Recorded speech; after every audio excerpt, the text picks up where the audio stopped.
Chapter 2742. Boom! The sound was followed by a flash of lightning, followed by a scream, and the sky seemed to be dyed red by blood. Although he didn't know what was going on, Gushi understood that someone must have targeted him. However, that person either didn't have a red suit or the red suit was just ordinary, and there was no way to break the defense of the Temple of the Gods.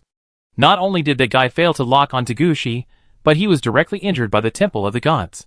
This situation made Gushi narrow his eyes. Gushi was not the kind of person who would not fight back when being targeted. If he didn't feel it, maybe Gushi would just let it go. But if Gushi found out, don't blame Gushi. Gushi's style of doing things is relatively extreme. If he can beat them, he will kill them at their roots. If he can't beat them, he will write them down in a small notebook, and then come back to kill them at their roots when he is stronger. Octopus had offended Gushi once, and was secretly plotted against by Gushi countless times. In the end, his clan was exterminated. This unknown being in front of him actually dared to come and provoke Gushi, so don't blame Gushi for hitting him along the network cable. Gushi stood up and prepared to walk out of the Temple of the Gods. However, Gushi found that after stepping out of the Temple of the Gods, he did not step into the void, but returned to the secret space he was dealing with. It seems that the void is not the void between the real world and the depths of the game, but a forbidden place that is not easy to enter. At this time, another voice came to Gushi's ears. I don't believe it. It is obvious that the person who is searching for the enemy in the void has not given up. This is just right. If he doesn't give up, Gushi will not give up either. Gushi didn't move much, and many red silk threads popped out from behind him, dragging him into the void. Double red outfit resonance. After discovering this effect, Gushi immediately locked the enemy's position and dragged himself near the enemy through the double red outfit resonance. After all, the enemy had already searched for Gushi in the void, and no one would believe that their fate lines had no intersection. As long as there was an intersection in fate, Gushi's double red outfit resonance could be activated.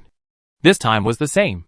Gushi, who was dragged by the red silk thread, immediately came to a small wooden house that was not too big. As soon as he stepped into his fate, Gushi felt that something was wrong with the surrounding environment. This was not to say that there was a forbidden area nearby. The reason why Gushi thought that this place was wrong was entirely because it was actually a game world in front of him. When Gushi came in, he had been reminded to enter the game world, but Gushi did not come in through the normal channel, so this reminder was just a general reminder for Gushi, and did not explain in detail what the game world in front of him was like. Inside the cabin, there were all kinds of fresh flowers and plants. Some of these flowers and plants were long and some were short, but all were quite fresh and neatly arranged. Flowers were flowers, grass was grass, fruits were fruits, and they were even arranged neatly by size and color. In the middle of the room, a witch with a bloody face stared at Gushi. In front of the witch, there was a crystal ball that had been broken into powder. When she saw Gushi, the witch was stunned at first, and then asked with a look of disbelief, "How did you get here?" Gushi looked at the witch and said calmly, "It seems that you know who I am." The witch hesitated for a moment, and finally said, I don't know anything." Gushi smiled and raised his hand. A small silver bone dragon appeared in the palm of Gushi's hand. If you look closely, you will find that this bone dragon is a smaller version of Gushi's death incarnation, the bone dragon.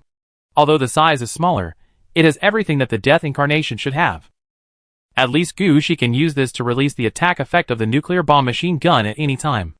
It's just that Gushi has used the death incarnation less times due to his level during this period, and the death incarnation has not been strengthened for a long time. When it was released, such a small silver bone dragon was still jumping in Gushi's palm, as if it wanted to pounce on the witch in front of him at any time. Please organize your words again. Okay, I know you, but I really haven't offended you. Looking at the death incarnation, the bone dragon, which could come at any time, the witch said helplessly. But Gushi pointed to the crystal ball on the ground that had not been put away with a smile on his face. It's the second chance. I always do things 3 times. If you don't tell the truth for the 3rd time, then don't blame me for being unreasonable. After being told by Gushi, the witch was also a little scared. She had obtained some information about Gushi before, and knew that Gushi was a necromancer. If you don't answer when you are alive, he will extract your soul and deal with it. Although some memories will be erased after being killed, basic information can still be asked. The witch didn't want to be torn to pieces by Gushi. Looking at the death incarnation, the bone dragon in Gushi's hand, the witch pursed her lips. My lord, I don't want to either. I'm just responsible for divination. I really didn't do anything. I'm really just responsible for divination. You have to believe me. Gushi slowly understood what was going on as the witch kept talking. This witch named Karina was really the kind of person who would do divination for money. This time it was because someone saw Gushi destroy the Octopus Head clan, and was afraid that Gushi had some ambitions for the depths of the game, so they wanted to find out about Gushi's intelligence, and know where Gushi came from. But in the area near Gushi, the Octopus Head was the largest intelligence organization. They were destroyed, and no one dared to sell Gushi's information to the outside world. So someone approached Karina, hoping to get some information through divination. Hearing this, Gushi stared at Karina's face, with a sneer in his eyes. Do you think I will believe it? Your previous reaction was not like fortune-telling at all, but like you were looking for trouble with me. How can an ordinary witch have such strong power? Do you think you will believe it? No, everything I said is true. Karina kept waving her hands, fearing that Gushi would kill her directly. But Gushi looked like I didn't believe it. I can prove it. Seeing that the incarnation of death, the bone dragon, was about to rush in front of her, Karina shouted at the first time. The incarnation of death, the bone dragon, paused and stopped in front of Karina's forehead. Just when Karina thought she had survived, Gushi said lightly. Not enough. Chapter 2743. What is not enough? It is not enough to prove that this matter has nothing to do with you. Under Gushi's operation, the little death incarnation, the bone dragon, quickly changed its appearance, and finally turned into a dagger, pressing tightly against Karina's forehead. Karina was not a fool, she said immediately. I say everything. I don't know who wants to check you. But they are guests introduced by the portal. Portal? Gushi knew who the portal Karina was talking about as soon as he heard it. He had encountered the portal before, although this portal made people feel quite uncomfortable, but he had to admit that the portal was a kind of person who knew how to behave. Yes, the one behind me has a certain connection with the portal. It is the help of the portal that allows us to build witches' divination huts in so many games. So for guests introduced by the portal for divination, we generally will not refuse. After hearing what Karina said, Gushi became a little curious. I always feel that there is something hidden in your words.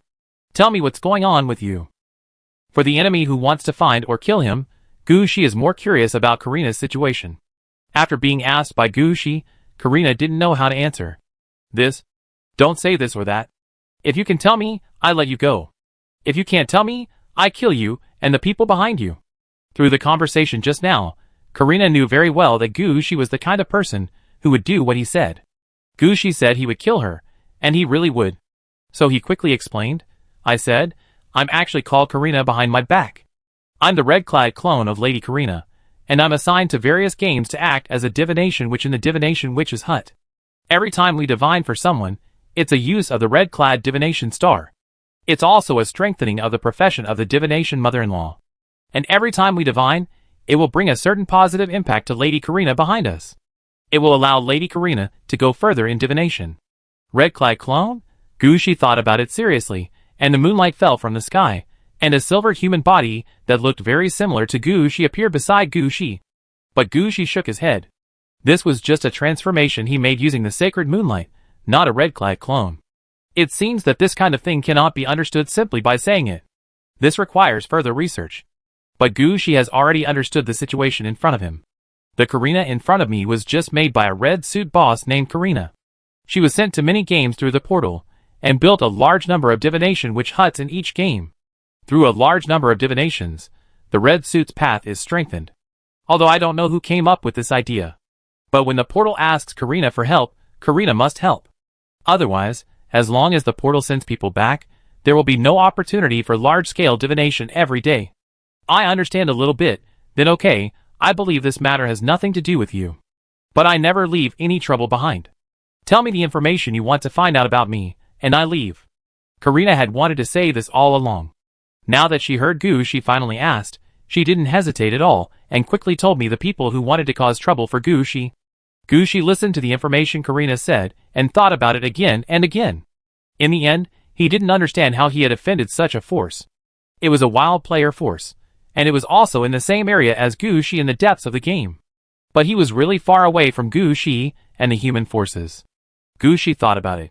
He had wiped out the octopus head, or his men who attacked the portal, but they didn't reach his territory. Why were they staring at him? Gushi expressed this doubt. At this time, Karina also shook her head, I don't know about this. They just asked us to check your information, sir. Divinate everything that can be divined. This was originally the work of the intelligence organization, but the largest intelligence organization was destroyed by the adults recently. Other intelligence organizations have heard about the situation. They said that Octopus Head was destroyed because he was found out by the adults while trying to get information from them. So in the short term, they dared not pass on the adults' information. Then you dared? Gushi asked speechlessly. Divination is different from intelligence, sir. Karina said helplessly. I have never blamed the fortune teller. On the contrary, intelligence is deliberately collected and sold. There are many causal relationships in this. Divination is all about cause and effect. After all, the fortune teller must pay something for divination.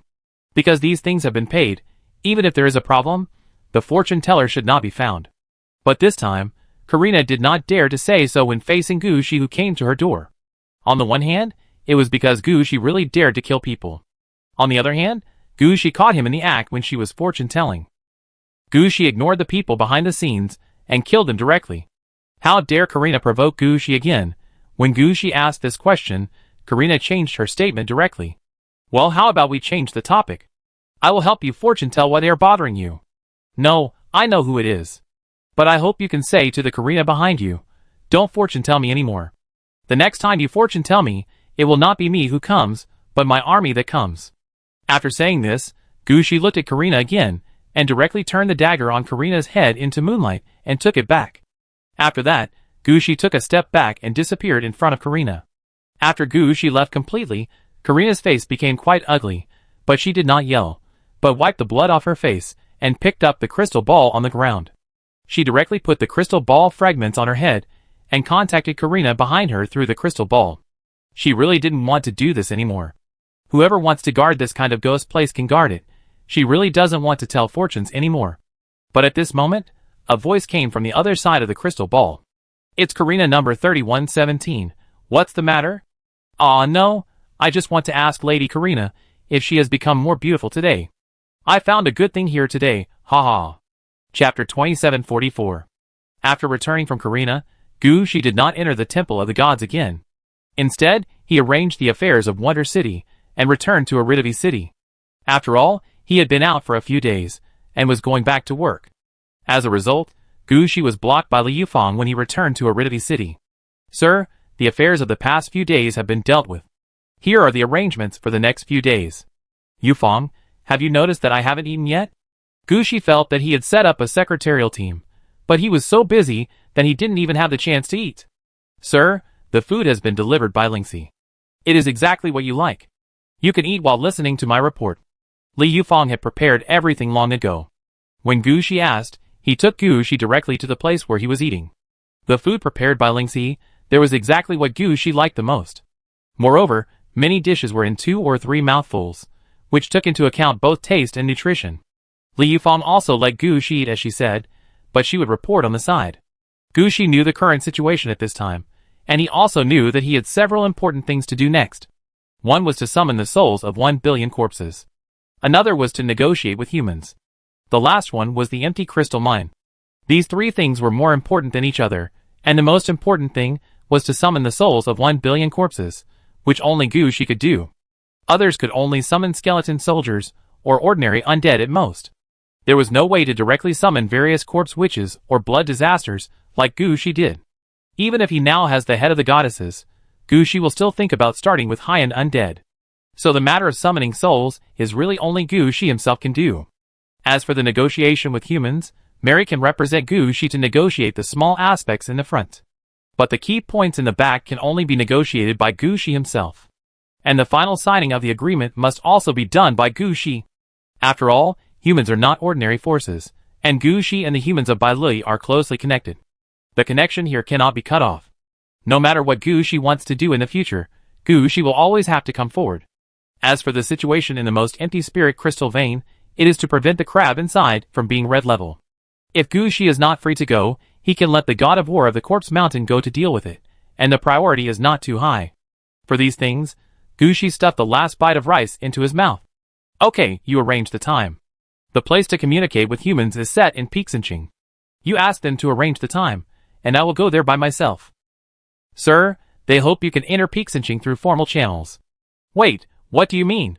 They hope we can take the train or the portal. Anyway, we can enter Peaksinching through the formal route. In other words, I can't teleport directly to my house in Peaksinching. It's not that I can't, but Peaksinching and the humans need a promotion point. They can't just go to your house and wait. At least they need to take a picture of an adult getting off the train or walking out of the portal. Li Yufang explained to Gu Shi. But you know, we don't have a railway connecting to that place yet. Even if there is, do you know how long it takes to get from here to Peaksinching by train? We all know, so they provided another plan. From Xindu town, which is the closest to Peaksinching, they will open a special train for adults, and it will only take an hour and a half to get there. Gu Shi wanted to say, isn't this fake? But Gu Shi also understood that humans had no choice. Their Genesis has been delayed for so long, and the host of Genesis has been changed twice, and the Genesis bridge has not been completed. It's okay that the time for the Genesis bridge has been delayed. The previous Genesis was delayed for a long time, and everyone knows the situation. But after the Octopus Head incident, ordinary players no longer believed in the ability of human high-level players. Now the morale of human players has dropped sharply. If there are no means to boost morale, I'm afraid that Genesis will not be able to proceed. And the appearance of Gu Shi at this time gave humans great hope. The human high-level planned to take this opportunity to carry out a wave of publicity to human players. Let the players know that the real world is not false propaganda, and it is not impossible to be strong. After all, in the eyes of the players, Gu Shi is one of them, an ordinary player who came out of their side. Now Gu Shi can achieve such a great performance, which shows that the saying in the game is right. As long as you find the right game, everything is possible. So as soon as Gu Shi contacted them, they thought of such a way.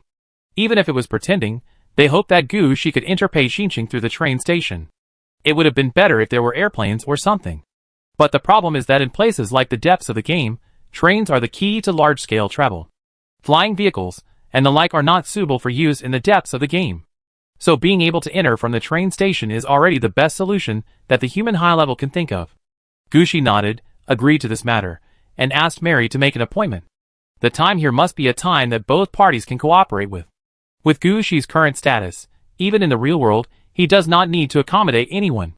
It is impossible to let Gu Shi accommodate their schedule, just because he was born in the human world deep in the game. And there are many things on the human side, especially the train station in Peaksinching, which is full of traffic every day, and they can't just stop. The time arrangement here can only be discussed by both parties. And Gu Shi just needs to determine the time point that he can be sure of. After handing this matter over, Gu Shi really started to work hard. After every war, it was Gu Shi who finally finished it. After all, only Gu Shi can raise the necromancy to such a high level and produce mutations. Gu Shi's subordinates can't reach Gu Shi's level of necromancy, so it's a waste to let them perform necromancy. So 1 billion bodies is 1 billion, anyway, things have to be done. Besides, he has already picked up the bodies whose levels are higher than Gu Shi's necromancy blessing level, and the bodies with characteristics. All those sent here for necromancy have no potential. Gu Shi summons 10,000 bodies at a time, and 100 million is actually 10,000 times. It's not difficult for Gu Shi. As for 1 billion, it's just a matter of time. Chapter 2745.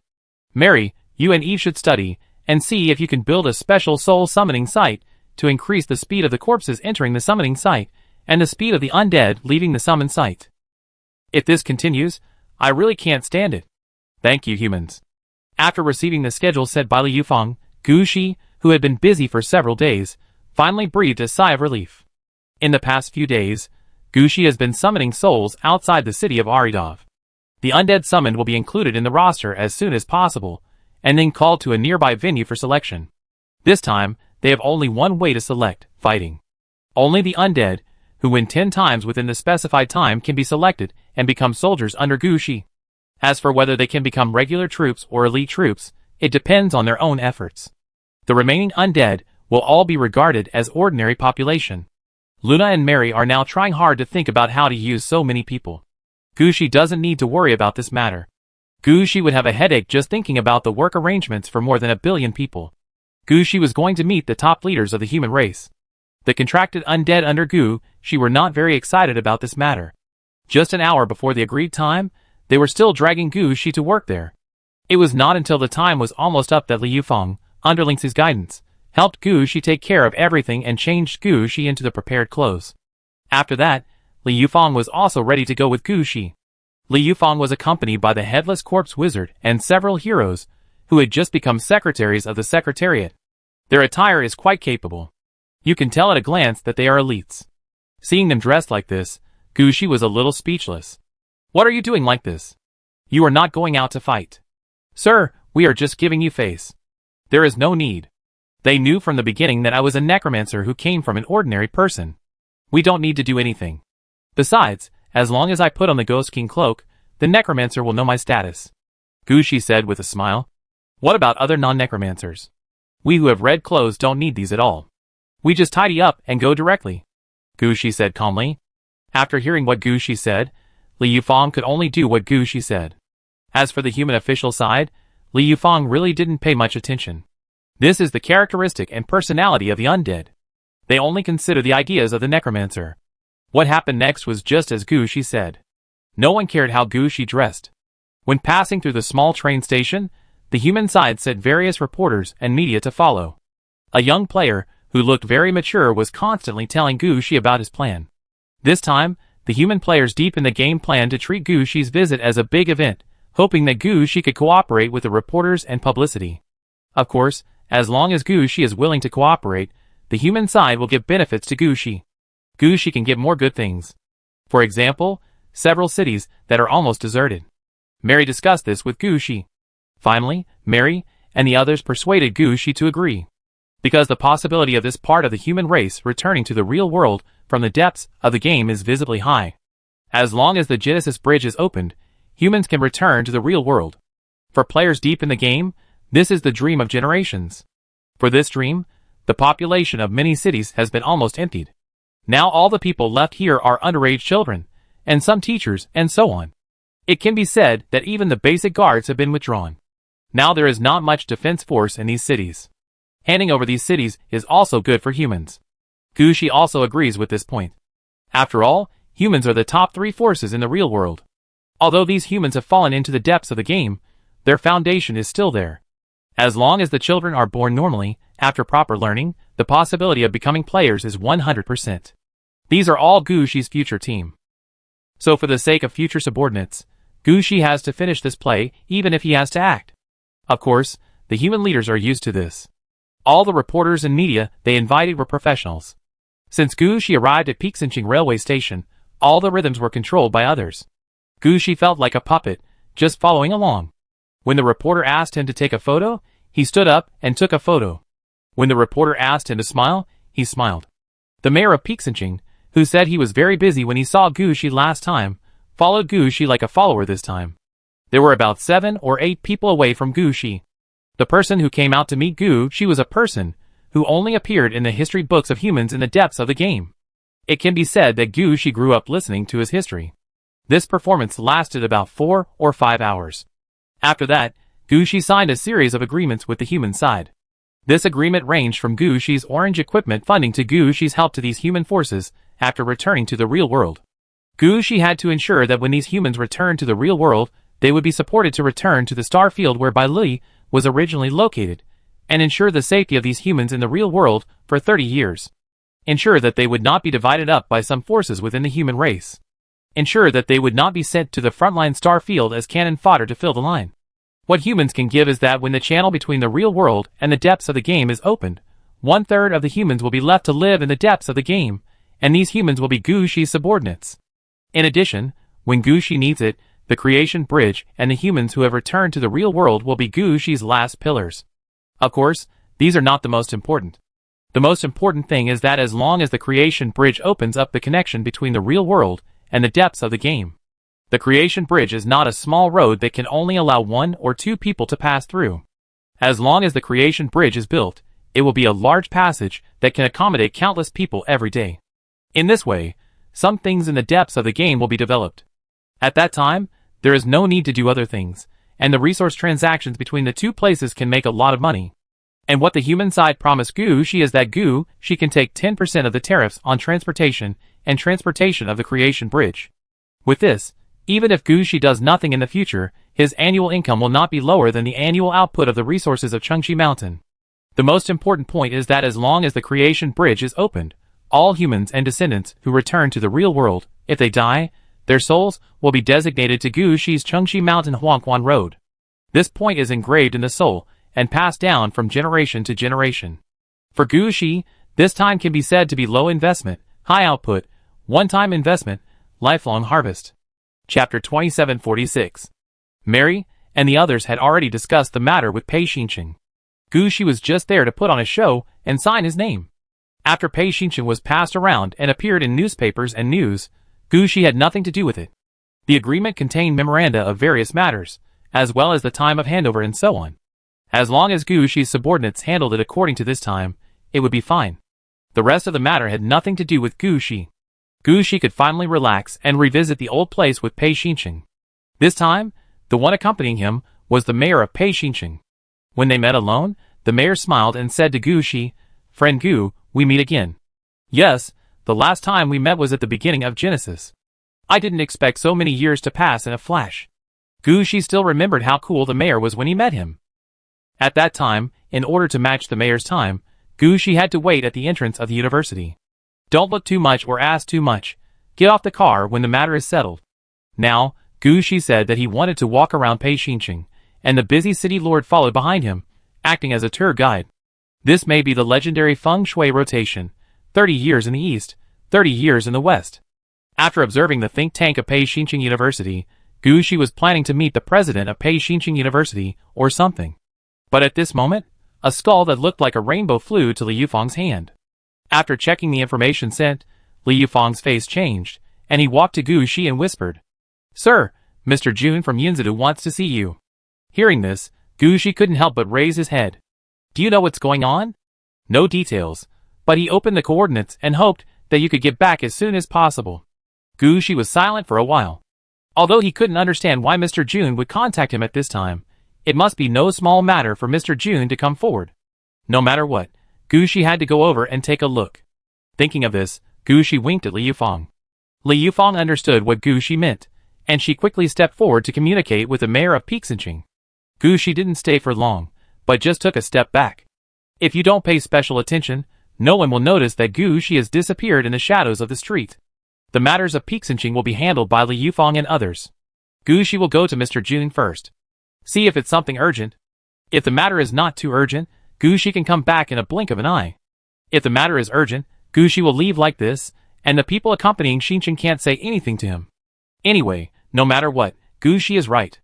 After opening the red line of the underworld, Gu Shi only jumped a few times, and quickly arrived at the Yin City. Just standing on the street of Yin City, and taking a look, Gu Shi felt that the coordinates mentioned by Li Yufeng before were radiating information. It seems that this matter is true.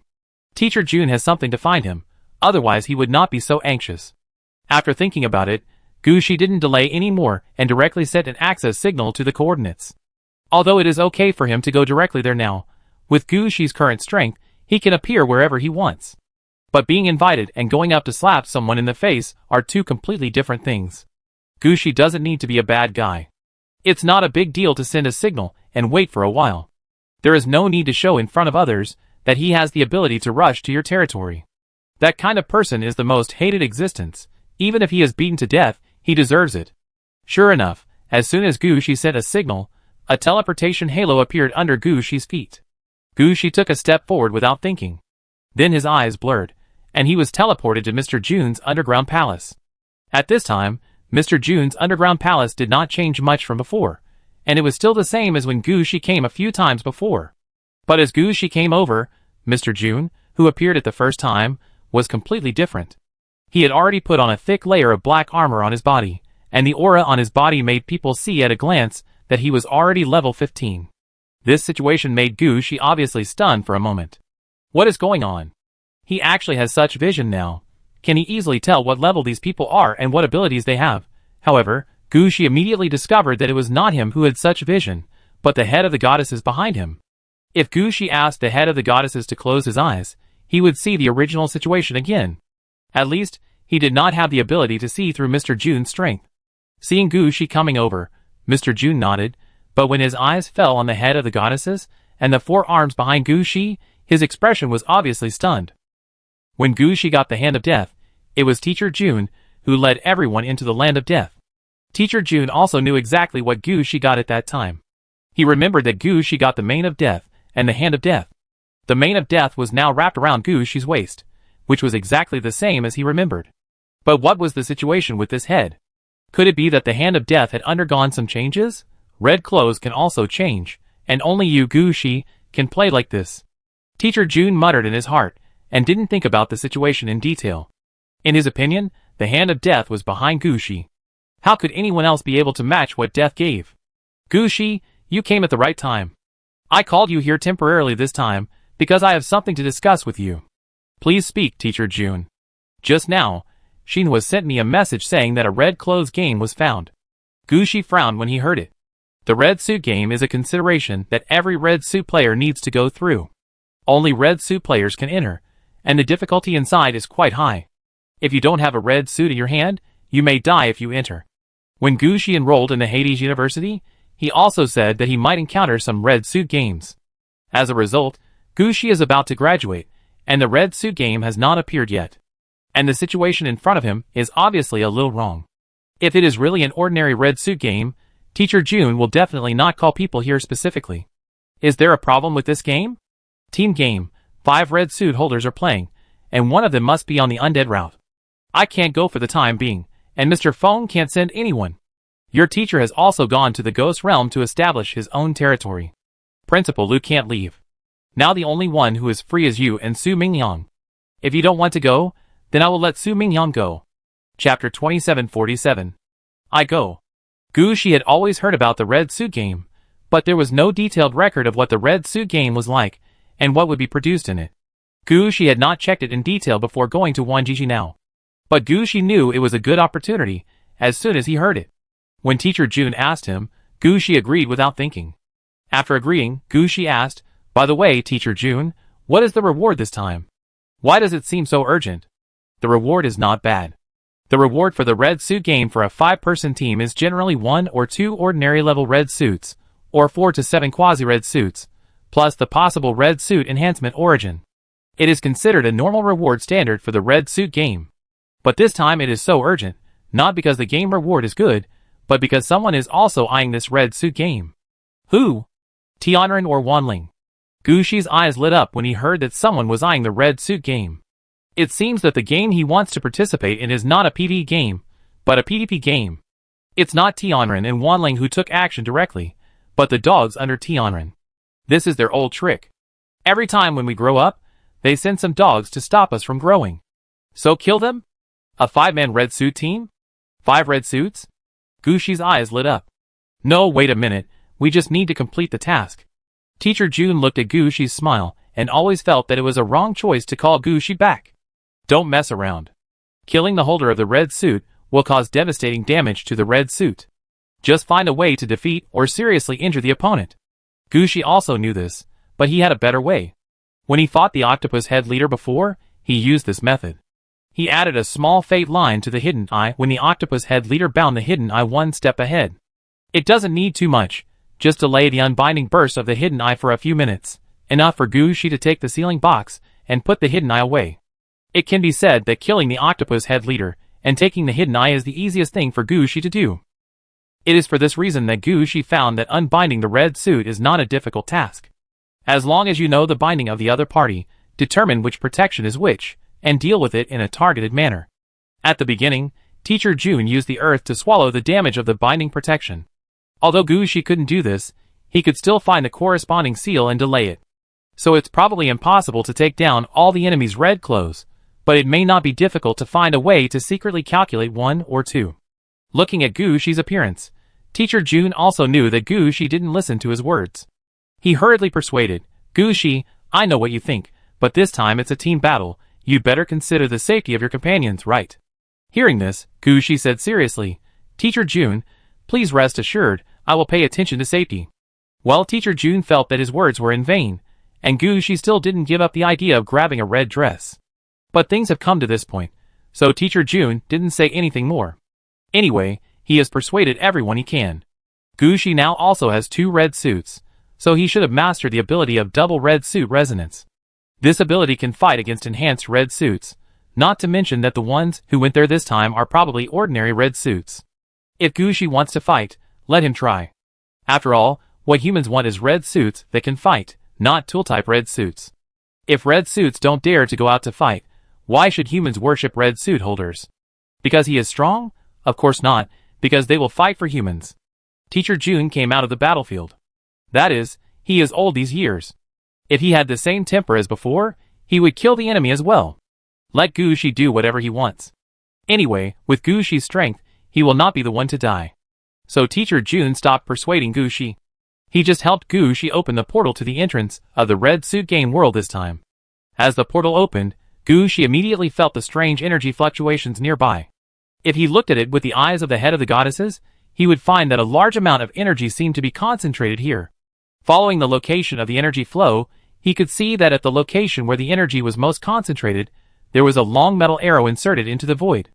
On the long sword was a small insect that looked a bit like a spider. When Gushi looked over, the insect stared at Gushi as if it was alive. However, the strength of this insect was not very good. Even if it stared at Gushi, it did not cause any harm to Gushi. It just made Gushi feel that this thing was a bit interesting. After taking another look at the bug on the arrow, Gushi's eyes moved to other places.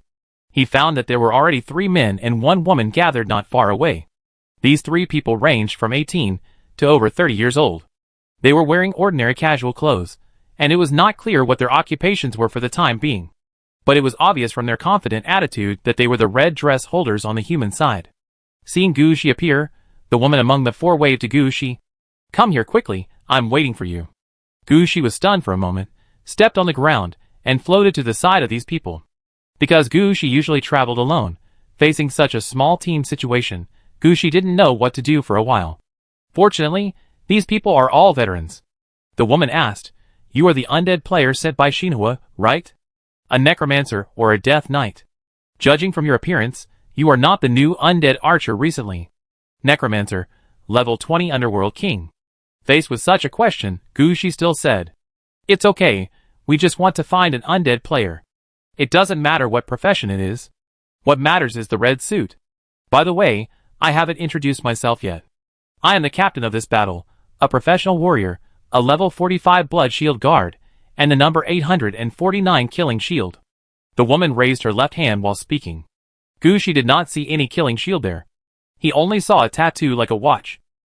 But Gushi believed that the woman said this, which represented her identity. The owner of the killing shield is Amos Han, known as the Bloody Captain, or simply Ashen. A very confident woman, but also a very strong cooperative and smart captain. Chapter 2748. After Asen introduced himself, the rest of the men also introduced themselves. Because Asen was very confident in his red suit and his own strength, the red suit holders he invited this time were all combat-oriented. Among the 3 men, the oldest one, number 779, the holder of the Arrow of Eternal Life, Bao Chong, was a level 40 professional sharpshooter, a very powerful archer profession. In addition, he was the first person to notice the death mane on Gushi's waist when he looked at Gushi.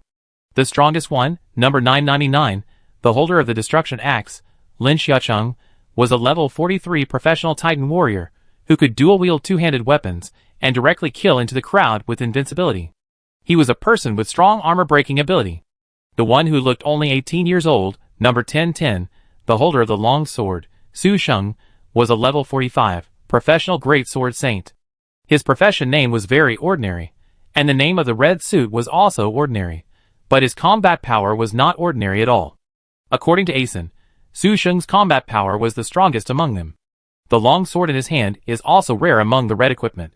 He fought and killed all the way from the gray equipment to the red equipment. In order to invite Su Sheng out, Asen has made great efforts. After introducing these teammates to Gushi, Asen looked at Gushi. At this time, Gushi also said, "Number 1039 Nether Flower, number 1051 Death Mane, double red equipment, resonator." Seeing that everyone didn't understand, Gushi also explained. When 2 red equipments are equipped on a person at the same time, the 2 red equipments will have 2 paths resonating and merge into a more powerful path. After hearing this, Asen and the others' faces changed.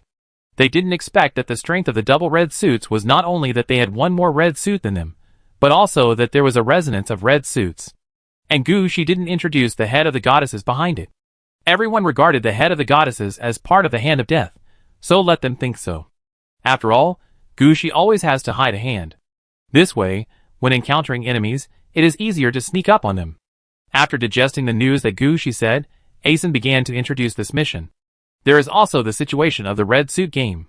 Gushi participated in the Red Suit game for the first time, and there are some things he doesn't know, so there are some things I need to talk about here. The Red Suit game is different from ordinary games. The Red Suit game is unique. It can be said that the Red Suit game is the source of ordinary games. You may have seen many similar civilizations or different styles in ordinary games. I can tell you that it is very likely that there is a source, which has been influenced by different forces and evolved as a result. Hearing this, Gushi thought about it and finally nodded. Gushi has experienced many kinds of tropical rainforests. One is the tropical rainforest that gave birth to Eva, and the other is the Shan continent where Gushi just completed his promotion. Although Gushi didn't want to admit it, he had to say that the maps of these two tropical rainforests have great similarities. This is what Gushi himself has experienced, so he can directly understand what Asen meant. And the Red Dress game is the source of the evolution of ordinary games. Each Red Dress game is likely to eventually become many different game worlds. We can also find clues from those games and figure out where the Red Suit game at the source of these game worlds is. This is exactly why we came here. In addition, because this game is the source of many different game worlds. So red suits, quasi-red suits, and red suit enhancement props may all appear here. According to the Red Suit banning order, all red suits and quasi-red suits that have been taken must be handed in. As the person who snatched the red suits and quasi-red suits, we can get the recommended order of red suits based on the record. Recommend your friends to participate in the red suit binding. Of course, if you don't have any friends or relatives to recommend, you can also sell the recommended order of red suits, and the price will generally be higher. But red suit enhancement props are different. The red suit banning order only limits the number of red suits that the holder of the red suit can hold. It does not say that people are not allowed to enhance their red suits. So most red suit players participate in the red suit game, in fact, for the red suit enhancement props. This thing, in my team, there is only one way to deal with it, whoever gets it gets it. Those who get it together will discuss and divide it. Ashen made some points that would cause conflicts clear at the beginning. Gushi participated in this kind of activity for the first time. He didn't know how to communicate with the players in the team, and he kept nodding his head while Ashen was talking. Anyway, no matter what Ashen said, he agreed first. After entering the Red Suit game world, if he encountered something irresistible, Gushi would act on his own. After all, he had more than 3 red suits with him, and if he insisted, he could also put together a 5 red suit combat team. Seeing Gushi so honest, Asen was also quite happy. In Asen's opinion, a young boy like Gushi must have just graduated from college, with clear stupidity in his eyes. This kind of person is the most obedient, and he will do whatever you ask him to do. He nodded to show that he understood, which means that he really understood. Now that Gushi can understand, I can introduce the next situation. This time, the Red Dress game is a clue found by a friend of mine in an ordinary game by accident, and finally found the Red Dress game world in front of us. In order to find out the situation of the Red Dress game world in front of us, I borrowed a lot of game strategies and information from the intelligent brain, and finally compared the situation of the world in front of us. Of course, because we haven't entered the Red Dress game world yet, the real situation inside is not sure for the time being. I will only talk about the background I found out first. This Red Dress game world in front of us is a continental game world. Look, this is a map. Asen's preparations are quite complete.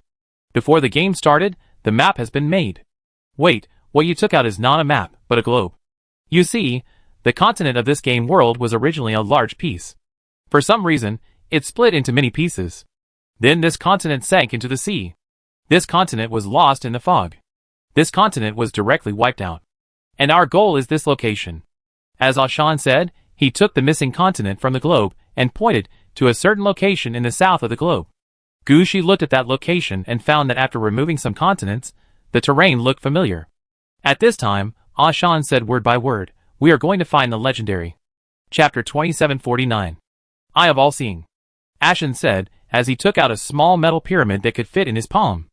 Gushi noticed that on the surface of the pyramid, there was an Eye of Horus engraved in 4 directions. What is this? Gushi wanted to touch the small pyramid out of curiosity, but Ashen immediately retracted his hand. Don't touch this.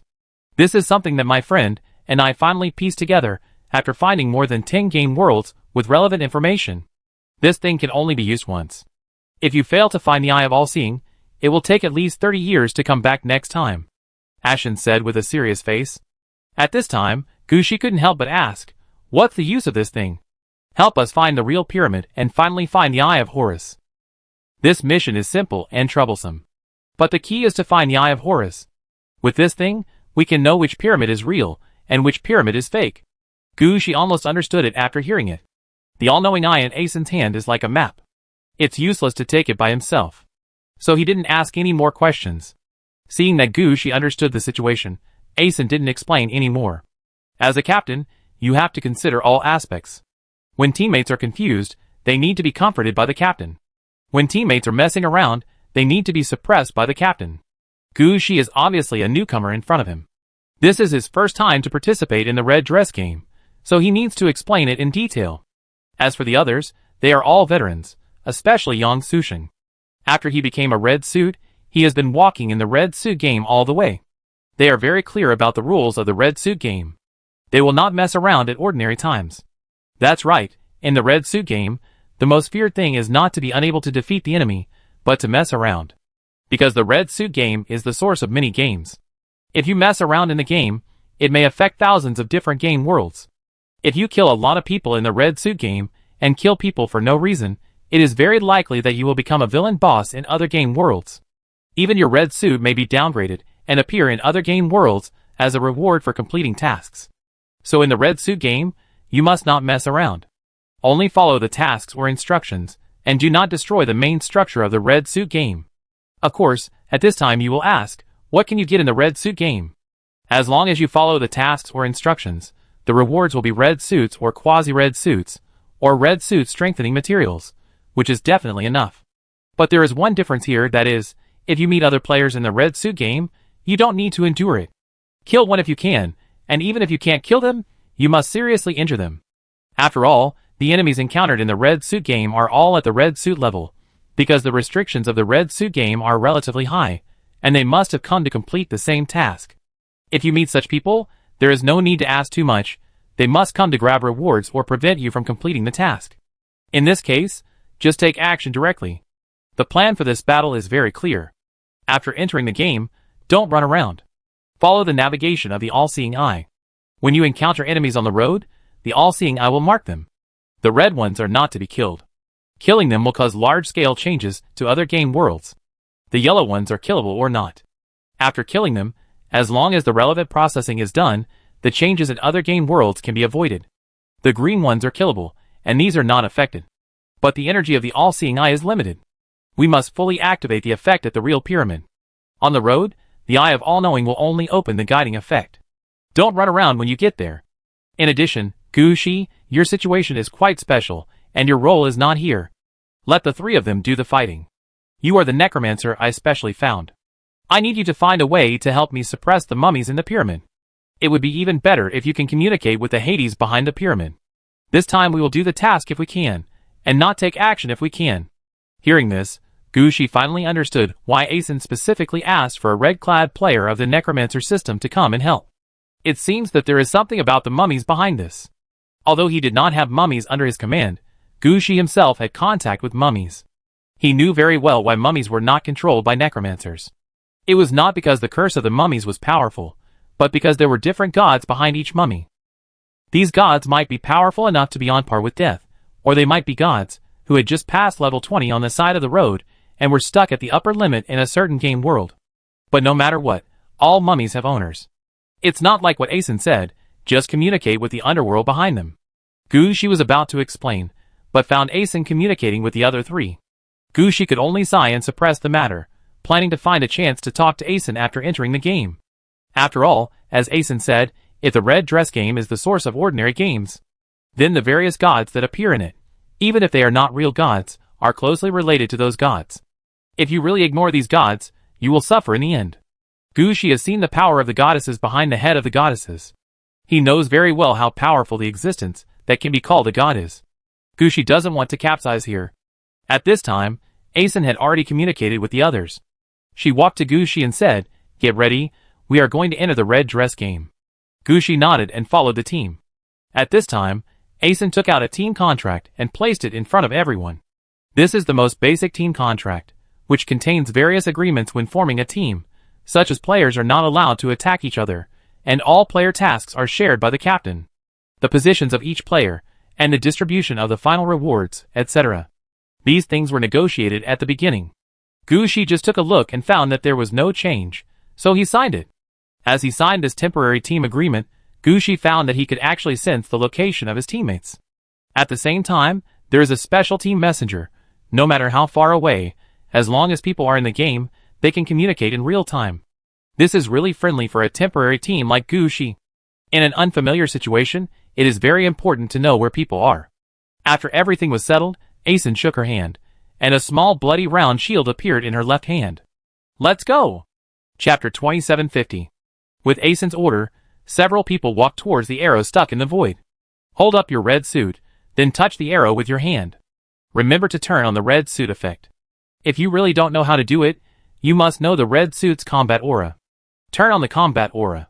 What Asen said was actually directed at Gu Shi.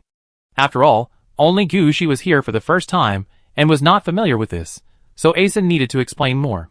Gu Shi followed Bao Chong. He watched Bao Chong hold up his red suit and reached out to touch the arrow. The next moment, Bao Chang's body turned into a stream of light and disappeared into the void. At this time, Gu Shi also understood that the red suit game was completely different from the ordinary game. So Gu Shi also took a deep breath, put one hand on the mane of death at his waist, and reached out to touch the arrow with the other hand. The moment he touched the arrow, Gu Shi felt like he was crushed. If the nether spirit flower had not immediately transformed into many petals to protect Gu Shi, and if the death mane had not turned into red silk threads to hold Gu Shi, he might have turned into countless pieces now. At this time, Gu Shi finally understood why the red dress game was clearly here, but he had to reach the red dress level before he could play it. If there was no red dress, a normal person would die immediately. Unlike now, he could still look around. Through the protection of the nether spirit flower petals, Gu Shi could see the reactions of the others. Asen was the last to come in, but now he rushed to the front. She held up a bloody small round shield in both hands, directly blocking her head and face, and her body turned into a meteor, rushing forward in the void. That action clearly had an indomitable momentum. Following behind Asen was Su Sheng, who was holding up a seemingly ordinary long sword and kept stabbing the long sword forward. As for Bao Chong and the other two, Gu Shi did not notice them. At first, Gu Shi thought they had gone ahead, but he looked around and finally saw the two behind. It can be seen that the situation of these two people seems to be wrong, and they are now in a state of sleep. Gu Shi thought about it and understood what was going on. Although Asen and Su Sheng's red suits are also of ordinary level, they must have been strengthened. Although they have not reached the level of powerful red suits, at least 2 or so roads have been strengthened. As for the two behind, the red suits have not been strengthened, and the roads have not been improved. They are just a bunch of idiots who inherited the binding rights. Oh, all of this is Gu Shi's own guess. Anyway, he is idle now, and there is nothing to do except guessing the situation of his companions. After all, Gu Shi doesn't know how long he will experience in the void this time. Anyway, Asen is not in a hurry, so why should Gu Shi be in a hurry? After an unknown amount of time, Gu Shi suddenly saw a flash of light in front of him. He looked in the direction of the light, but found a fist-sized crow flying in front of him. This crow is the communication messenger of their team. Before Gu Shi asked what was going on, Ashan's voice came from the crow's mouth. Close your eyes, don't watch the cutscenes, watching them will affect the placement. If it's just a mistake in the placement, we can just wait and gather them together. But sometimes people are placed at different times, and then there's no chance of gathering them together. Close your eyes, and take a nap if you feel bored. Gu Shi knew that this was a call to him. So Gu Shi closed his eyes directly. At this time, Su Sheng's voice came from the crow's mouth again. Sure, Gu Shi, how many routes have you taken to strengthen your red suit? No, this is my first time participating in the red suit game, and I haven't gotten any red suit strengthening items yet. Oh, then you are the road school. It seems that you have studied your red suit road to a very high level. But you must find a way to strengthen your road. When the road is studied to a certain level, it will not be able to exert its due strength due to insufficient energy of the road. Su Sheng, you think too much. He is not a road school. He can still wake up because he has 2 red suits. It is better to have 2 red suits.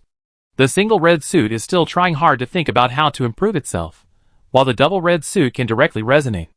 At this time, Ashan also spoke. Gu Shi was somewhat confused after hearing this.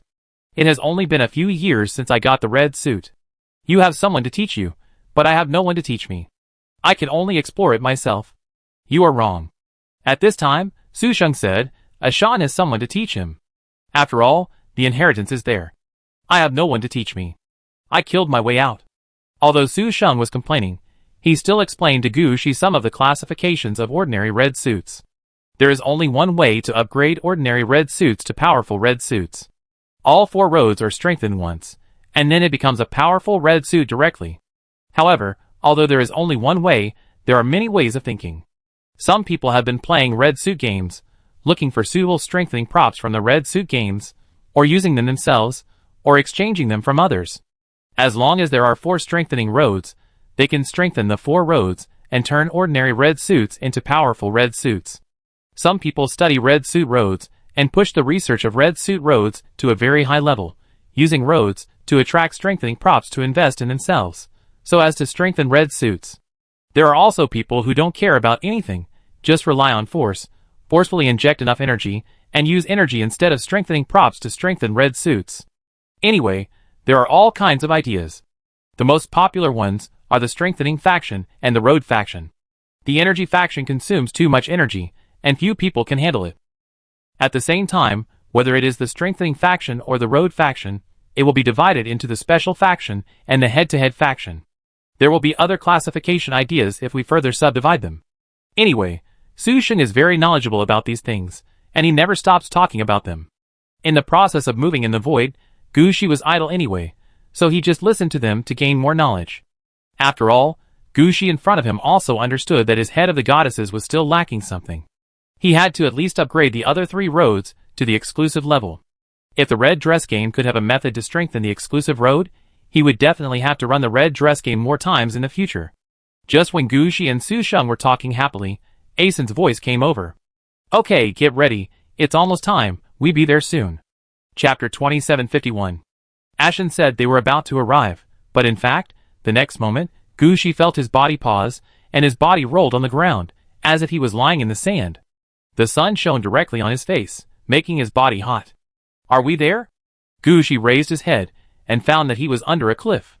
In addition to a large number of black rocks buried in the yellow sand, there were also many weeds. Ashen and Su Sheng had both stood up at this time. Ashen put the blood-red round shield on his back, and checked the situation of this mission. Su Sheng was looking for Bao Chong, and the other 2 who were still lying on the ground. It was obvious that the 2 had slept all the way here, and had not woken up yet. Gu Shi stood up and checked his situation. When he found that nothing was wrong, he went to Ashen's position. At this time, the head of the goddesses floating behind Gu Shi turned his head and looked around. Gu Shi could clearly feel that in the eyes of the head of goddesses, everything nearby seemed to have double images. Gu Shi was a little curious, and the head of goddesses automatically flew out and stared at some small grass nearby. For the behavior of the head of goddesses, neither Gu Shi nor Asen was surprised.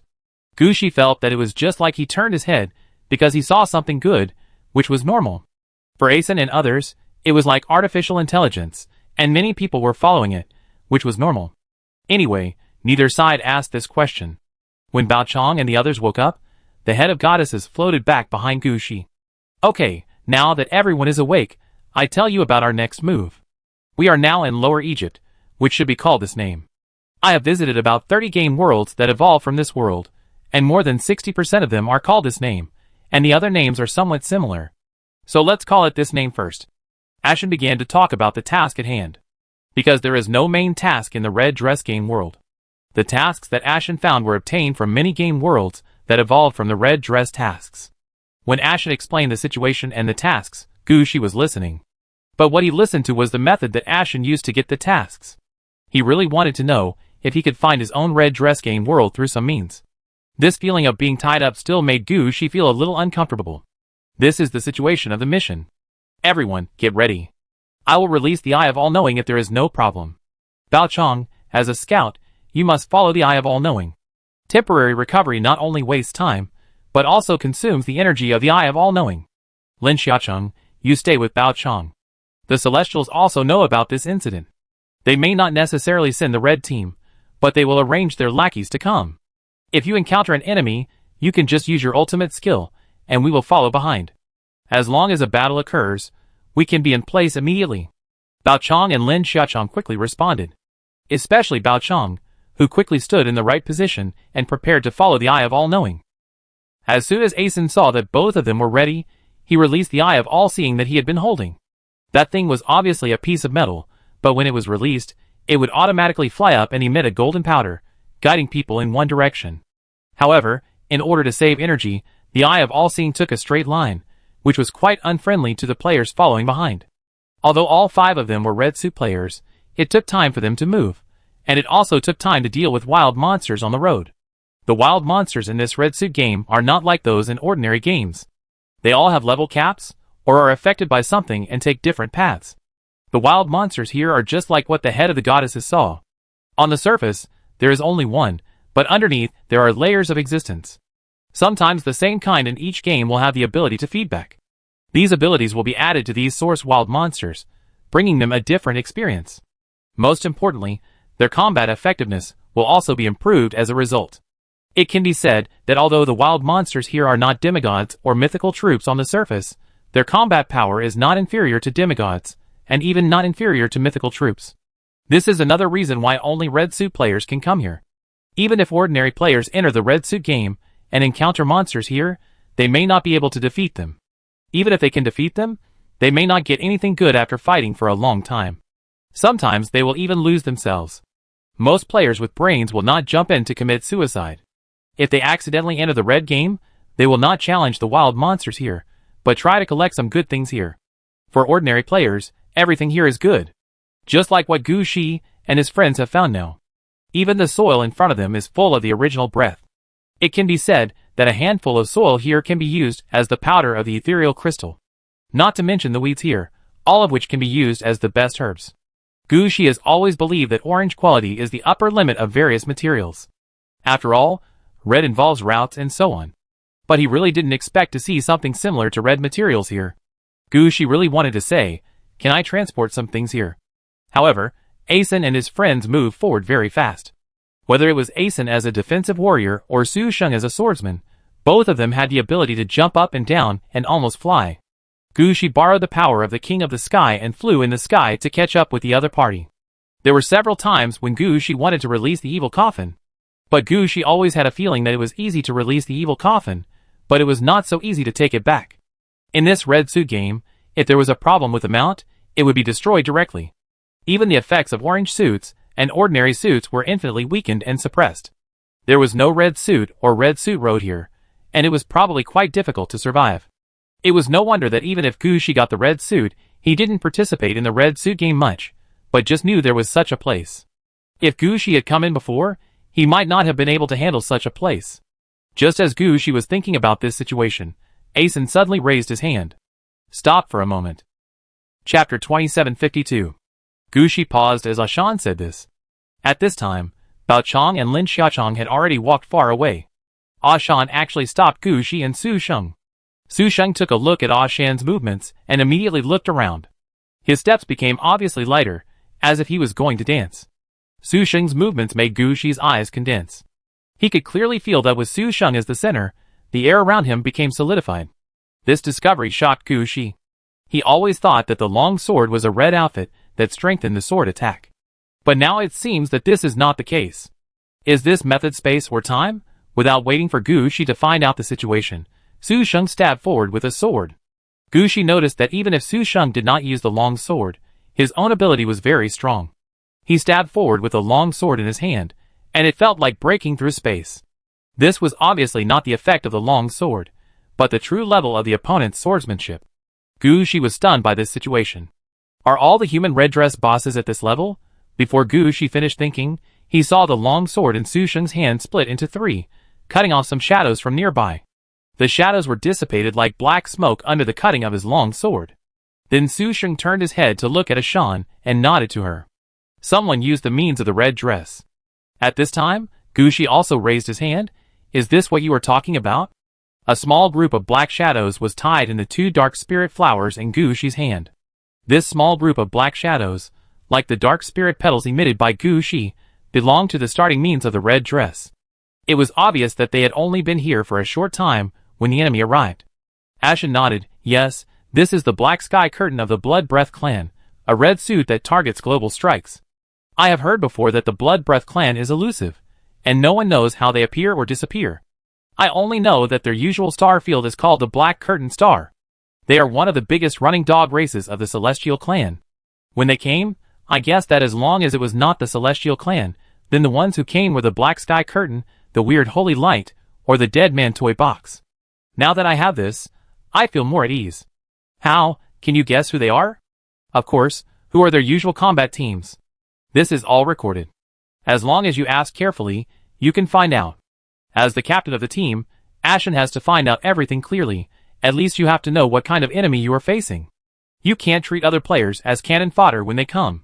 If this is true, the captain will be killed or no one will be willing to team up with him. In this regard, Asen did a pretty good job. He specifically checked the situation of the teams that might take action from the Celestials and the 10,000 spirits, and also inquired about the situation of the running dogs of the Celestials. Just as he said, the more famous running dogs of the Celestials are Black Sky Curtain, Weird Holy Light, and Dead Toy Box. The red game world in front of us is a 5-person team world. It's almost enough to enter a team. As long as we know the ones that are easier to find, we will know who the remaining enemies are. After confirming that there is Black Sky among the enemies, Asen released the crows, and let them notify Bao Chong and his team who were advancing in front. Gu Shi was also listening on the side. Bao Chong, pay attention, the enemy has been confirmed, Black Sky of the Blood Breath clan. Pay more attention to the position of the shadow. If you feel that the sky is not right, protect the eye of all-knowing and retreat. In addition, their team normally consists of 4 people. There will usually be a blue sky giant tree of the Stone Mushroom clan. If you see a tree with stone-colored skin or a large number of blue mushrooms appearing, pay more attention, as they may be in his attack range. The Holy Silver Blade of the White Envoy clan. This is the Silver Pegasus unit. There is only one person, don't worry too much. We will see her when she appears. The Shadow Wood of the Unicorn clan. Bao, super long-range attack. Bao Chong, I'm talking about you. Be careful, that Shadow Wood Bao is a variant of the Sacred Wood Bao, but it's already a red suit, no longer a set. Don't keep thinking about impossible things. Finally, the Yingwang tribe Shield of Protection. This guy walks the slowest and makes the most noise. We don't need to worry too much. You just need to pay attention to the situation in front. If you encounter something wrong, you can retreat. Don't worry about the all-seeing eye. When Asen passed the message, she didn't avoid everyone, and Gu Shi, who was standing aside, heard it clearly. Gu Shi had never encountered this kind of team tactics. He couldn't help but ask. Su Sheng, is Asen usually so meticulous? This is the first time I'm teaming up with Asen, but Asen is quite famous as a captain. Those who have teamed up with her are willing to team up with her again. Su Sheng shook his head. Su Sheng usually walks alone. Even if there is a team, he plays the role of an outfielder or a strong attacker in the team. After upgrading the long sword to the red level, he also served as the captain for a while, but he usually relied on his own combat power to lead people, and rarely did things so comprehensively. Later, his level gradually increased, and there were fewer and fewer game worlds suitable for his level, and he began to take charge of the star field. Things like being a captain are even less. This time he had to admit that whether he was a captain or an ordinary team member, he was not as good as Asen. Asen has a convincing power. Even if there is no such power, Asen's behavior of considering everything before entering the game is much better than him. That is all due to failures. When Gu Shi was talking to Su Sheng, Asen finally turned his head and said. Hearing this, Gu Shi did not ask more about what was going on, but raised the shadow in his hand. You can handle it yourself. Before the Black Sky Curtain is activated, he won't notice that part of the shadow is missing. Okay. Gu Shi didn't move, and a red thread popped out, wrapped around the shadow, and dragged the shadow into the void. After that, Gu Shi's death main effect was activated, and the blood thread net had already bounced out. Under the effect of the blood thread net, Gu Shi had easily found a large number of shadows nearby. But he didn't know Asen's idea, so he didn't do it. After all, Gu Shi was not sure how Asen planned to deal with these 5 enemies. In a one-on-one fight, Gu Shi estimated that it would be unlikely. After all, they came here this time to complete the mission, not to kill people. Nothing is more important than the mission. Chapter 2753.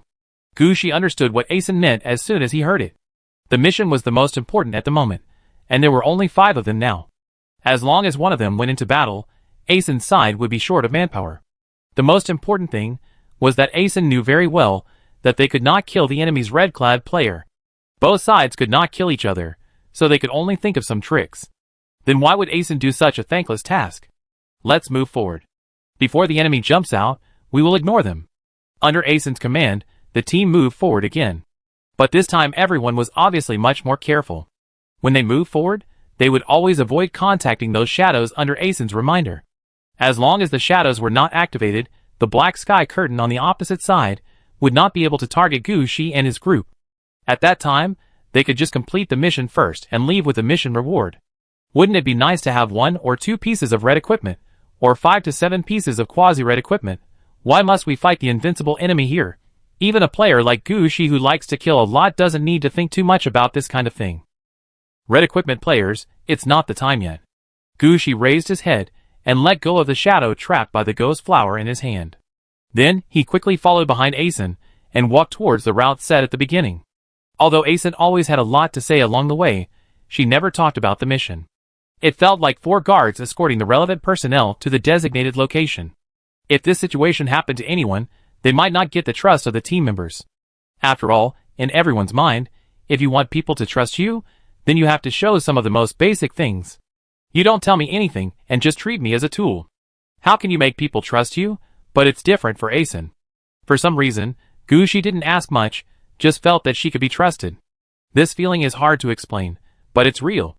Now Gu Shi has gradually become familiar with the world in the red suit game, but he will still listen carefully to what Asen says. It's interesting. Su Sheng also heard this. He turned his head and looked at Gu Shi. I think so too. Gu Shi was somewhat stunned by Su Sheng's response. He didn't expect that Su Sheng would joke with him. So Gu Shi brought up another topic and chatted with Su Sheng. They were talking about guarding the human star field. This is a question that Gu Shi has been thinking about. And Su Sheng has been guarding the star field all these years. He has a lot of experience in these situations. As soon as Gu Shi asked, he started talking. Just when the two were talking happily, Gu Shi paused. The head of the goddesses behind him turned 180 degrees and looked at a certain position behind him. Everyone had noticed the head behind Gu Shi a long time ago, but the impact of this head was not big, so no one asked in detail. After all, as a player, everyone has various ideas and hobbies. Maybe this head of Gu Shi is a good thing that he has prepared for a long time. Everyone just take a look, don't ask too much. But at this time, Gu Shi said, Captain, there is a person riding a flying horse behind. Is that the holy silver blade you mentioned? What? Where? Ashen stopped and looked behind him. Gu Shi pointed to the sky, about 60 kilometers away, but the opponent is moving very fast. Gu Shi's eyesight is quite good, and he can see everything clearly dozens of kilometers away. But Ashen didn't have such eyesight. She quickly took out a prop and looked carefully in the direction pointed by Gu Shi. After looking at it, she really saw a silver light flashing at the location pointed by Gu Shi. In the silver light, a woman with silver hair was riding on a huge Pegasus. This Pegasus is the size of a normal elephant. When the wings flapped, a lot of silver light flashed, making it difficult to see the face of the person on the horse. But Gu Shi didn't pay attention to this, but the giant sword with a blade of 3 meters in his hand. In this situation, it is clear that this sword is specially prepared for flying troops. Under normal circumstances, it is difficult to even unsheath a 3-meter-long super long sword. Fighting on the ground, 80% of the time you will be dragged to the ground. But it is different in the air. As long as you can swing it, you can easily cut everything around. If you had super high-speed movement, this super long sword will be the overlord in the sky. Holy silver blade, it's her. At this time, Asen also saw the super long sword in the hand of the woman on the back of Pegasus. After all, such a big thing can be seen by anyone at a glance. In addition, Asen has done enough homework, so he can naturally recognize it. That is the pursuer in the Black Sky Curtain team. I only know one way for the Holy Silver Blade, no-fly zone. Within the attack range of the Holy Silver Blade, all flying creatures will be affected by the no-fly road and fall from the sky. After that, the Holy Silver Blade will chase and kill the falling flying troops. It is a very shameless road. No-fly zone? Then how did that big silver Pegasus fly? Gu Shi looked at the holy silver that was getting closer and closer, and this thought flashed through his mind. But he didn't ask more questions. Asen would tell such information. She must have found out everything clearly. She couldn't use such obviously false information to deceive Gu Shi. It seems that the silver Pegasus she was riding is also likely to be part of the red suit. Before getting the head of the goddesses, Gu Shi might not think so. But after seeing the Temple of the Gods, Gushi's idea is different. Captain, do you want to shoot it down? Gushi looked up at the silver Pegasus in the sky again, and finally asked a question. If you really want to fight, you must make a plan before the silver Pegasus flies over. Gushi's Temple of the Gods can definitely suppress the attack of the opponent's silver Pegasus, and even suppress the binding protection of the holy silver blade, or suppress it together. As long as Asen says a word, there are 3 of them here, and it is not a problem to kill quickly. But Asen said, no, let's move on, I have a way to deal with it. After saying that, Asen took the round shield behind him, and raised it to the top of his head. A dark red light came out from the round shield. This light turned around Gushi and the others. At the same time, Asen could also speak to Bao Chong, and the others who were walking in front through the crow. Bao Chong, there are enemies patrolling the sky. You keep going forward. Don't look up, and don't pay attention to anything else. Chapter 2754. After notifying the Bao factory, Asen looked at Gushi and Su Sheng. Let's talk while walking. As Asen said, he raised his shield and walked forward quickly. Do you think I'm a coward? Gushi and Su Sheng shook their heads. They all knew that they could turn around and fight with the holy silver blade in anger. But what about after the battle? They can't just be angry. As long as the battle starts, their forward speed will be slowed down. The enemies are all red players. Without perfect preparation, it is almost impossible to kill each other in a one-on-one battle. Even if they are seriously injured, all their lives can be restored by upgrading them casually. The battle between them will still be fought afterwards.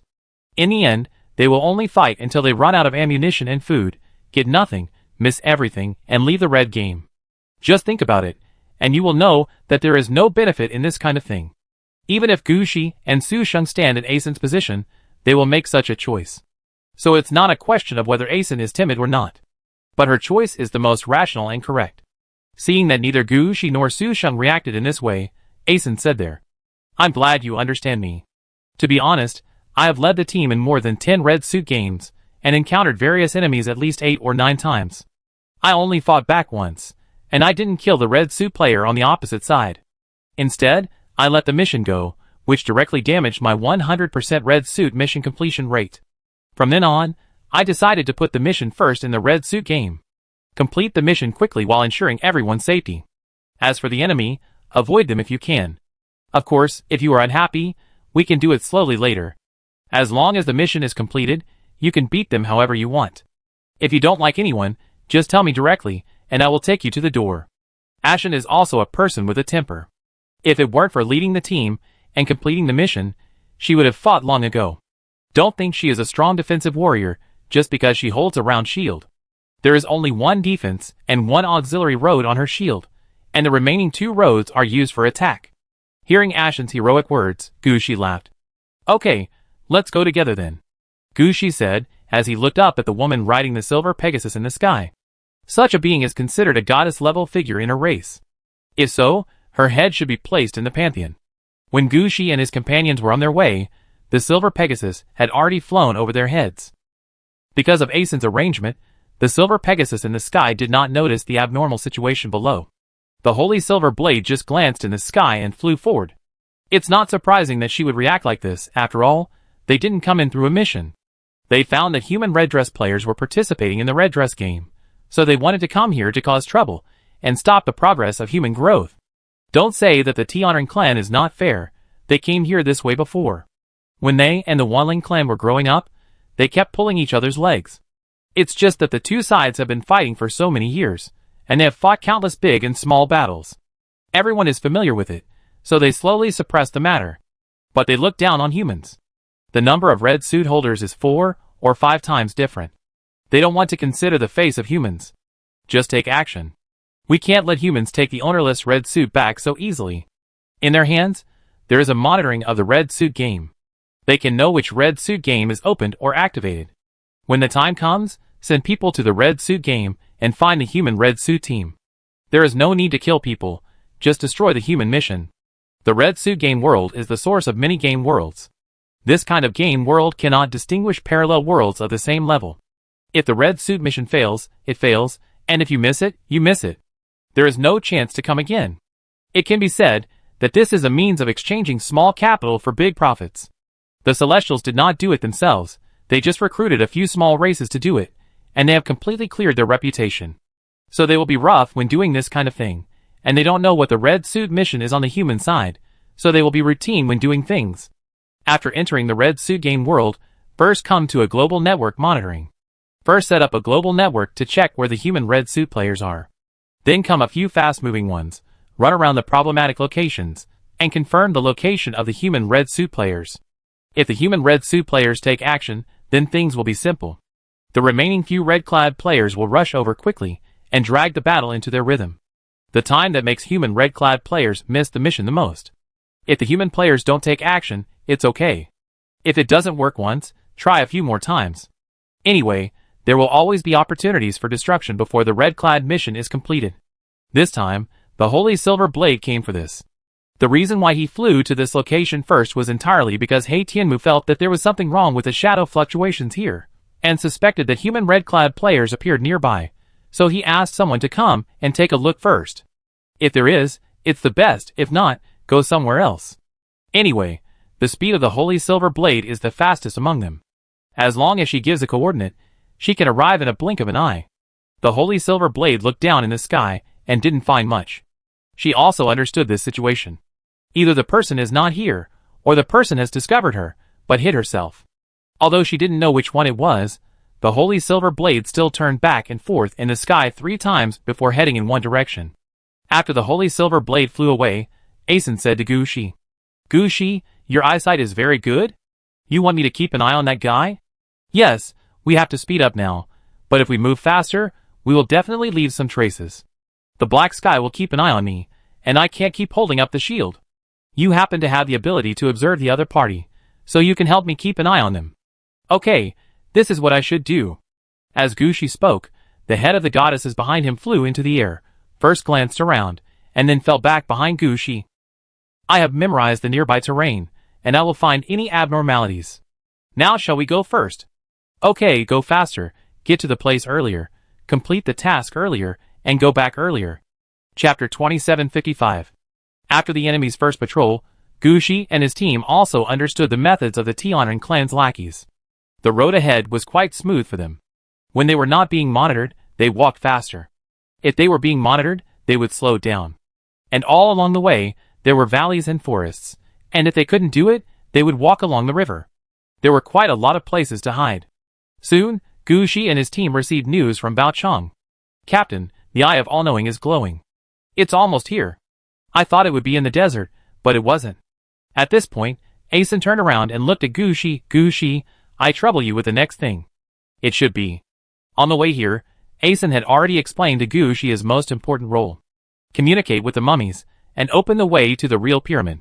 The most important thing is that if some mummies do something, Gu Shi will also need to come forward to suppress them. They all have various combat abilities, but they don't know anything about the undead. Gu Shi took a step forward and stood in the middle. On Bao Chang's side, the Eye of All-Seeing, which had been floating forward, has also stopped. It seems to be waiting for new orders. About 700 meters away from the Eye of All-Seeing, Bao Chong and Lin Xiaocheng are staring at this thing from a distance. "Xiaocheng, you said this thing looks very serious. How can it be related to the undead?" Bao Chong has been thinking about this all the way here. Among the new teammates, he disliked Gu Shi the most. It was not because he was a shooter. Gu Shi was a necromancer. It was because of the death mane on Gu Shi's waist. Bao Chong, who was holding the arrow of eternal life, could tell at a glance that the death mane was similar to the mane of the divine beast. Bao Chong had always wanted to use the red suit to synthesize a phantom god Bao. But now, he only had the arrow of eternal life from the same series as the sky feather arrow, and he had not found a substitute for the mane of the divine beast and the divine wood Bao. But there was always a dream. What if it came true someday? Look now, isn't the dream right in front of you? The death mane in Gu Shi's hand, plus the shadow would Bao on the opposite side. Wouldn't the three-piece set of Bao, string, and arrow be complete? Gu Shi was obviously a newcomer at first glance. If he and the shadow would Bao fought, and both died together, wouldn't the 2 red suits belong to him? Thinking of this, a smile flashed in Bao Chang's eyes. This is a good opportunity. Can't miss it like this. Lin Xiaocheng watched Bao Chang laughing and thinking from time to time, and felt that Bao Chang's brain was flooded. How did he get the red suit? How did he upgrade the level? Did he dream? Gu Shi didn't know that someone was plotting against him. Even if he knew, he didn't take Bao Chang seriously. Gu Shi had seen the situation when Bao Chang came over. This guy couldn't even withstand the void teleportation when entering the portal. His strength looked to be in his 40s, but he was just a piece of iron. If he wasn't a human, with the red suit on him, Gu Shi would kill him in a minute and grab the red suit. How could Bao Chong have a chance to survive? Gu Shi didn't know it now. He hurried to the place where Bao Chong and his team stopped. At this moment, the woman riding a silver Pegasus with a holy silver blade appeared in the sky again. This time, He Tianmu clearly felt that there was a strong energy fluctuation here, so he sent the holy silver blade to see what happened here. Even if the human red suit team was not found, it would be good if they could find something different here. The reason why He Tianmu and his team were so active in being enemies with humans was not because of how bad their relationship with humans was. It was because the small races had no chance to get in touch with the red suit game. Being a dog of the Celestials was their best chance.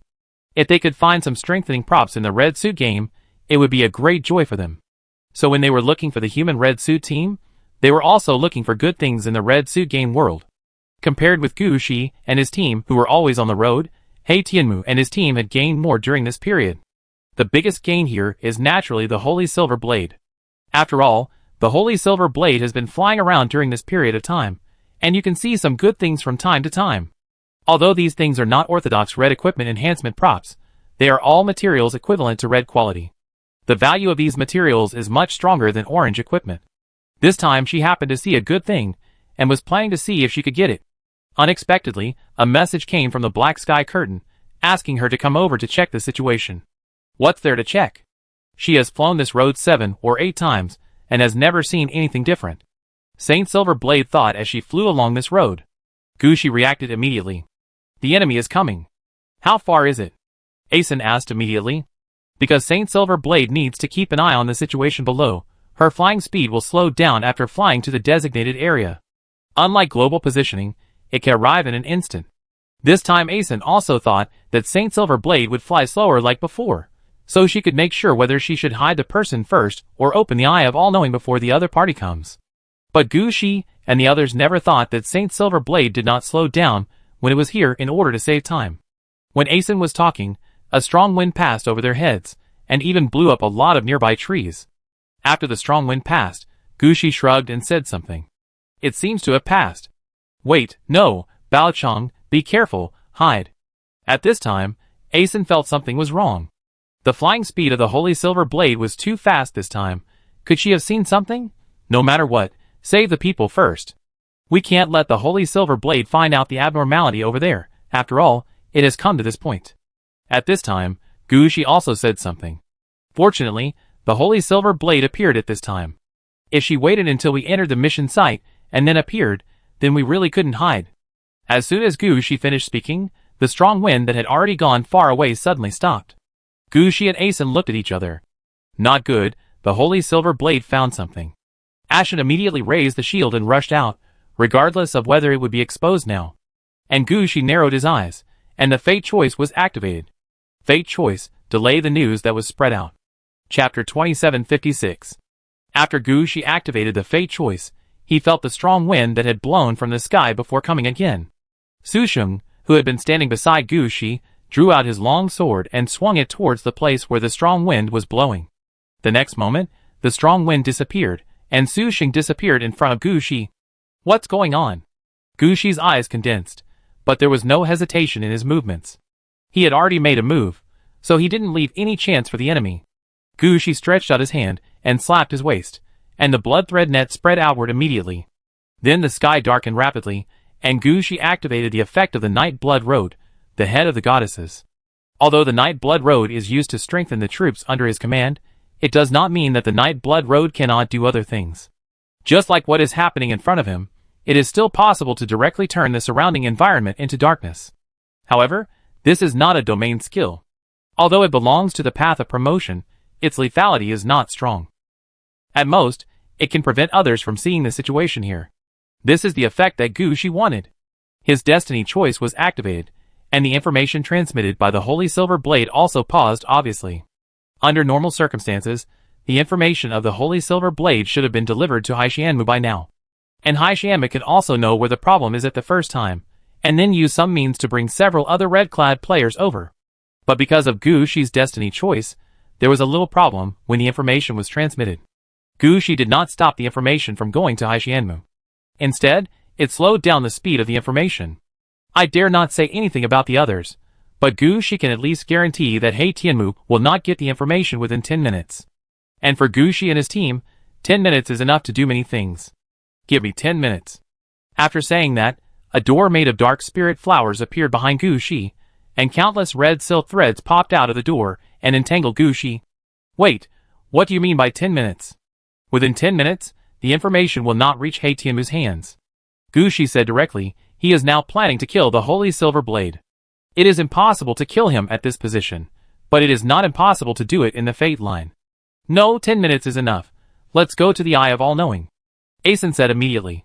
Su Sheng can delay the enemy, and we will take this opportunity to open the mission location. Hearing this, Gu Shi frowned. Thinking in his heart, you are a bit too much. 10 minutes? They are enough to kill a red-clad player. But Ah Shan was the captain anyway, so Gu Shi finally agreed. Okay. After saying that, Gu Shi glanced at the place where Su Sheng had just disappeared. I talked to him. Gu Shi nodded, and the gate made of the nether spirit flowers behind him dissipated, but the red line of the underworld did not stop. The red line quickly entangled Gu Shi and Ah Shan, dragging them forward. Ah Shan was stunned at first, and then did not resist, and was dragged away by Gu Shi. In just a moment, Gu Shi and Ah Shan appeared in front of Bao Chong and the others, less than 700 meters away from the Eye of All-Knowing. Su Sheng, just trap the guy, we have 10 minutes. Tell him not to resist. Gu Shi added. Then the gate of the nether spirit flower opened, and the red silk thread dragged Su Sheng out. At this time, Su Sheng was covered in blood, and there seemed to be some confusion in his eyes. What's going on? Asen felt something was wrong at first glance. Su Sheng in the 5-minute Fate line. Su Sheng is still fighting with the Holy Silver Blade. It's the same if you take him in, and he will be normal in 5 minutes. Gu Shi explained. Asen realized that this was the effect of the resonance of the two red suits. She looked at Gu Shi with a different look. This is to drag someone out from the future. In fact, for Gu Shi, he just took someone to take Su Sheng's position first, and then came out directly when Su Sheng was free. Of course, Su Sheng must be willing to cooperate, otherwise the Fate line is not easy to play with. And Su Sheng is willing to do this, and naturally he has his reasons. Asen glanced at Gu Shi, and for the first time she felt that Gu Shi's level was deliberately suppressed. He has such ability, and he has just reached level 20. It is too low to say that he is level 27 or 28. With such a level, it is not a problem to reach level 40 directly. However, Ah Shan did not say too much, and Gu Shi and Su Sheng did not have much time to buy. At this moment, she immediately stretched out her hand and pointed at the Eye of All-Seeing that was flying 700 meters away. The Eye of All-Seeing, which was originally just floating to guide the way, actually emitted a metallic light at this time. Under this light, Gu Shi saw a space door that was forcibly opened. This space door was supported by the power of the Eye of All-Seeing. Behind this door was a different environment.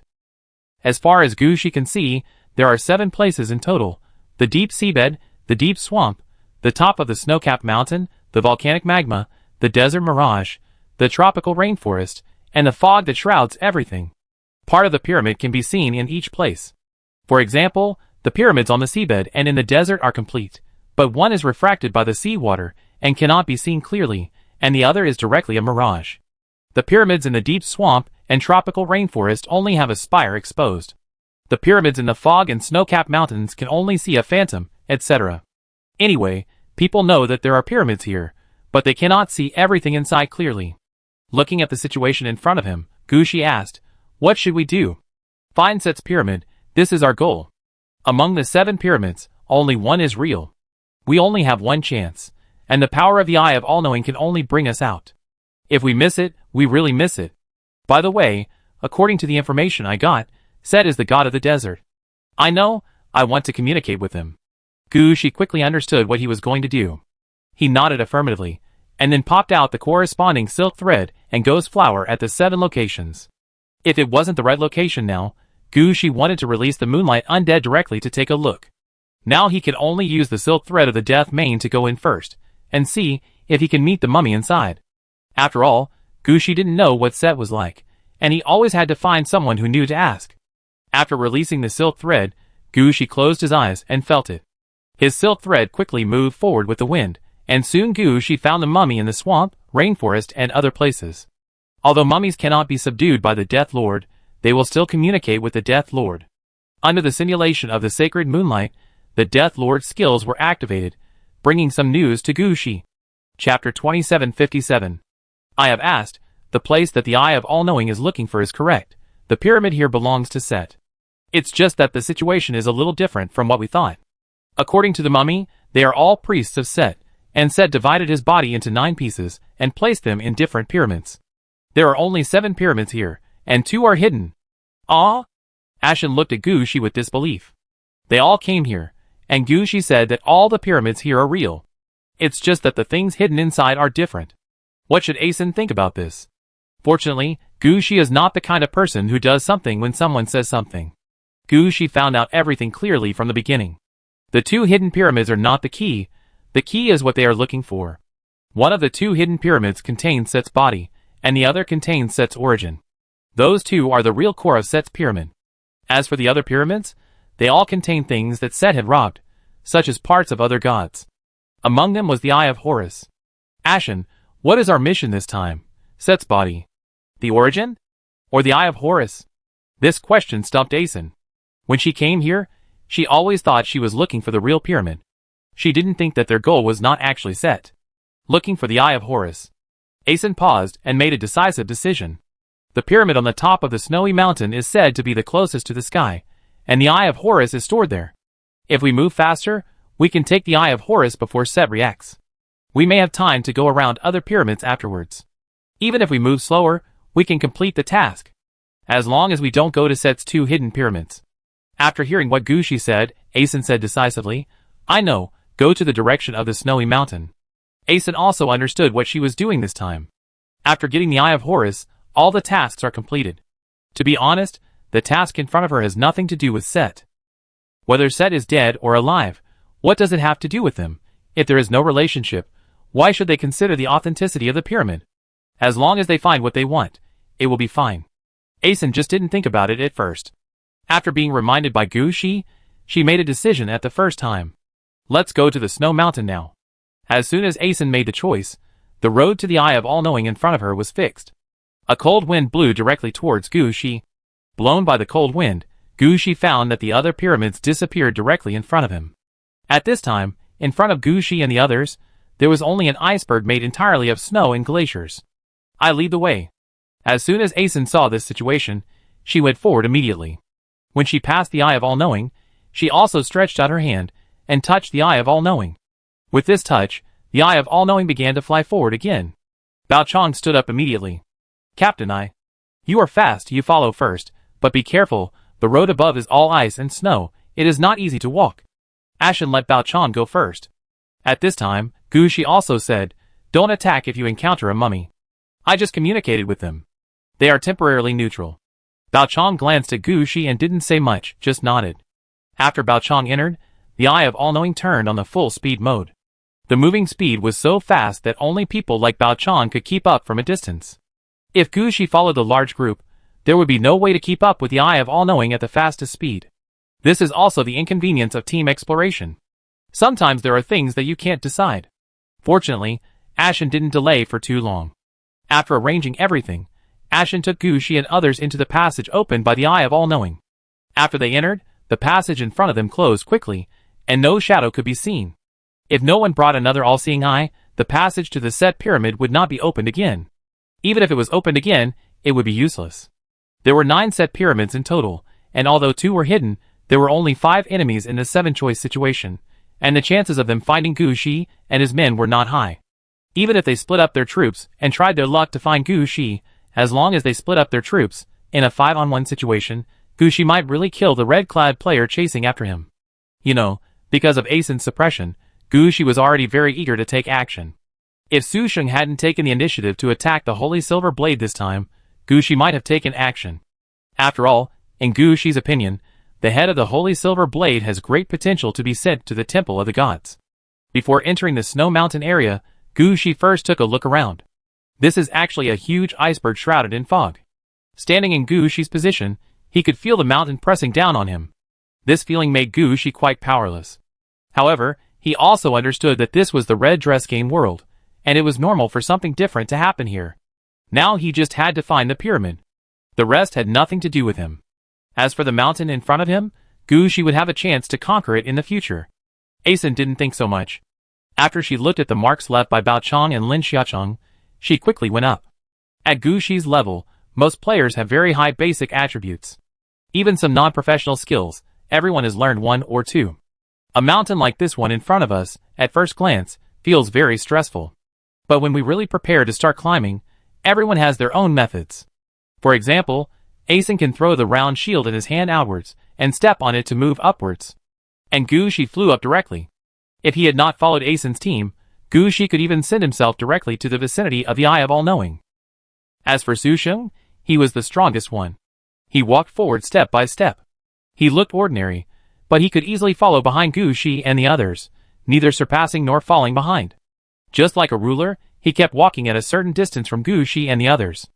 After walking for about 2 or 3 minutes, when they were almost halfway up the mountain, Su Sheng's face changed and his eyes became more lively. He turned his head and looked at Gushi. How did you do it?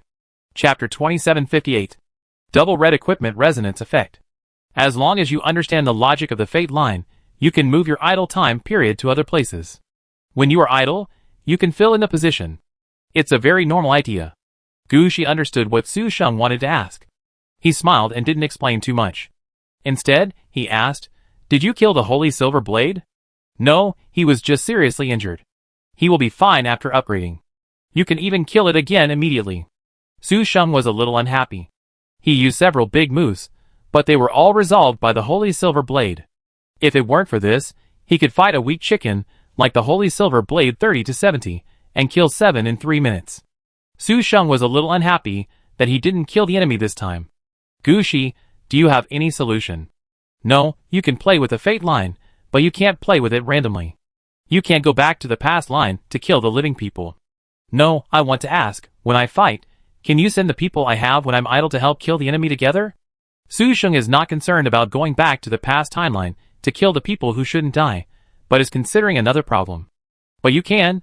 There are some guys who don't look like dragons who do this." "But aren't you a swordsman? Shouldn't you fight alone and move forward?" "Who told you that a swordsman should fight alone? Besides, it's me. Why do you say I'm not fighting alone?" Well, this is justified. Gushi had to admit that it made sense. I didn't expect that Su Sheng, a swordsman, could have such an idea. Who said that swordsmen are all straightforward? Isn't this a normal idea? I can help you with this, but the most important thing about beating a red-clad player is not whether you can kill the opponent, but whether you can prevent the opponent's binding protection from taking effect. You sound like you have killed a red-clad player before. I really have. One of the red-clad items in Een City was snatched away in this way. Well, that's what the big guys would do. I tried it before, but it didn't work, Su Sheng said helplessly. Hearing his words, Gushi knew that Su Sheng was also a ruthless character. Normal red-clad players would never think of trying the quality of other red-clad players, nor would they think of killing people to steal red-clad items. Su Sheng might have done such a thing before, but his strength was a little insufficient, and he couldn't suppress the binding protection of red-clad items, otherwise he should have succeeded.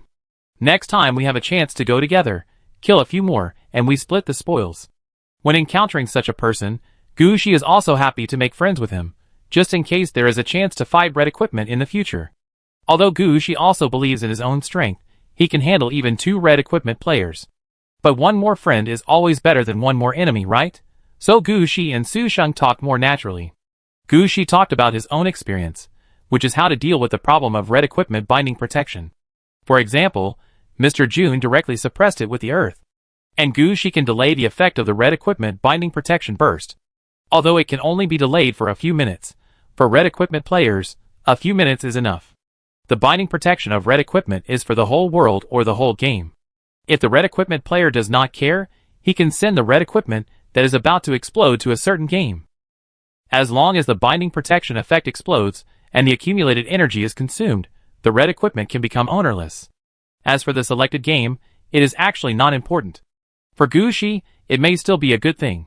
He threw in the red equipment and destroyed a world, and the dead people should be counted on Gushi. Under the double death, the population has increased again. Listening to Gushi's analysis, Asen in front couldn't help shaking his head. This is the second to last explaining the topic to the first. One dares to speak, and the other dares to believe. But Gu Shi and the others don't care. Anyway, they are so old, and they will have corresponding judgments. Soon they climb to the top of the snow mountain in front of them. This way. When climbing to the top of the snow mountain, everyone saw the situation on the south side of the snow mountain. In the snow mountain, a huge pyramid composed of dark blue ice and snow appeared in the valley. This pyramid is quite tall. Gu Shi's octopus head pyramid is already tall enough, right? The pyramid in front of him is about 7 times the size of the octopus head pyramid. The most important thing is that on the top of the pyramid, there is a metal block that looks very similar to the Eye of All-Knowing. That is the real core of the pyramid. Gu Shi doesn't know what it is called, but he knows that it is the thing used by the gods behind the construction of this pyramid. From Gu Shi's perspective, he will find that the symbol of the desert is painted on this metal block. This shows that the pyramid belongs to Set. It's just that there are eyes buried in the desert. The pattern looks like the sun is rising from the desert. That's right, the Eye of Horus is buried here. How do we get in now? Since learning the dead text, Gu Shi's ability to learn various texts can be said to have greatly improved. After all, if he can learn the dead text, what text can't he learn? Not to mention this kind of hieroglyphics. Gu Shi just took a look and knew that he was not in the wrong place. But how to enter the pyramid next depends on Asen. What do you think? Asen looked back at Gu Shi. Go in, this is a fake pyramid, and its defense may be the same as the real pyramid. But the importance here is not that high. As long as the 5 of us don't get lost, we can quickly reach the bottom of the pyramid. Gu Shi directly expressed his opinion. Can't we communicate with the mummies here? Asen asked. No, these mummies are all priests of Set. They all believe in Set. I can keep them neutral, but I can't convince them. That's not right. I seem to have thought of a better way to kill them. Gu Shi thought about it, and finally added. It seems that we can only kill them inside, but Gu Shi, is it okay to kill these mummies? Will there be no Set suddenly jumping out? Su Sheng also asked at this time, but from his expression, it can be seen that he is not afraid of Set jumping out, but wondering whether Set will jump out and whether he can fight him. Gu Shi understands Su Sheng, and at this time, Gu Shi shook his head. I'm afraid it won't work. Unless we attack 2 real pyramids, Set will not appear even if we destroy all 7 fake pyramids. Chapter 2759. Knowing that Set would not appear, both Asen and Su Sheng were very happy. They all knew that as long as Set did not appear, the mission this time would be a sure thing. Are you sure? It is certain that the gods are not so idle. When Gu Shi said this, for some reason, he actually thought of the goddess of beauty, as if the goddess of beauty was very idle. Fortunately, Asen did not see Gu Shi's expression. With Gu Shi's guarantee, Asen made a decision quickly. She was not the kind of person who dared not do anything. If she did not dare to do this or that, she would not have grown to this point. Every player who reached level 40 or above was a killer. At most, it was the difference between killing more and killing less. They were just some mummies. What could not be killed? So under Asen's operation, the Eye of All-Knowing flew to the top of the pyramid, where the Eye of All-Knowing would use up its last energy to open the door of the pyramid in front of Gu Shi and the others. It's just that Gu Shi had experienced the pyramid once before. Know what the inside of the pyramid looks like. Although the pyramid in front of him is big, it is nothing to Gu Shi. When Asen was operating, his attention was actually always on the vicinity of the pyramid. It's rare to come to the red dress game. Gu Shi must take something back. He can't take nothing, right? So Gu Shi's sight turned. This is a good place in front of him. No one has come in for many years. And this is the base camp of the mummy. The Yin energy is quite strong. The ice and snow that have not melted for many years have absorbed the Yin energy. Coupled with the special nature of the red dress game world, something different has actually occurred here. For example, Gu Shi saw a piece of ice-like stone, which looked like an anteater with eagle wings. But Gu Shi noticed more that bones actually grew inside the stone. Gu Shi was shocked when he saw this. This is one of the special undead materials that the Red Guard undead origin usually talked about. Bone in stone. Gu Shi had only heard of the formation principle of bone in stone, but had never seen it. This is not a fossil buried underground, but the bones of the entire earth itself. It grew out of the stone itself. This kind of bone is very useful in the hands of the undead. If many undead equipment is added with this bone in stone, the quality can be directly improved by 1 level. What is said here is not just ordinary equipment. Let's put it this way, if Gu Shi is willing to add this bone in stone to the Hand of Death, although there is no way to get an extra pair of arms, the quality of the previous 2 pairs of arms can be improved a lot.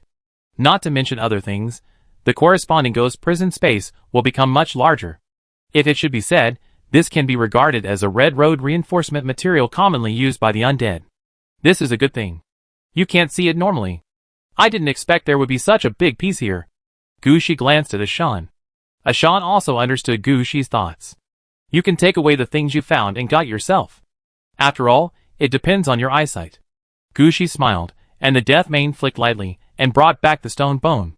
When the stone bone was dragged into Gu Shi's hand, Gu Shi smiled slightly, and a ding sound came to his ear. You get the bone in stone, red.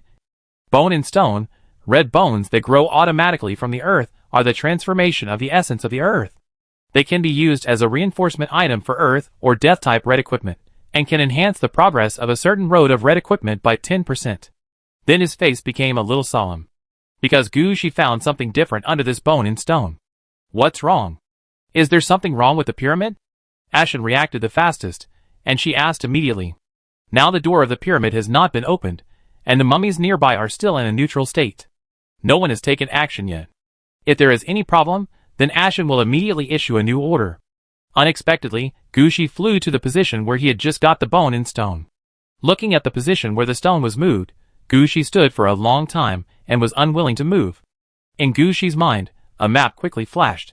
That map was given to Gu Shi by Su Yoheng. It is said that this is the final burial place of a senior free player. But whether you can enter, and where to enter depends on luck. Gu Shi has never liked things like maps. Like Gu Shi's white bone obelisk, there are some things that can always provide Gu Shi with some treasure maps. But Gu Shi has never searched for them personally. After all, to solve the map puzzle, you have to compare the terrain and so on, and you may not find anything in the end. So usually Gu Shi would let his heroes deal with it. He has a few treasure maps left in his hands. And this treasure map about free players, Gu Shi has kept it until now. It's not because the treasure map is difficult to find, but because it's too easy to find. As long as you take the treasure map out, you will feel that the terrain on the map can match all the terrain in front of you. The only thing that remains unchanged is the special secret language on it. Gu Shi knows very well that he must solve the secret language here to find the burial place of this free player. However, the secret language is very complicated, with thousands of meanings in one sentence, and Gu Shi has no idea what it means. So this thing has been in Gu Shi's hands since Gu Shi was level 15. Now Gu Shi is level 20, but he still hasn't found the corresponding situation. And now Gu Shi sees a glimmer of hope. Because he remembers that there is a sentence in the secret language that the bones of the earth are flowing with golden blood. Just when he took away the bones in the stone, Gu Shi saw a flash of golden light in the ice underground. This suddenly reminded Gu Shi of this secret language. I don't know if this treasure map refers to this place. Gu Shi looked up at the speed of the eye of all-knowing, and then took out a treasure map. As the treasure map was taken out, Asen also breathed a sigh of relief. She understood why Gu Shi was standing here. He clearly thought that this was a treasure place. Treasure maps were something that all players had played before. And among the players, there were also specialized professions such as treasure hunters. Gu Shi's actions only caused some surprises to Asen. It was not a big deal. Asen, relieved, did not look at Gu Shi again, but turned her attention back to the mummy not far away. The mummies here, like the pyramids, have existed for who knows how many years.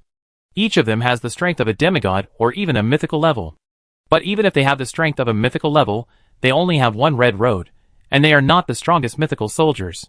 As long as they don't rush up in a group, Asen is not worried that she will not be able to beat them. After all, Asen is most familiar with this kind of battle. The enemy in front of him is not strong. Chapter 2760. When Gu Shi took out the treasure map, he found that a line of text disappeared as if it was burned by fire at the secret language of the treasure map. At the same time, a small piece of the map that kept changing and not fixed became fixed. Gu Shi took a look at the changes on the treasure map and made an estimate in his mind. This map is only 1/50th of the entire treasure map. But there are 80 secret languages like before. It seems that this kind of treasure map is divided into 2 steps. First, find the official map, and then use the remaining secret languages to guess whether this location is in the real world or in the depths of the game, or in which powerful game. After all, Gu Shi has seen some of the methods of free players. At the beginning, Su Yoheng took advantage of Gu Shi's promotion to open a special game world. From this point, it can be seen that there are too many things in the game that Gu Shi cannot understand. Gu Shi, who understands this, put away the treasure. He had already planned it out. When he returned, he would send all the secret words to his subordinates, especially the players on Beiluyi's side, asking them to help check if there are similar terrains. This might make it faster to find. While Gushi was thinking about this, the Eye of All-Knowing finally flew to the top of the pyramid. The small piece of the Eye of All-Knowing just squeezed down the metal block belonging to Set on the top of the pyramid. As the Eye of All-Knowing fell, the door to the underground palace in front of the pyramid opened. Behind the door were rows of human-shaped coffins. These coffins are full of Egyptian style. I don't know what they were thinking, making the coffins as big as their people. Be careful, all the coffins contain mummies. Especially the black ones, which are mummies made alive after being tortured. Those guys are the most ferocious. As the door of the pyramid opened, Gushi stood in front at the first time. As the only necromancer among the 5 people, Gushi also understood his mission. I'm not sure what curse the mummies here use. They are neutral and won't tell me everything. But the biggest feature of the mummy army is the curse. This will not change. It's best to use all the means to resist the curse, Gushi said while turning on the strange dragon halo. Hearing Gushi's words, Asen and the others also took medicine and used means. Curses are hard to say, and you don't know when they will take your life. After all, the randomness of curses is quite large. Gushi is strong, and he is also a necromancer. If he dealt with it seriously, then they would not dare to do anything. After watching them prepare, Gushi began to speak again. I am not sure what type of profession the opponent's mummy is. So now I am not sure what skills the opponent has. But the main equipment of the mummy is the crown, that is, the mask. This can be confirmed. When all mummies prioritize strengthening equipment, they are masks. If it is a demigod soldier, then there must be an orange mask. If it is a myth soldier, then the road must be written on his face. Gushi talked about some of the mummy's situations, and Asen and the others were listening carefully. Also, no matter what profession of mummies are in, their attacks often have a ricochet effect. Don't think that you can dodge the opponent's attack. Sometimes you have to look behind you to see if there are any means of rebounding. As for invisibility, toxicity, etc., that's a piece of cake. Everyone knows it. Just be careful. But I'm not sure whether the other major feature of the mummy, the feature of controlling animals, will be available. After all, this is Set's territory, and the possibility of controlling animals is relatively high. Set has the experience of turning into various animals to fight the Egyptian gods in the past. Gushi told all the situations he knew. The rest was handed over to Asen. Bao Chong will start the monster later, I will block the enemy, and everyone will focus on attacking. First kill a mummy to see the opponent's quality and means. Gushi didn't say anything. After all, in a team, you always have to listen to orders. And Gushi was quite curious. He rarely participated in such team battles before. Normally, he always sits in the commander's position. Now, watching others command, Gushi always feels very fresh. Kill! After seeing Gushi and the others ready, Asen threw the round shield in his hand immediately. The round shield flew out like a flying disc and hit a coffin in the pyramid. Click! The coffin was opened, and a mummy with a copper mask on his face appeared inside. The mummy was wrapped in black linen bandages, and some of the muscles in his hands had rotted away. When the mummy came out of the coffin, he picked up something like a copper shovel from the ground. He rushed towards Gushi and the others with big strides. Asen, who had put away his round shield, turned and looked at Gushi. Gushi glanced at the mummy, only a mask, no crown, this is an ordinary guard. The level and combat effectiveness are still uncertain. He is not a priest, and he does not know long-range spells, so just be careful of the curse and poison in the attack.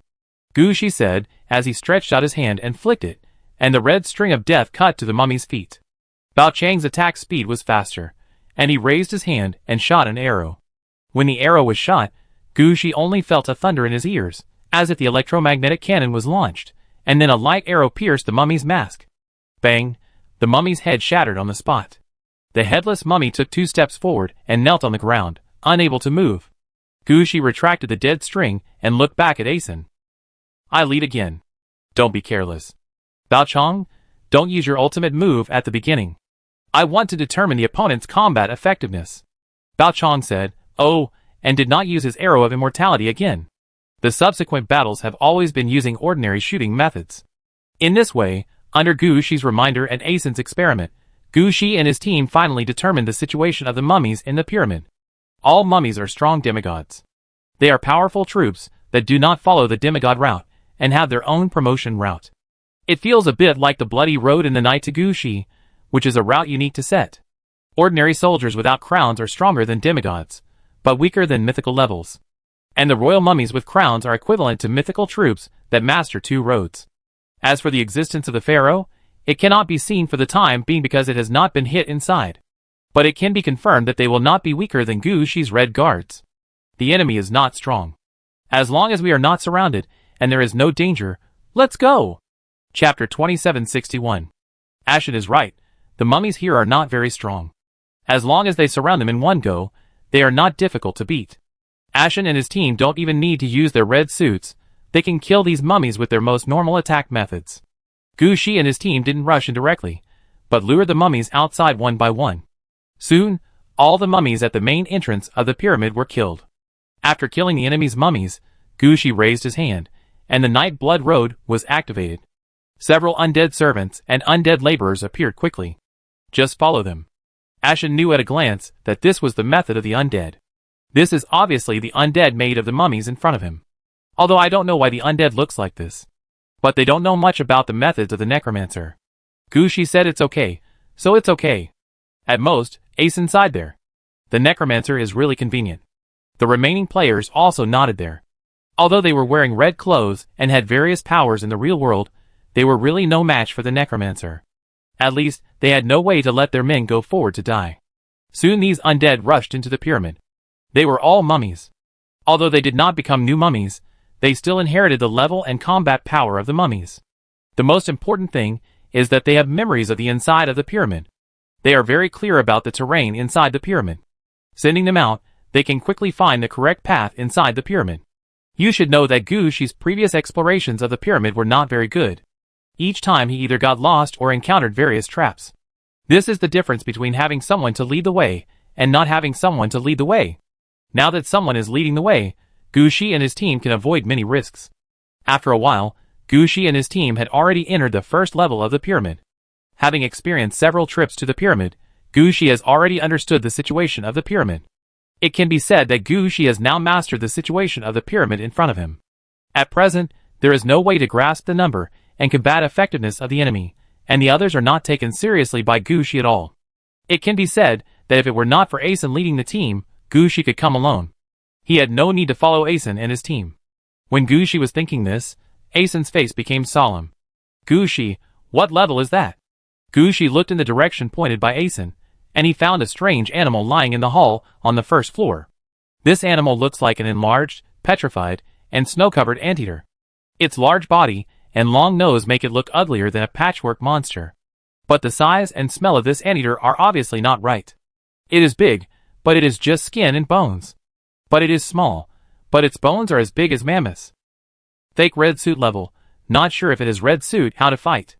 Gu Shi took a look at the other person and realized that this guy was one of the guards in the pyramid. After all, Set couldn't put a real red suit in the fake pyramid. No matter how strong Set is, he has not yet fought his way out of the red suit game, and he is not an ancient god. He is not the kind of person who has a bunch of red suits in his hands. And the one in front of him is not the final guard in the pyramid, he is like the gatekeeper in the pyramid. If this kind of soldier has red suits, then Set's strength will exceed the standard. So Gu Shi just took a look and quickly made a judgment. This guy is similar to the red suit guards under Gu Shi. Pseudo-red suit level, strong, but not the kind of unkillable existence. Asen and others are pursuing red suit enhancement, and naturally know the level division of red suits. Pseudo-red suit level, not pseudo-red suit, that is, the enemy has no binding protection. If you don't fight this kind of enemy, then when will you wait? With this idea, Asen and others acted decisively. The most decisive one was Lin Xiaocheng, who didn't take much action along the way. As a berserker-style player, how could you bear it? So he held up the destruction axe in one hand, and an iron rod that was taller than him in the other, and jumped in front of the monster. Before the destruction axe was used, the iron rod in his left hand smashed down on the monster's head. With this smash, the monster was directly beaten back several steps. Then the destruction axe smashed down heavily. This situation made Gu Shi a little confused. However, Asen seemed to understand Lin's idea and nodded there. Interesting. Captain, can you explain it? I don't quite understand it. Asen hesitated. After all, the fighting method is a personal matter for every red-clad player. It is one thing for Ah Shan to understand it herself, but it is another thing to tell others about it. She finally said, "You are a summoner, it is normal that you can't understand it." Lin Xia is using a combination of moves. This is how close combat is. Their moves are powerful, and can be combined with each other. The power of the combination of moves is not great, but it is the best means for close combat. The most important thing is that close combat can be combined with each other through combination of moves. Gu Shi is a magician, and he really doesn't understand some things about close combat. Usually, even when Gu Shi's subordinates fight, he only sees the final result. Gu Shi just listened to Ah Shan's explanation, but he didn't understand it very well. At this time, Su Sheng saw Gu Shi like this, and he also laughed. Just now, Gu Shi analyzed the characteristics of the mummy, and directly released the undead to lead the way. They thought Gu Shi knew everything. Unexpectedly, Gu Shi also has his own weaknesses. This is really interesting. Su Sheng smiled and explained the situation to Gu Shi. Gu Shi, you don't understand because you don't have close combat experience. What Lin Xiaochong did just now actually makes sense. Lin Xiaochong's destruction axe is mainly used for destruction, and I'm not sure about roads or something like that. But the idea behind what he did just now is very simple. Lin Xiaochong's movements are slow, after all, that's the case with Titan warriors. It's difficult to hold a two-handed weapon with one hand, and you know the attack speed of a two-handed weapon. Very slow. In order to ensure that your attack can be fully exerted, many two-handed weapons require you to raise your weapon above your head and use your whole body. This way, there will be many flaws when you attack. Lin Xiaochong's attack just now was actually to create stiffness, so that the enemy can't find his flaws. This way he has more time to attack with the destruction axe. Look, he attacked. Chapter 2762. While Su Sheng was explaining, Lin Xiaochong had already chopped his opponent to the ground with an axe. Just as Su Sheng had judged, Lin Xiaochong did not give his opponent any chance to react, and stiffness was the most basic. Various control effects such as paralysis, dizziness, and blindness were added to the enemy one by one. Whenever the enemy wanted to counterattack, Lin Xiaochong would focus on the control skills. After such a set of big moves, the monster in front of him was chopped into meat paste on the spot. When Lin Xiaochong finished chopping, Gu Shi found several traces of the opponent's use of the red road. However, Gu Shi did not see what the opponent's red road was. I found something. Can anyone help identify it? At this time, Lin Xiaochong, who was fighting in the front, picked out a ball of strange things from the meat paste. From a distance, the ball looked like flesh and blood would. Lin Xiaochong was quite interested when he held it in his hand. Gu Shi felt it from a distance and found that there was a little undead breath on this thing, but it was obviously not much. The breath on it was mainly curse and toxicity. Here is this for you. As soon as Ashan heard it, she took out a scroll. Identification scroll? You still bring this? Yes, you usually fight alone, so you take everything by yourself, so you don't need to bring it. When I lead a team, I will definitely identify some things as soon as I encounter them. I will divide what can be divided on the spot. I can also sell the unwanted items on the spot for money. Ashan explained with a smile. She saw along the way that Gu Shi was the kind of player who usually fought alone, and everything belonged to Gu Shi after the battle. In this case, it is the same whether to identify it on the spot or take it back for identification. He had never seen an identification scroll, and he didn't know that there were some things that had to be clearly divided between team players. Sure enough, after hearing these words, Gu Shi just nodded. At this time, Lin Xiaochong also said, "The red equipment enhancement props for the curse and poison road, this has nothing to do with me. Does anyone want it?" As Lin Xiaochong said, he looked at Gu Shi. Gu Shi shook his head. "No way, how could I think that curse and poison would be the exclusive route for the undead mage?" Gu Shi shook his head decisively. He really couldn't use this thing. Gu Shi counted every piece of red equipment, and there was no curse or poison in his several red equipment. In his red equipment, more of the kind that was directly fired at full power to kill people in seconds. Looking at Gu Shi's reaction, Lin Xiaochong was obviously stunned. Just now, he had already seen that Gu Shi had a lot of resources. He originally wanted to sell this red equipment enhancement item to Gu Shi for a good price. Unexpectedly, Gu Shi was the first to shake his head. What should he do with this thing now? If he can't sell it, he have come here for nothing. At this time, Ashan could only say, "Send the detailed data and see if anyone can use it." Lin Xiaochong could only post the properties of this thing. Erosion bloodwood, red a special wood eroded by flesh and blood, with the curse of flesh and blood and life inside. It can be used as a reinforcement item for poisonous and cursed red equipment, and can enhance the progress of a certain path of red equipment by 10%. Gu Shi took a look and didn't want to read any more. On the other hand, Bao Chong said, "It's wood. If it's cheaper, I'd like it. I can use it to make arrows." Then let's bid. The starting price of the red suit enhancement item is 10 years of empty spirit crystal. The highest bidder wins. Gu Shi was stunned for a moment, and then he realized that for the red suit boss, the empty spirit crystal is the most attractive. If you ask for some money or other resources, there will always be people who make such and such requests. But the empty spirit crystal will not. Whether it is red suit or quasi-red suit, it is very useful for red suit players. It can be said that nothing is as useful as the empty spirit crystal. Hearing this price, Lin Xiaochong moved his mouth, as if he wanted to say something, but he didn't say it in the end. After all, 10 years of empty spirit crystal is the standard price, and Asen didn't lower the price. It's just that no one is competing, so the price can't be raised. Okay. Lin Xiaochong muttered, and finally agreed to the live auction. Gu Shi, Su Sheng and Asen didn't need it. In the end, this piece of corroded bloodwood could only be bought by Bao Chong with 10-year empty spirit crystals. Looking at this situation, Gu Shi muttered. It would be great if no one would snatch what I want. It's very simple. Either you are the only one who can use it, or you found it yourself, and it was not obtained by teamwork in a battle. You can take it yourself. As Shan said this, he divided the 2-year empty spirit crystals to Gu Shi. This is how the team works. After the auction, the money is divided directly. No matter who it is, everyone will share it equally. Everyone has a share, even the person who paid for it. Under such circumstances, they fought quite smoothly all the way. In the next few battles, Gu Shi and his team took 6 red road strengthening props from the guards. But all of them were what Gu Shi didn't want. In the end, Gu Shi only got 12 years of empty spirit crystals. He got nothing else. Gu Shi was not dissatisfied with this situation. In Gu Shi's view, getting empty spirit crystals means income. No matter who it is, Gu Shi can't buy something he doesn't want. They are about to enter the last level of the pyramid and find the Eye of Horus they want. At this time, Asen seemed to feel something, and his steps slowed down. A water mirror appeared in his hand, and he looked at it carefully. Gu Shi, who was directing his men to clear the way forward, turned his head at the first time. What happened? He Tianmu has found the entrance to the pyramid, but they are still unable to determine which pyramid to enter. How did they open the entrance to the pyramid? Gu Shi was a little confused. He knew that when they entered the pyramid area of Set, the previous passage doors had been closed. He Tianmu and his team were able to find it this way, which was quite capable. It should be that someone in their team changed. The Yingwang tribe shelter shield was gone, and a new person came. It was this new person who opened the door to the pyramid area. Do you know which race he is from? Gu Shi asked curiously.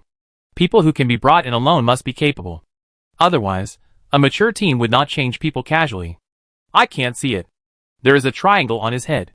It is very likely to be the anti-dragon tribe or the devil beast tribe. But the details cannot be determined. After all, the rankings of these two races are too low. Hey, what is this thing? I know who he is. Chapter 2763. The new red-clad player of the horror tribe, Kasutoto, the Shield of Destiny. Ashen flipped through the memories in his mind, and finally found the information of the enemy in front of him. Although he didn't know what abilities this horror tribe player named Kasutoto had, the red-clad player called the Shield of Destiny must be related to Destiny. The other party was able to open the passage to the pyramid because he found the Shadow of Destiny. Destiny? I handle it. You guys hurry up and find the Eye of Horus and complete the task first. Gu Shi said as soon as he heard it. Ashen was still wondering, isn't Gu Shi a necromancer? How could he have the ability of Destiny? But it's not impossible to think about it. Before, Gu Shi dragged Su Sheng out from a few minutes later.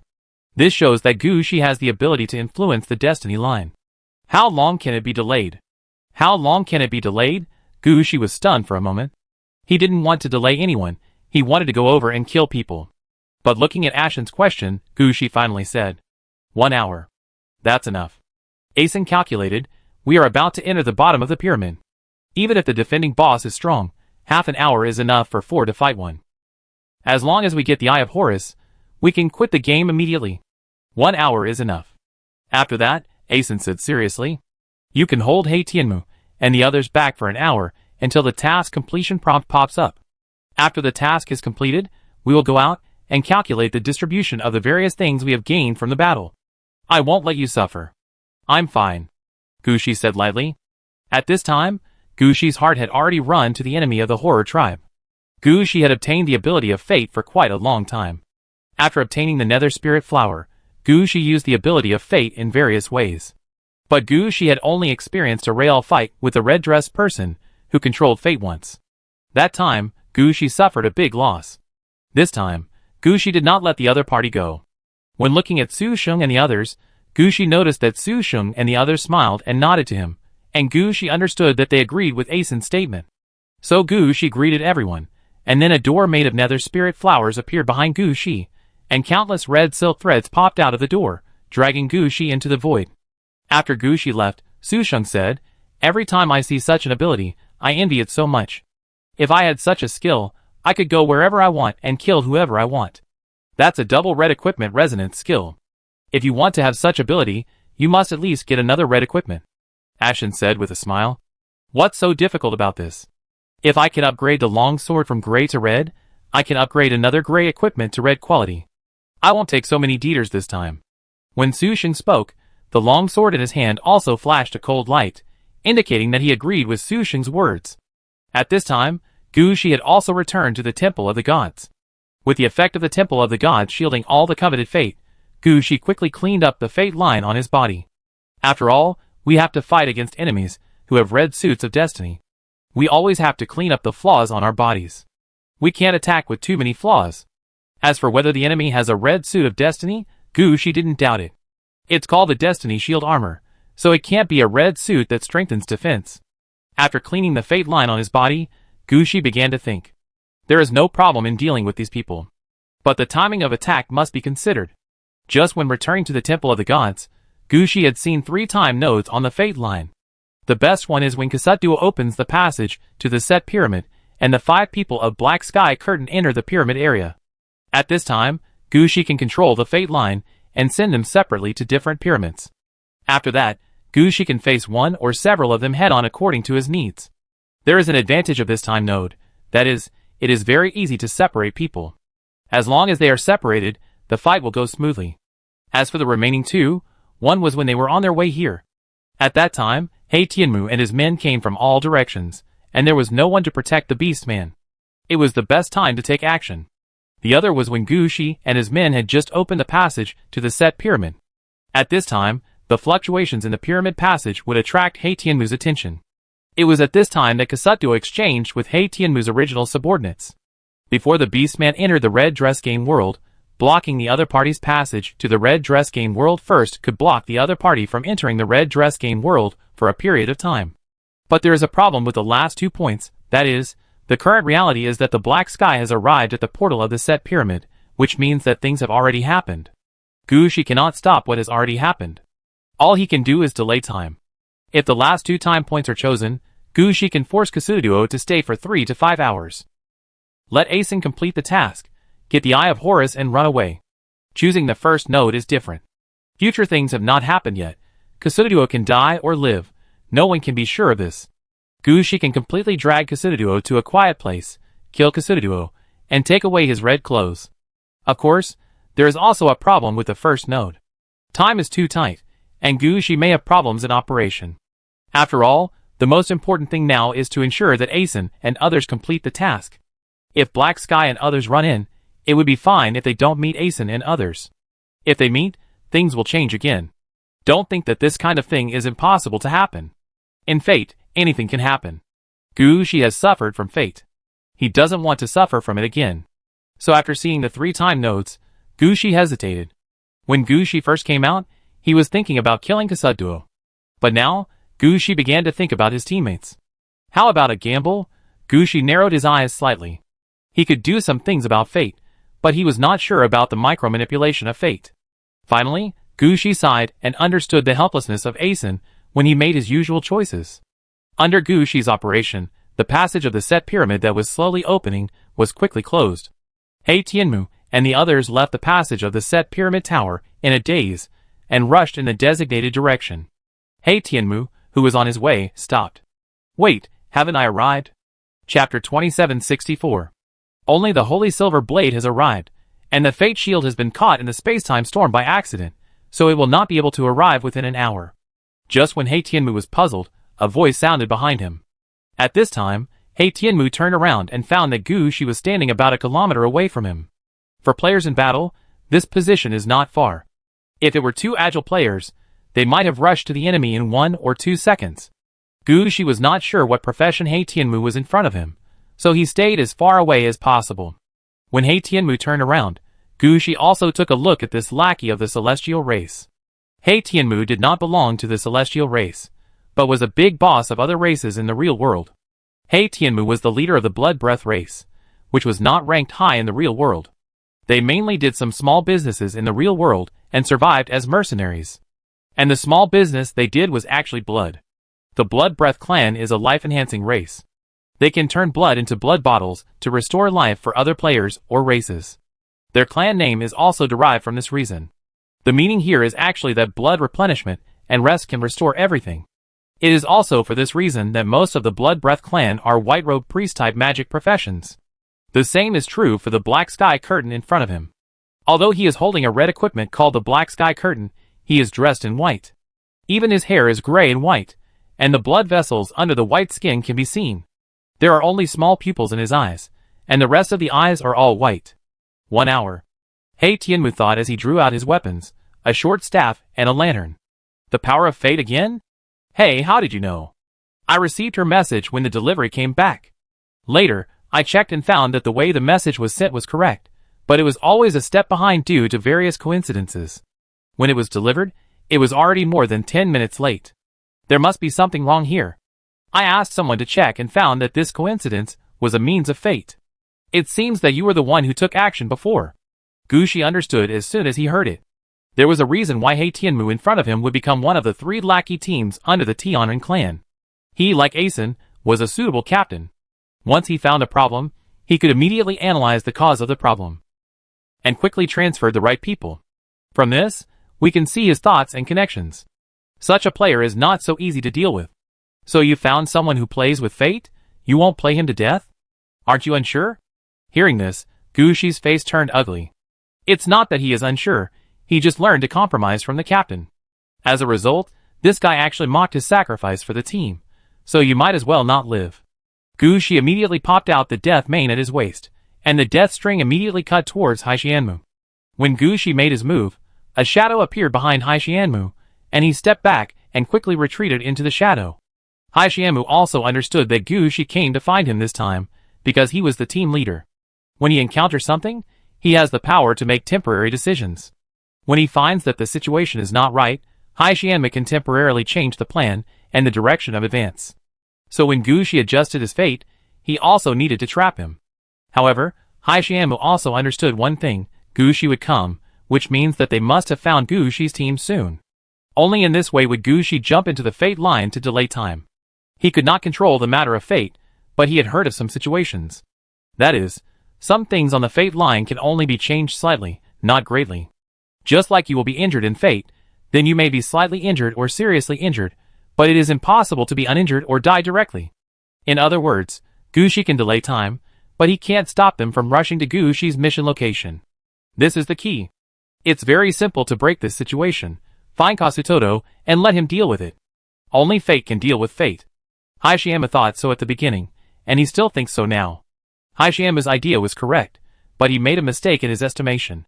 Gu Shi is not an ordinary red suit holder. The means by which he switched his fate was the effect of the resonance of the double red suits.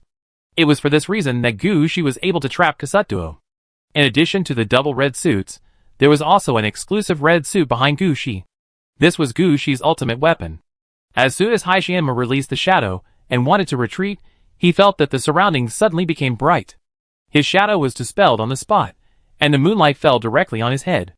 The effect of He Tianmu was gone, and the man in front of him rolled on the ground at the first moment. He knew that he would not die. Not to mention the protection of the red suit binding. Even the influence of fate would make Gu Shi stop. But not dying does not mean that he will not be injured. If Gu Shi beat him seriously and trapped him there for an hour or two, he would still be very uncomfortable. So he couldn't let Gu Shi have the chance to catch him. He Tianmu thought while rolling on the ground, trying to get out of Gu Shi's attack range. As long as he was a little further away, he could activate a road of He Tianmu and use the powerful darkness to break the moonlight in front of him. He believed that his darkness could devour everything. Then, he would be the king of darkness, even if Gu Shi could control fate. Do you really think he doesn't know that as long as you kill the anomaly in fate, you can get the gift of fate? This is what you brought to your door. Thinking of this, He Tianmu's eyes flashed with a hint of pride. But when he turned around on the ground again, he found that the situation on the ground seemed a little wrong. Isn't he in the jungle? Why does the ground in front of him look like marble? Why is there a city here? Where do these ghosts that seem to radiate silver light come from? Have you been thinking that I can't change the fate that has already happened? At this time, Gu Shi also walked into the city in front of him. Yes, I can't do it, but fate can be deceived. Normally, you will meet with your companions in front of the passage of the pyramid in a few minutes. I can only delay a little time at most. But who asked you to jump in by yourself? You should just be beaten by me honestly and get seriously injured. Why do you want to kill yourself? So, fate is really an unsolved mystery. I just wanted to put a coordinate on you, but you bumped in by yourself. Chapter 2765. Gu Shi's sigh was his true words. He just wanted to use the sacred moonlight to hold back the black sky curtain at first. In Gu Shi's eyes, using light to break darkness is not a very normal thing. The sacred moonlight is also an exclusive road, and it is not easy to suppress the black sky curtain. But Gu Shi never expected that the black sky curtain would roll over and try to turn himself into a dark shadow and rush out, but ended up rushing into the Death City that Gu Shi stored in the sacred moonlight. When the Death City of the Octopus Head was taken away, the two super large Death Cities of the Initial and Alienation were received in the sacred moonlight. Use the power of the sacred moonlight to warm it up, and at the same time, most of the Death City of the Octopus Head was demolished. The demolished Death City materials were sent to Chongqi Mountain as building materials to build the town of Chongqi Mountain. When the Death City was demolished, Gu Shi extracted the soul of the Death City and the concept of death of the Death City from it. The souls of ordinary Death Cities were all placed by Gu Shi in the Moonlight City of the real world for nurturing. The souls of large Death Cities were all distributed to the 3 Death Cities deep in the game. The souls of super large Death Cities belonged to the Wonder City in the secret space. Although Gu Shi didn't know what these souls were for, he would keep them if he could, because they would be useful one day. As for the concept of death in the Death City, it was all received in the sacred moonlight to strengthen the 2 super large Death Cities. In this way, as long as Gu Shi's wind-breaking shattering hand and melting crushing hand complete all the requirements for advancement, his original death hand and alienated death hand will immediately reach a very high level. Maybe they can directly upgrade to red equipment. Even if they can't upgrade to red equipment directly, it will be very beneficial for the future growth of Gu Shi's death hand. Maybe under such a stimulus, Gu Shi's death hand can skip the ordinary level and reach the powerful red equipment. So the 2 Death Cities hidden in the sacred moonlight are the most important things for Gu Shi now. It's okay if they are not discovered, but if they are discovered, Gu Shi will definitely not let people leave alive. Even if He Tianmu is a red equipment player, it's the same. So Gu Shi said that He Tianmu sent himself to a dead end. As for the matter of fate, it's not that there is no way to solve it. When Gu Shi came over, He Tianmu and his teammates were preparing to open the passage to the set pyramid. As long as this scene can appear in the end, it's fine. Fate doesn't care whether the He Tianmu who opened the door in the past is real or fake, alive or dead. Gu Shi didn't think about this at first. Now that he was forced by the current situation, many ways to cheat fate flashed through Gu Shi's mind. Of course, what Gu Shi had to do now was to kill He Tianmu. After making up his mind, Gu Shi's sacred moonlight condensed, and He Tianmu felt as if he was entangled by something.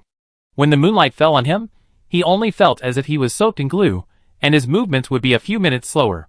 What was going on? The moonlight condensed? He was familiar with this kind of thing. He had also turned the dark shadow into liquid before, which could trap people tightly. You are too naive to use this method to deal with yourself. Just see if my black sky curtain can break your moonlight. Black Sky Curtain thought as he activated his red suit skill. But as soon as he activated it, he felt something was wrong. Because he found that the moonlight falling on him seemed alive. In fact, if Black Sky Curtain was not so arrogant and looked carefully, he would find that the moonlight falling on him would turn into light spots the size of powder. If you enlarge the light spots, you will find that each light spot is a death incarnation that has been reduced by an unknown number of times. All forms of Gu Shi's death incarnations can be found here. Although these death incarnations have been reduced, their power has not been reduced. On the contrary, because of the sacred moonlight, all attacks cannot be transmitted to the outside, and can only attack Black Sky Curtain. It can be said that the attack of the death incarnation has changed from a range of diffusion to a directional attack. When Gu Shi released these death incarnations, he also allowed them to combine freely. You can combine them in any way you want, and you can combine as many death incarnations as you want. Some combinations that She had never thought of appeared in the moonlight. This was a fatal blow to Haixianmu. You should know that She's usual death incarnation combination skills are all used as range skills, super long range, super large range attacks. It is guaranteed to flatten an area. Even if Haixianmu in front of him has red clothes, what can he do? His red clothes are not defensive, and there is no way to save his life. The most important thing is that Haixianmu is now right under She's sacred moonlight. It can be said that as long as the holy moonlight is still there, the number of these tiny death incarnations will only increase. All attacks will hit Haixianmu. Haixianmu can still rely on the red suit to withstand one wave of attacks, but what about 2 or 3 waves? Under a series of attacks, how long can Haixianmu hold on? Even if he holds on, how long can the red suit in his hand last? You should know that the difference between the road exclusive to red suit and the road of ordinary red suit is quite large. Let alone the understanding of the road, the energy behind the two roads is very different. Not to mention the utilization rate of energy. In fact, when the first wave of attacks fell on Haixianmu already felt something was wrong. The moonlight kept exploding on him, and each time it would cause him considerable damage. The black sky beside him could not protect his whole body at all. In just a moment, his body was full of blood holes of various sizes. And most of his bones were broken. If the Blood Breath clan had not been born with the ability to draw blood to replenish blood, and he was a priest who could restore his life, he might have been killed in a second. But now Haixianmu also understood that he was afraid that he would not have a chance to escape. He looked up and stared at Shi. Aren't you afraid of the backlash of fate? I will take care of it, now you can only die. Shi didn't want to give Haixianmu any chance. Shi was uneasy if this guy didn't die.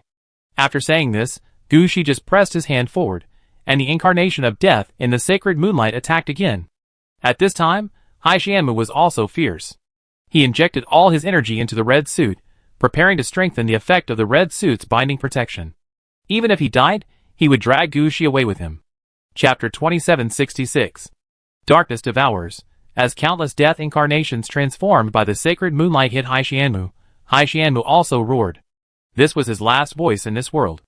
Then a black light surged out from his body, devouring Shi's sacred moonlight. As soon as he saw this, Shi understood what Haixianmu's red suit binding protection was. This was to swallow everything into the darkness, and assimilate it into a part of the darkness. This was a very interesting binding protection. It was a pity that he met his opponent.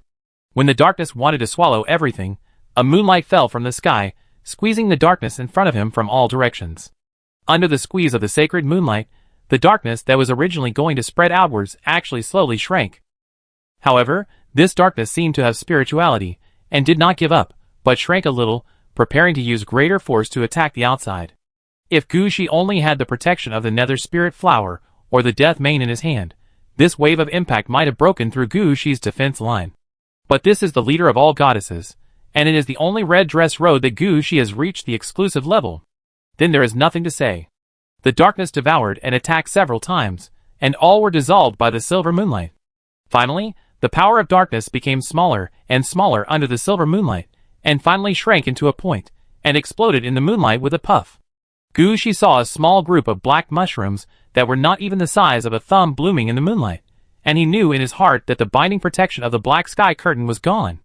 Now the black sky curtain has become a piece of red dress without an owner.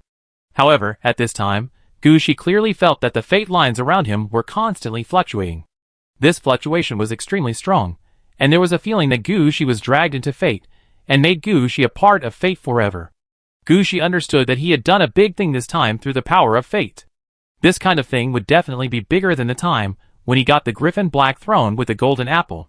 If this part of the influence is not eliminated, Shi will have more and more troubles. So it can't be delayed any longer. Shi raised his hand and grabbed the black mushroom. The strange dragon halo was released under his feet, swallowing up all kinds of problems that might be bestowed on him. At the same time, he took a step forward and entered the Temple of the Gods directly. Although the current location of the Temple of the Gods is small, it is a place where fate cannot directly affect it. After entering here, Shi felt that the power of fate that wanted to fall on him disappeared quickly.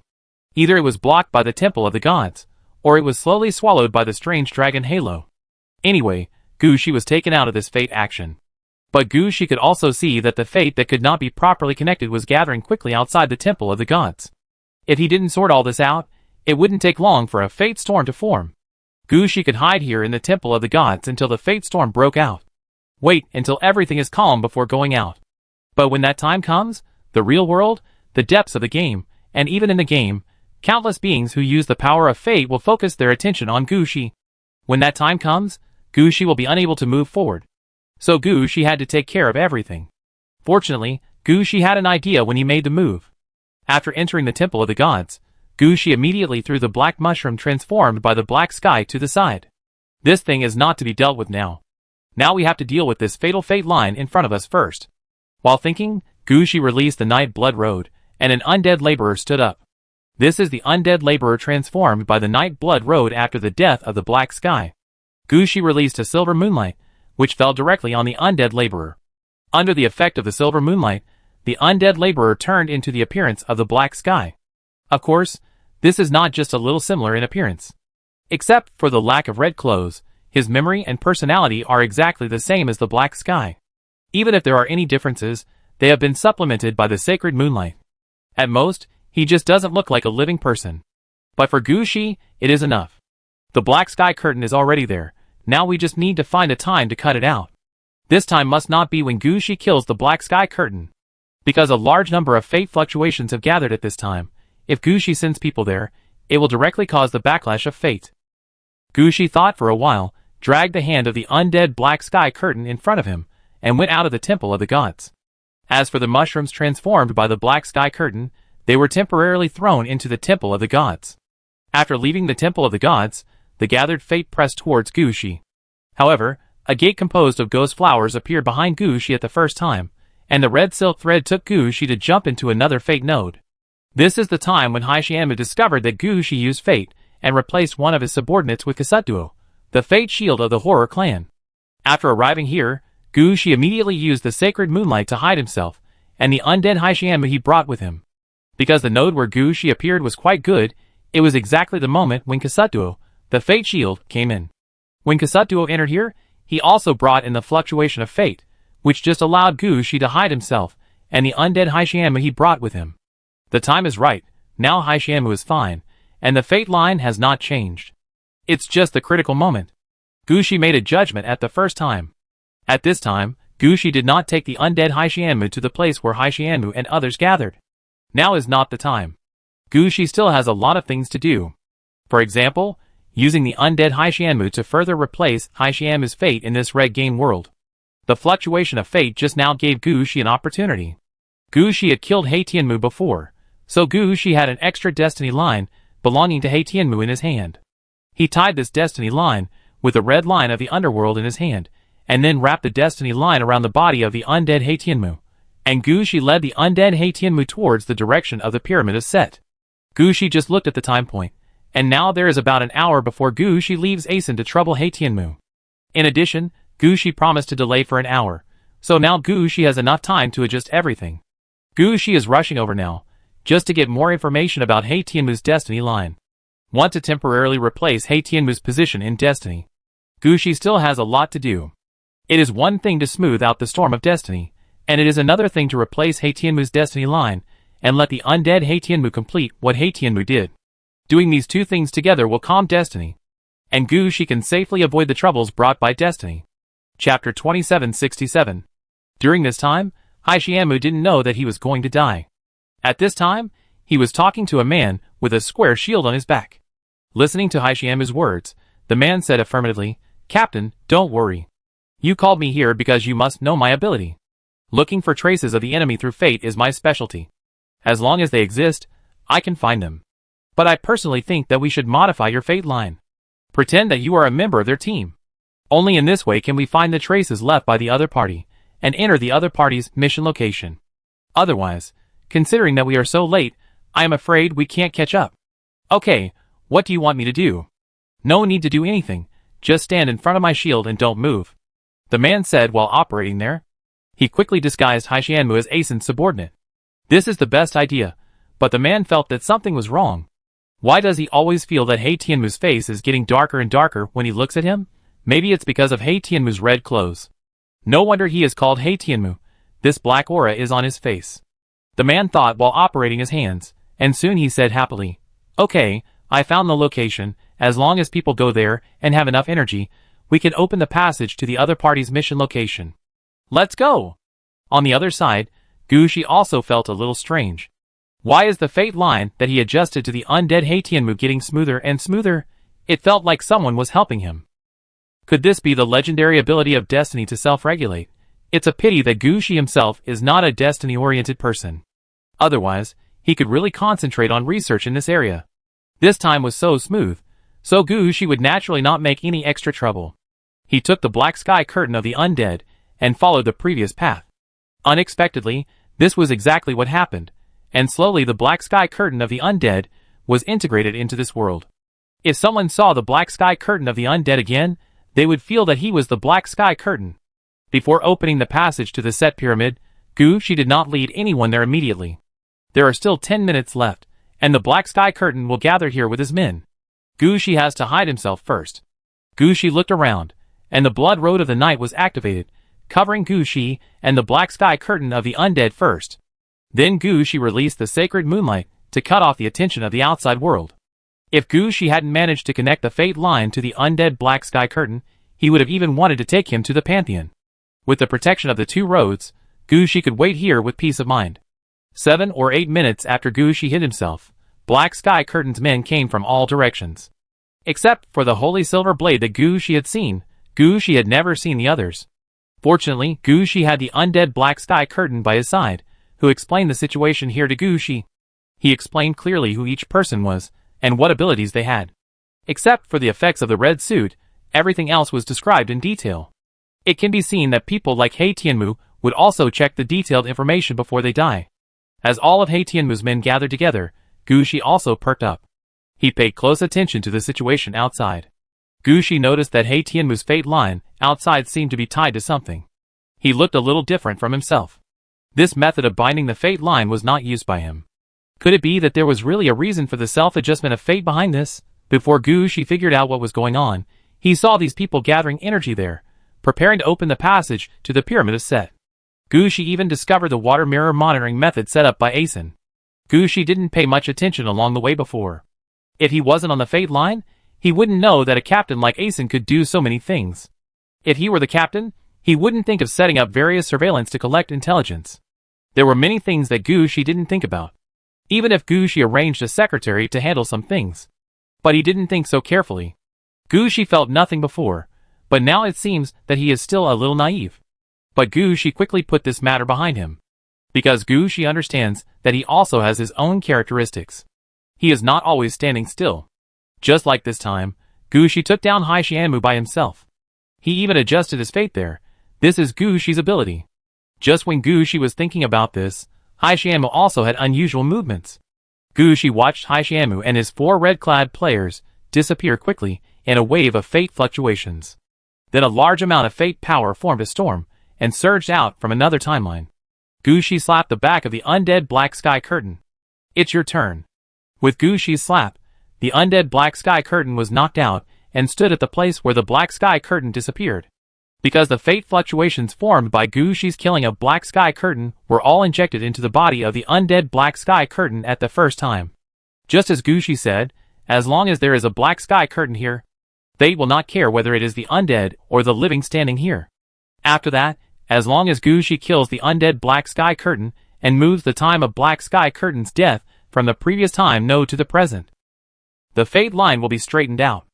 No one will know that someone has adjusted the fate of Black Sky Curtain. The gathered fate storm will slowly dissipate. No one will notice what Gushi has gained from this fate. Now that the undead Black Sky Curtain stands out, the fate storm will be injected into the body of the undead Black Sky Curtain. The two fate lines are slowly merging into one. The originally fluctuating fate has now calmed down again. But at this moment, Gushi suddenly felt that someone was forcibly breaking through fate. This is the fate shield Kasutodo. Gushi reacted quickly. Now it is too late. Gushi did not wait for the fate fluctuations to completely merge. He directly appeared behind the undead Black Sky Curtain. Then a ray of moonlight fell from the sky and landed on the undead Black Sky Curtain. When the fate shield Kasutodo rushed out from the node selected by Gushi, he just saw the moonlight that Gushi put down.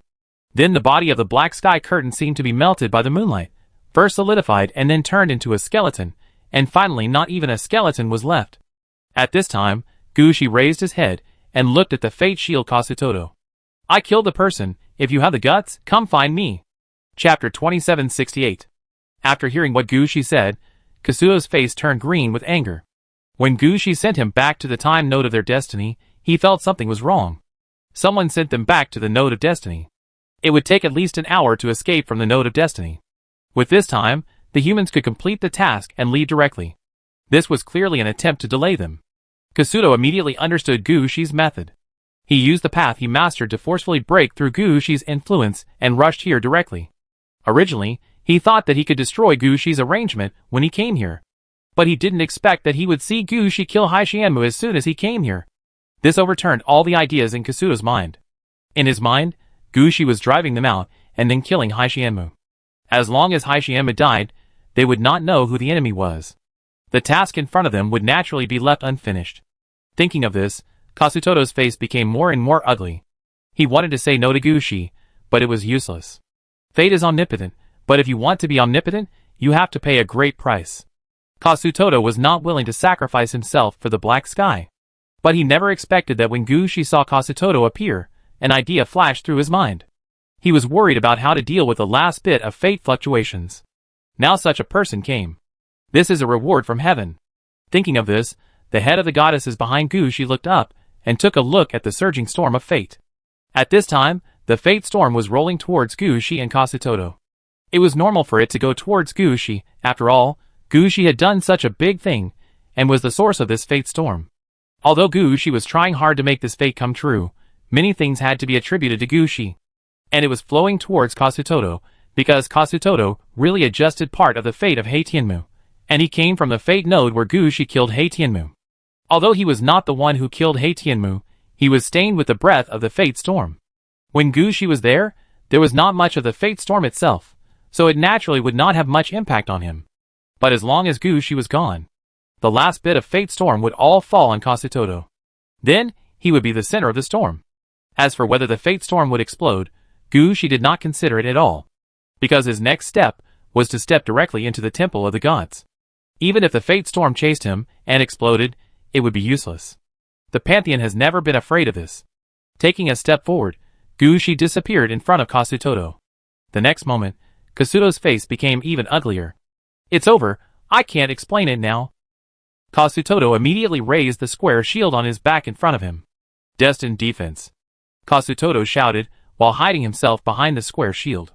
This destined defense is a path of the destiny shield in his hand. This path is a purely defensive path. But the path is related to fate. The main one is that I am here, but you are destined not to hit me.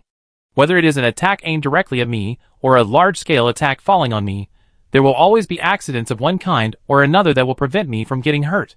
Of course, Kasutoto has also developed several different operation methods, which is why Kasutoto dares to rush out of fate. But this time he is not facing ordinary attacks, but a fate storm that can't find people. These fate storms don't care what you are capable of.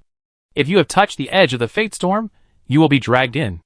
In the case of not finding Gushi, all the fate storms are injected into Kasutoto's body. Gushi, who is in the temple of the gods, watched the fate storms constantly decrease, and knew in his heart that his plan was successful. However, there are always some fates that are not interested in Kasutoto, and are still looking for opportunities to fall on Gushi. Gushi has suffered losses in this matter. Of course, he will not run out at this time.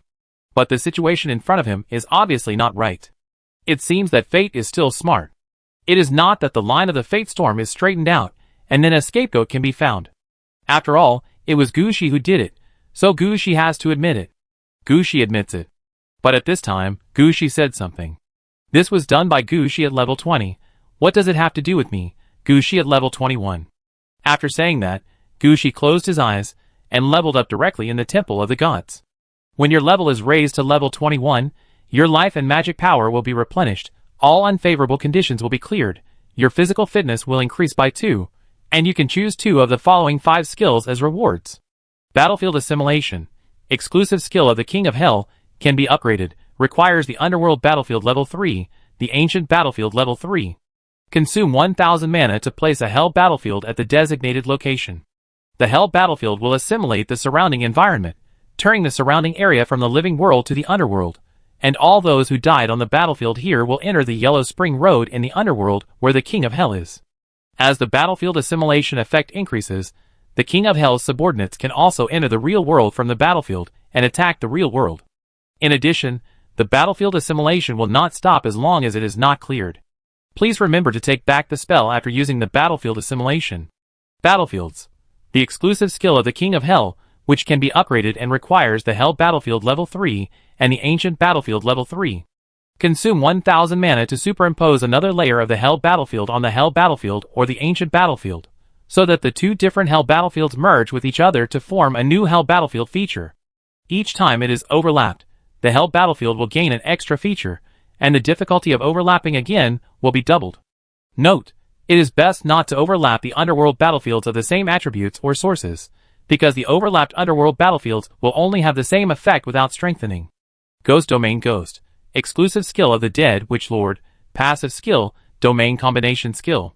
Enemies killed by domain skills such as the Ghost Domain will form an effect similar to the Earthbound Spirit, becoming part of the Ghost Domain, automatically strengthening the Ghost Domain attributes in normal times, and automatically going out to fight for the Ghost Domain owner in battle. Death Swamp. Special Death Skill, upgradable.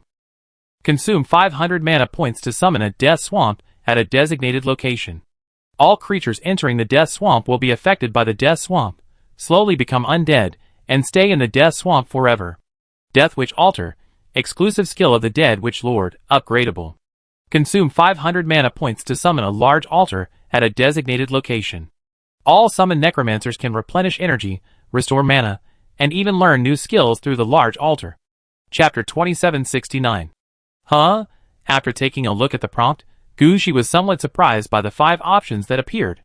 The 2 options related to the underworld battlefield are nothing. They are all the subsequent use methods of the underworld battlefield. You need to reach a certain level in the underworld battlefield and the ancient battlefield before you can learn them. It is obvious that all the power of the King of the Underworld is concentrated on the underworld battlefield. All skills are centered around the underworld battlefield. No matter whether the King of the Underworld thinks about the underworld battlefield outward or inward, he will always find a suitable way to strengthen the underworld battlefield. The 5 levels from the entry to the promotion to the underworld Ghost Saint of the Underworld King are completely a carnival of the underworld battlefield. Of course, normal players have to choose one of the 4, and counting the necessary ancient battlefield, they only have 3 chances to strengthen. Unlike Gushi at level 20, the key underworld battlefield and ancient battlefield were all taken. Now you can start strengthening the underworld battlefield. Further down, the battlefield in the underworld will be ordered, and Gushi's reputation will spread in the battlefield in the underworld, and from the battlefield in the underworld to the world of the living where he is. With reputation, a saint may appear. But that was when the Ghost Saint of the Underworld was promoted. It has nothing to do with Gushi now. Gushi just needs to consider what he chooses. At this time, Gushi also understood that he did not need to completely strengthen the direction of the battlefield in the underworld. He could also make some other choices. But the other 3 items were not so good. Gushi knew at a glance that this was an option that was generated by the influence of the recent battlefield. Gushi just said huh, but it was just a little unexpected. He obviously chose to upgrade forcibly because of fate. But he never expected that all 3 options were similar to the method of Earthbound spirits.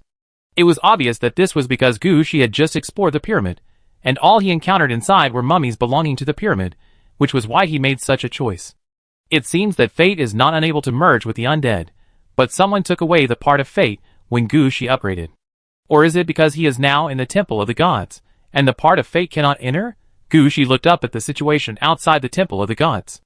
As Gushi upgraded, coupled with the devouring of the strange dragon halo, Gushi no longer had any breath of fate that killed Heitianmu. The last bit of breath of fate fell on Kasutoto. Kasutoto didn't know that the fate he was carrying had become heavier, and he was still there resisting the influence of the storm of fate. At this time, Gushi would definitely not go out. After choosing the professional skills, and choosing Battlefield Assimilation and Battlefield Heavy, Gushi picked up the black mushroom in the Temple of the Gods. Gushi could never have imagined that the black sky curtain was such a thing. Fortunately, the black sky curtain that fell into Gushi's hands was finally intact, and had been untied. Now that this thing fell into Gushi's hands, it would be impossible for Gushi to take it out again. Gushi just took a look at the properties of the black sky curtain, and had an idea in his mind. Even if Gushi didn't equip it himself, he would not hand over the black sky curtain. Black sky curtain, red, cloak, unbound, energy loss, need to replenish 100 years of void crystal. After equipping, open the dark sky curtain. Under the influence of the dark sky curtain, the user and his troops will always be in darkness and cannot be marked by maps, radars, and other range capabilities. Equipment requirements: magic or thief profession. Complete the binding task. Special Route 1. Shadow. Active skill. This route can release a shadow covering the entire world or the entire game, and everything in the shadow can be automatically converted into a shadow effect and reproduced in front of the user. Lack of energy. Cannot be activated. Route Skills 1. Shadow Cover, Shadow Servants, Shadow Terrain, Shadow Attack. Special Route 2. Dark Devouring. Active skill. This route can directly turn into darkness, devour everything, and convert the devoured things into dark energy to replenish the user's body to strengthen the user himself or restore the user's life.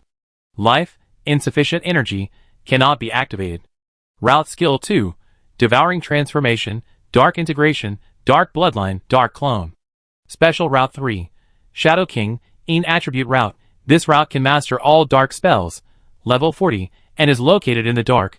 The mana will be unlimited, and the power of all dark magic will be increased by 200%. The power of dark magic will increase with the user's level. No upper limit, insufficient energy, cannot be activated. Route Skill 3. Dark Lightning, Dark Wave, Shadow Slash, Shadow Slash. Special Route 4. Dark Curse Field Route. This route can form a dark curse force field. As long as the enemy is in the shadow, Jiajia will be cursed from the darkness. The more comprehensive the information about the enemy is, the stronger the curse will be. Insufficient energy, cannot be activated. Route Skill 4. Dark Curse, Eternal Darkness, Blindness, Sleeping Curse. Special 1. After binding the equipment, you can choose one of the 4 routes as a binding protection. If someone wants to forcibly unbind or kill the bound person, the strongest move of this route will be automatically sent out. Special 2. After binding the equipment, you can choose one of the 4 routes as the main battle route. The power of this route can be increased by 150% more than other routes. Special 3. After binding the equipment, you can choose one of the 4 routes to open the battle aura, and you can open 3 additional battle auras through upgrades and other means. Special 4. After binding the equipment, you can divide the number of times a certain route is used and lend it to other players or subordinates. Explanation 1. This is a piece of equipment located in the shadows. Because it has a very strong hiding ability, it no longer needs any defense. Explanation 2. In the dark, you can devour, curse, and do various things, but as long as you stand in the light, everything will be greatly reduced. Explanation 3. The night will devour everything. Looking at the attributes of the black sky curtain in front of him, Gushi fell silent for a while. Although he has passed the time of going for quantity, it is impossible for him not to hesitate when the red equipment is placed in front of him. If this is a powerful red equipment, or a red equipment in the direction of the undead, and the attributes are not good enough to suit Gushi's appetite, Gushi will not hesitate so much. Isn't it just to replace the Ghost King's cloak? After the blood disaster, Gushi does not need the blessing of the Ghost King's cloak. But the 4 routes of the black sky curtain in front of him seem to point to the same direction. The use of shadows. This thing should not be added with a magic system idea. This is completely used by thieves. The magic system here can be used. I am afraid that the Black Sky Curtain or the Blood Breath clan has spent many years to modify it. Even the Mane of Death can't drag Gushi to the route of the undead archer, so why would he want such a thing for the thief route? Chapter 2770. Gushi, who had figured this out, quickly changed his mind. He sat on the floor of the Pantheon, tapping the bricks of the Pantheon with his fingers. He could not use the Black Sky Curtain, so it must not be wasted. Giving it to humans would be the worst thing to do. After all, according to the agreement of the expansion ban, the Black Sky Curtain was a red suit that they had brought to the door by themselves. That's right, Gushi and his friends came to the Red Suit Game world to complete the mission. They had nothing to do with the dogs of the Celestial Clan, the Black Sky Curtain. As a result, they rushed to the door by themselves, and caused trouble for Gushi and his friends. No matter how it was judged, they brought themselves to the door by themselves. Whoever knocked down the red suit in the hands of this enemy would own it. Over the years, human red suit players have thought about surrounding and killing them. But these teams usually have 5 people. Even if someone is left alone, as long as there is a signal, the companions will come immediately. In a one-on-one situation, no one can kill a red-equipped player as easily as Gushi. So since the ban was extended, many people have thought about this, but no one has succeeded, and there is a reason for that. Now that Gushi has succeeded once, the black sky curtain is his. Then how he deals with the black sky curtain is all up to Gushi. Gushi can use the black sky curtain for himself, or give it to someone he wants, or even take it to humans to exchange for red equipment that is more suitable for Gushi. None of this violates the rules. And there are several options that are most favorable to Gushi at the moment. One is to give the black sky curtain to the contracted undead under his command. This way, one of the subordinates can be promoted to the level of red equipment. Although the current black sky curtain is temporarily in a state of insufficient energy. But this is just insufficient energy, not downgraded to quasi-red equipment, or directly broken. Just go back to replenish energy, and it can be used. Who doesn't have a 100-year-old empty spirit crystal in the hands of the current red equipment players? Let alone other things. Gushi has an empty spirit crystal mine. Although it has just been taken, and has not yet started to be developed, it means that Gushi is not short of empty spirit crystals. So Black Sky Curtain gives his subordinates a state that can be directly bound. Another is to fight Asen. Asen came here to do the red equipment task this time. No matter how lucky she is, she will definitely get a red equipment or several quasi-red equipment in the end. Gushi can ask Asen about the situation. If Asen gets the red equipment this time, Gushi can completely exchange it with Black Sky Curtain. After all, Asen will give the red equipment to humans when she goes out this time, and they can only get the right to recommend binding at most. In this way, no matter which red outfit you hand in, the others will be the same. It would be better to exchange it with Gushi. Gushi will remember him as a favor. Of course, the worst option is to take the Black Sky Curtain to Shinhua to exchange for other red outfits. But this road may not be so easy to take. After all, every red outfit on the human side has an owner. If Gushi wants to use the Black Sky Curtain to exchange for red outfits on the human side, he must either wait for new red outfits to be released on the human side, or someone must voluntarily unbind it. But no matter which one, it takes time. So Gushi really didn't plan to do this business with humans. His idea was to ask Ashen if she wanted it first. If she wanted it, it would depend on what she could offer in exchange. If she didn't want it, Gushi could give the Black Sky Curtain to Shea. After all, for a necromancer, if the contracted undead got the red suit, it would be the same as if he got the red suit himself. Anyway, Gushi would never let himself suffer a loss. While Gushi was thinking about this, time in the outside world passed by. At this time, Black Sky Curtain's men also escaped from the Node of Fate. They all rushed to the passage in front of the set pyramid. At this time, they all knew the news that Black Sky Curtain had died in the battle. Now they all hesitated. For a moment, they didn't know whether they should continue to fight. If they said they wanted to fight, their fighting power was obviously insufficient. Now they only had 4 people, while Gushi had 5 people. The most important thing was that they didn't understand how Gushi killed Black Sky Curtain in seconds. Logically speaking, players who got the red suit, even if the red suit was inherited, must have gone through the binding stage. They are not weak. How could they be killed instantly? The binding protection was not used, and the ultimate move was not released. This is very unreasonable. If you have to say it, it is that Gushi has a super strong red suit, at least the level of upgraded red suit. All of them have ordinary red suits. Even if they are prepared to strengthen the red suit and upgrade the red suit to the powerful level, they have not reached the standard yet. In other words, their combat effectiveness is actually no different from that of the Black Sky Curtain. Especially Sheng Yinren. She had fought a battle with Su Sheng before. If it was not for the lack of time, she might have been hacked to death by Su Sheng. From this point of view, their fighting power is really insufficient. If they continue to drag on here, they may not be able to escape in the end. But if they leave like this, they will not have such a good opportunity in the future. At this time, Kasuo said something. You can stay here if you want. I feel that the situation is not right. I have to leave now. I didn't receive a penny of the things given by the Celestials. I just came to help for the sake of my friend. Now that the person is gone, I won't stay here any longer. You can do whatever you want. Kasuo knows the most clearly. After all, he controls the red dress with the power of destiny, and he can see people and things more clearly. It's just that Kasuo's luck is really not good.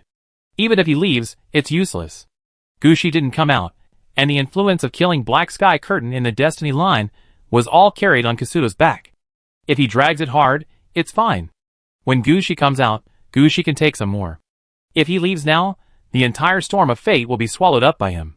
He himself doesn't know what he has on his back, and he thought that he could leave early to avoid the cause and effect here. After Kasuo said he wanted to leave, the others had no intention of staying. The 4 of them huddled together, and might be able to hold on for a while. Now there are only 3 people left. If Asen and the others knew this, they would definitely not even do the task, and would directly kill the remaining 3. There are only a few red suits for completing the task, and killing these 3 people can at least get 3 red suits. Who doesn't want to do this kind of thing that is absolutely profitable? So when Kasuto said he wanted to leave, the remaining 3 had no intention of staying. They just discussed it, and then quickly found a way out, and left the red suit game. Chapter 2771. When Kasuto and the others left, they kept watching their backs, fearing that someone would suddenly jump out and stop them. But Gushi had no intention of stopping them. After watching Kasuto leave, Gushi waited for a while, and after confirming that the other party had left the red dress game with the influence of fate, Gushi put the black sky curtain in his pocket, and left the Temple of the Gods. When leaving the Temple of the Gods, Gushi still turned on the weird dragon halo, and the head of the goddesses behind him was still looking around. If there was a trace of influence from fate, he would immediately retreat back to the Temple of the Gods. After confirming again and again that everything was fine, Gushi finally breathed a sigh of relief, and he reached out and grabbed the team messenger crow. "Captain, can you hear me? It's done." "Aw, so fast, what happened?" "Hey, Tianmu died, and the other 4 escaped. But I used the power of fate, and I'm a little worried about the influence of fate. Now there's no way to go back to the pyramid." Gushi casually explained the situation. When she heard that Hei Tianmu died, Asen was stunned. It took her a long time to say something. Is the resonance of double red suits really that strong? Gushi didn't say that he didn't rely on the resonance of double red suits.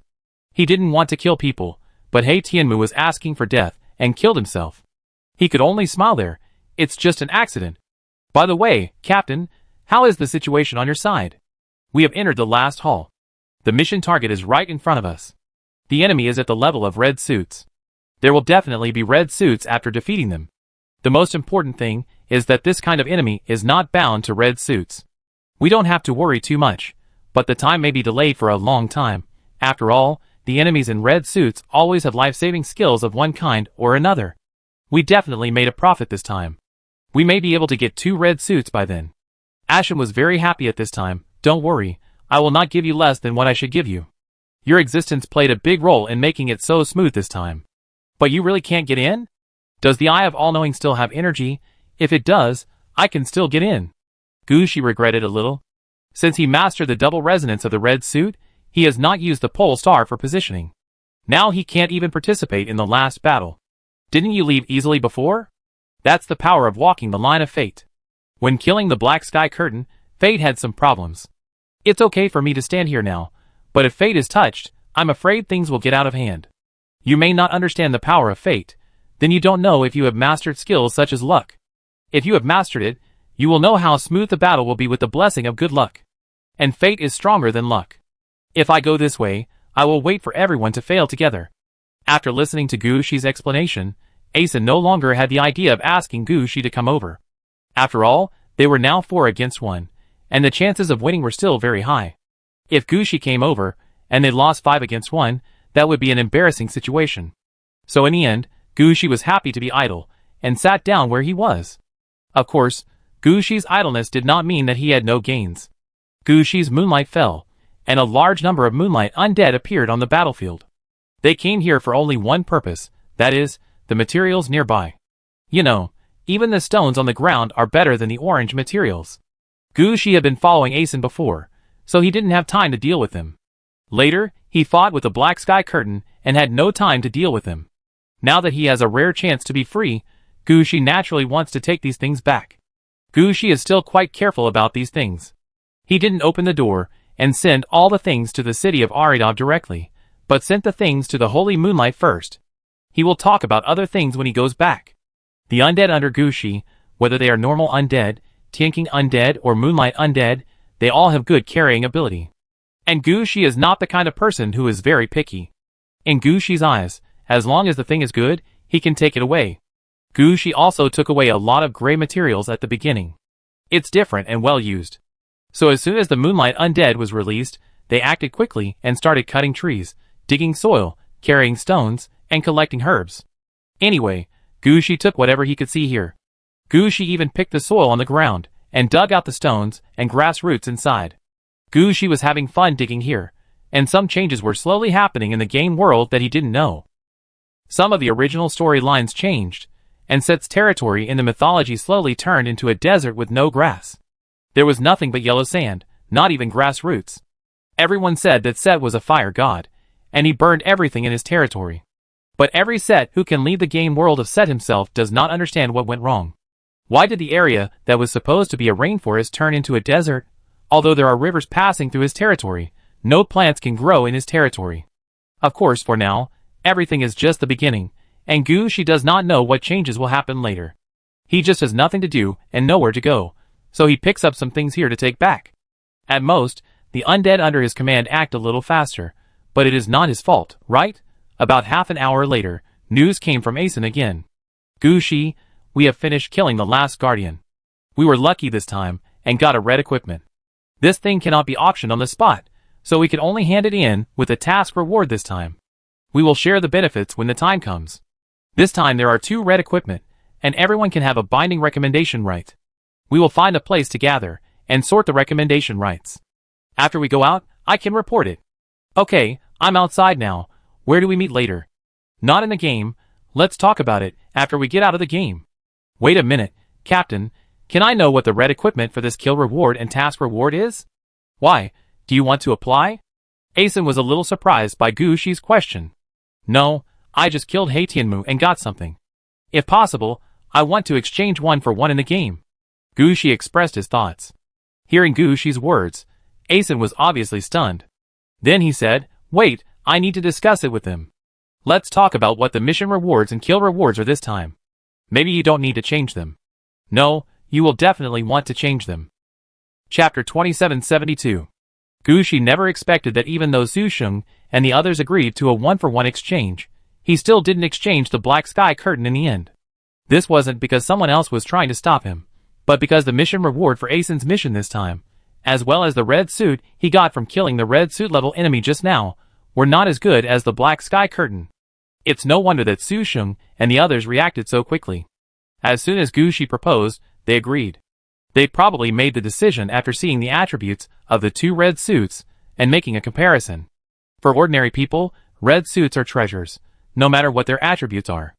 But for red suit players, who already have red suits, they can consider the issue of the red suit attributes at this time.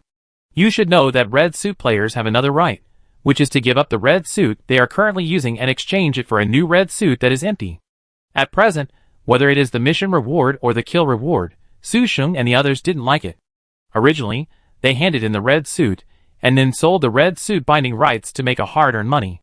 They didn't expect Gushi to have a surprise, so of course they were willing to agree. But Gushi wasn't stupid. How could Gushi like the red dress that these people didn't like? Anyway, they talked about it, but in the end, Gushi and Asen didn't reach an agreement. Gushi put away the black sky curtain, and Asen didn't say much. After making sure that nothing was missing, Asen activated the Eye of All-Seeing. This time, the Eye of All-Seeing brought them into the red dress game world. Now the Eye of All-Seeing could also take them back. Even Gushi, who was outside the pyramid, was the same. As the Eye of All-Knowing was activated, Gushi felt the ground beneath his feet quickly become empty. This time, Gushi did not use the ghost flower and the death mane to protect himself, and the effect of the head of the goddesses behind him was not activated, and he easily protected Gushi out of the red dress game world. The way out is the same as the way in. But Asen has said that you don't have to sleep all the way out. When walking out, the goal is fixed, and they can look at the surrounding scenery, if there is any. Of course, this is said to Gushi and Sushung. Bao Chong and Lin Xiaocheng, as soon as they were sent out of the red dress game world, they couldn't stand the pressure and fell asleep. No matter what the scenery outside is, they can't see it. Gushi clearly saw that in the void, countless threads of fate were connecting to a base point below. It can be seen that behind each thread is a game world derived from the changes in the red dress game world in front of him. Gushi wanted to count how many game worlds were derived from the red game world in front of him. But after a closer look, Gushi didn't plan to count. There are tens of thousands of fate lines that can be seen in front of him, not to mention other changes, forced interruptions, etc. Just this red game world supports tens of millions of normal game worlds. How can Gushi calculate this? Who can do this? Don't look at it, be careful not to attract your mind. If you get lost, it will be bad. Seeing Gushi so free, Asen was also shocked. She really didn't expect that. She just said that he could take a look at the scenery outside, but She actually went to see it. And he was still looking at the red dress game world there. What kind of people are these? She said after listening to Asen's words. Although he didn't look at the situation in the red dress world again, he still looked in other directions. She noticed that there seemed to be a familiar bug crawling in front of him. There seemed to be many more ownerless silk threads where the bug crawled. Some of these silk threads disappeared as soon as they appeared, and some floated towards the red dress game world not far away. Another part seemed to be pulled away by a powerful force. I don't know where it went in the end. But she knew very well that when these silk threads came into contact with the red dress game world, a new game world would be created. As for how it was created, she is not sure yet. However, when She passed by, he still picked up a handful of the silk thread that was about to dissipate. It was a pity that when the silk thread fell into She's hand, it only stopped for a few seconds, leaving She no chance to check the information. He could only confirm that it was a red quality material. He didn't know anything else, and it completely disappeared in She's hand. She wanted to pick it up a few more times, which scared Ashan. Brother, can I call you brother? Don't mess around. Okay. For Ashan's sake, She finally stopped doing unnecessary things. While observing the situation around him, he asked Ashan and Su Sheng about the situation of the last boss, and of course the situation of the two red clothes that were released this time. I just heard that there was an Eye of Horus that they were looking for as soon as they came. As for the things that the boss gave out at the end, it was also what Asen thought She would exchange at the beginning. It was a linen bandage, a red quality equipment from a mummy. It was directly clothes, but the problem was not the undead attribute, but the fire melee direction. The best way is called fusion. For example, you can dig out your body and replace it with a heart of other beasts. This bandage can ensure that you will not die, and this heart is like your own heart, so use it well. The most important thing is that this kind of transformation fusion has no upper limit. As long as you want, you can add 6 or 7 eyeballs to your head and 3 or 4 hearts to your chest. And there is no need to adjust, you can use it directly. In the eyes of some players, this kind of red clothes is quite useful. But in She's eyes, he is not so stupid. Is his body not useful? He must modify himself. She is not a stitched monster. He really doesn't want to add anything to himself. So after hearing about this special road, She directly gave up the mummy bandage. No matter how much Asen persuaded him, She was unmoved. Su Sheng and the others also thought so. They used their red suits well, so there was really no need to change them to this, and there was no need to add anything to themselves. So the final result was that the Eye of Horus was a quest item, and was not easy to exchange. No one wanted the mummy bandage, and She was unwilling to exchange it. Now that he was free, She asked them about the situation at that time. Chapter 2773. Time passed in the casual chat. When She and his friends returned to the place where they first entered the red suit game, She noticed that there had been changes here. The arrow that was originally inserted in the void was still there, but the bug lying on it seemed to have left. And under the arrow, there was a bonfire, and a man who looked ordinary was sitting by the bonfire roasting something. Seeing this, She was also stunned. But Asen knew who this person was at a glance. She smiled and said to She, "Don't be nervous, this is the messenger of Shinhua." Messenger? This was the first time that She discovered that there were people who acted as messengers. Yes, Shinhua's situation is quite special. He doesn't have his own body, but he can communicate with all mankind. So some red suit players are willing to give their bodies to Shinhua after they die, act as Shinhua's body, and do something for Shinhua. As Asen said, she walked towards the man. The man raised his head. She noticed that although the man looked ordinary, the muscles on his body and the paint on his face showed that he had been a barbarian. When Asen came over, the man grinned.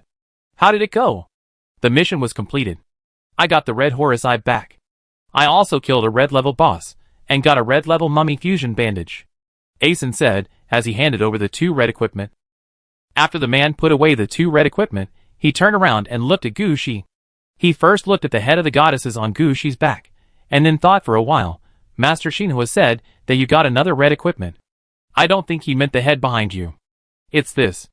Shi took out the black sky curtain as soon as he heard it, but this was delivered by the transport team themselves, so it is not included in the ban on expansion. So it's the black sky curtain of the Blood Breath clan. Then I know. Don't worry, this is yours. No one will fight with you for it. I will handle this matter, and it just so happens that we have some grudges with the Blood Breath clan. This time, I came here just to know what red clothes were brought back. By the way, this is the task you will participate in the red clothes game this time. The Eye of Horus task is provided by us. Based on your performance, you can get the opportunity to bind for the 7th to 11th time. Of course, you can also cash it in and get 100 to 75 years of empty spirit crystal. You can see for yourself.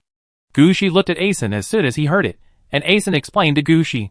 Generally speaking, the 1st, 3rd and 4th bindings have the highest success rates, and the success rates of other bindings are relatively low. After the 7th time, it is really difficult to bind the red suit.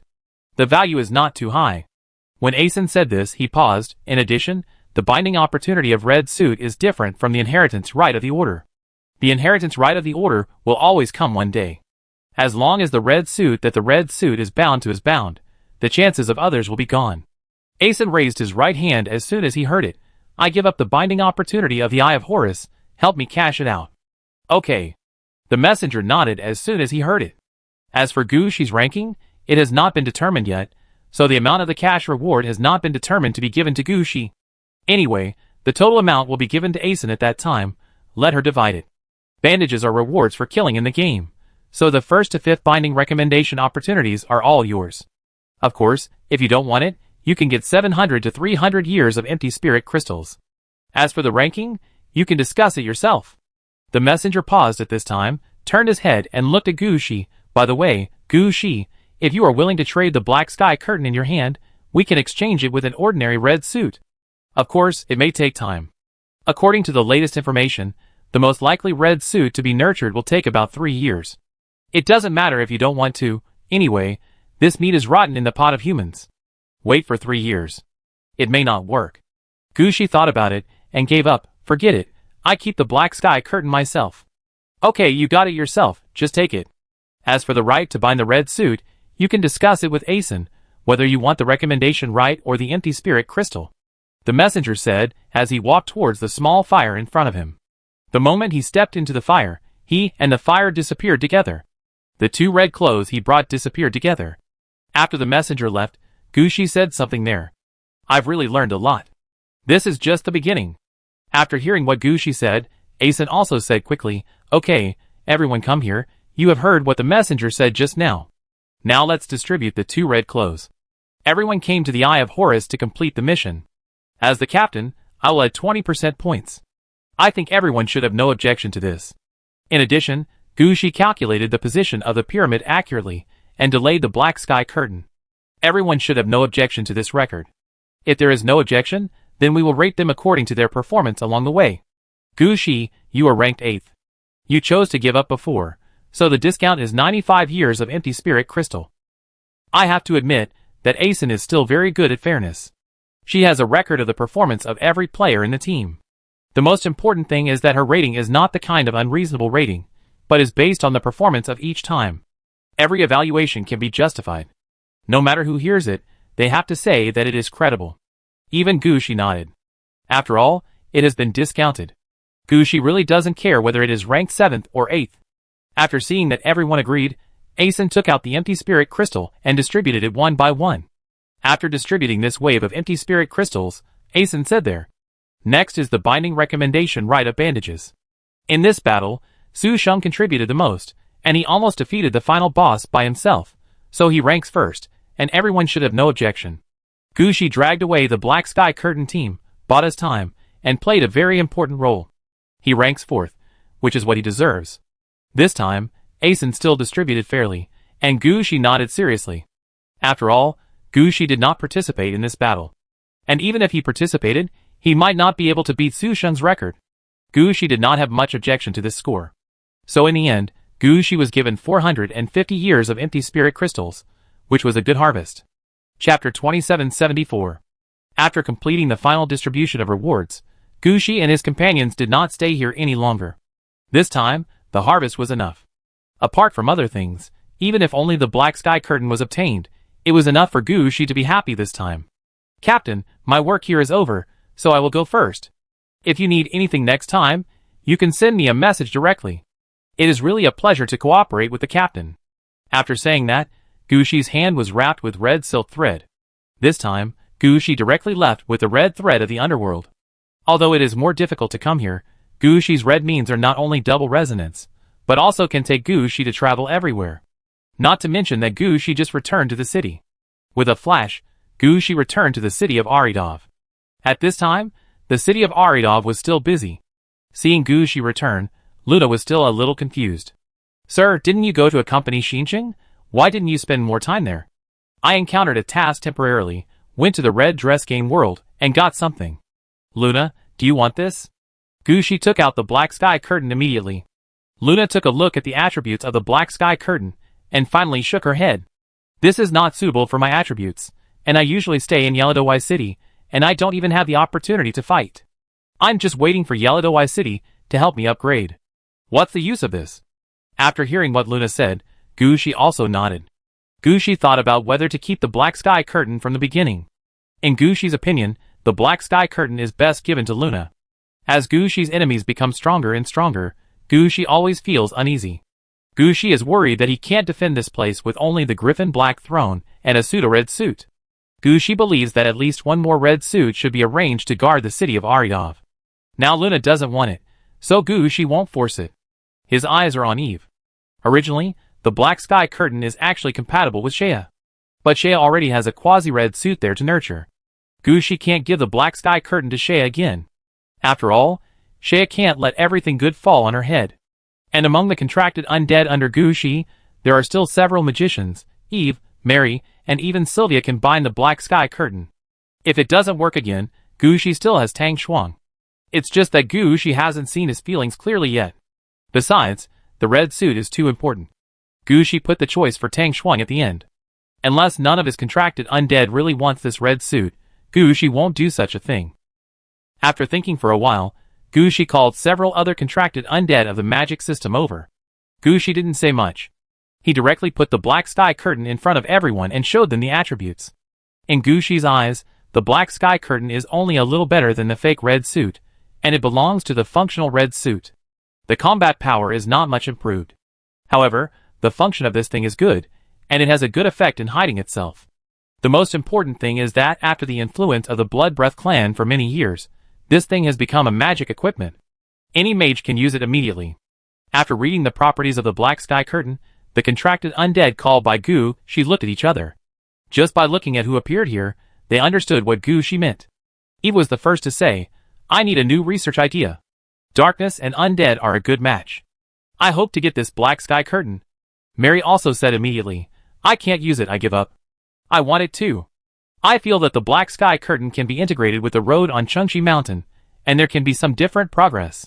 Gushi laughed when he heard it. He thought that no one wanted the black sky curtain. Unexpectedly, it was so popular. As long as someone wants it, it's good. I see. Let's do this. Eve will bind first. If the binding fails, Sylvia will go. If you don't want it, Mary, then wait until there are extra red clothes next time. No problem. By the way, my lord, you still have to go over to the human side. After all, you left the companion city temporarily. It's okay if you haven't come back yet, but now that you are back, you better go to the companion city again. Otherwise, they will say that you just showed up and left, without any support for humans. Okay.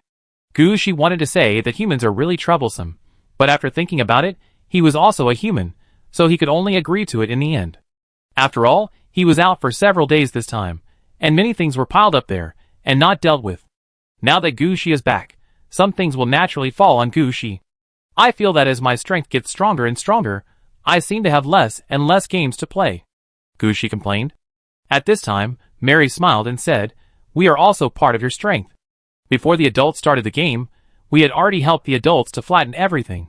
Well, after the snowball of the undead army rolled, it was really like this. Let Li Yufang come over, I will take a look at what to do first. By the way, let Catherine come over too. This time I got a lot of good materials. You can take a look. And let Princess Anna clean up the black sky undead, who was transformed into the city of Aridov through double death. The cause and effect on the black sky is too big.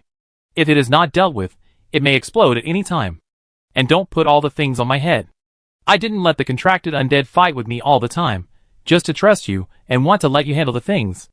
In the end, you still come back to make trouble for me. Then I didn't contract you in vain. Gushi said loudly. But his momentum did not affect Mary and the others at all. Instead, Mary and the others were still laughing there. Then, one file after another was placed in front of Gushi.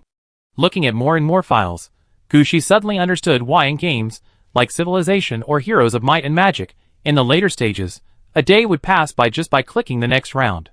It turns out that the territory is so big, and there are really so many things to deal with.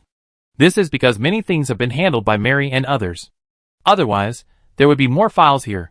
Gushi put down all the materials brought back from the Holy Moonlight, and he was pressed into the office and became busy. When he returned to the city before, Gushi thought that the undead in the city were busy. Unexpectedly, when he turned around, he turned out to be the busiest person. Chapter 2775. A month later, Gushi had digested all the accumulated things from the two wars. Cities built by the undead, who were converted from military to civilians, blossomed everywhere in Changshi Mountain, and were slowly built up. These villages were all built by the river, at road intersections, and near resource points. It can be said that all of them were locations chosen by the undead themselves. Each location is the most suitable for building a city. This time, Gushi really didn't care. As long as each village or city paid taxes on time and provided troops when needed, Gushi didn't ask much about how they developed in normal times. Every time, just report the data.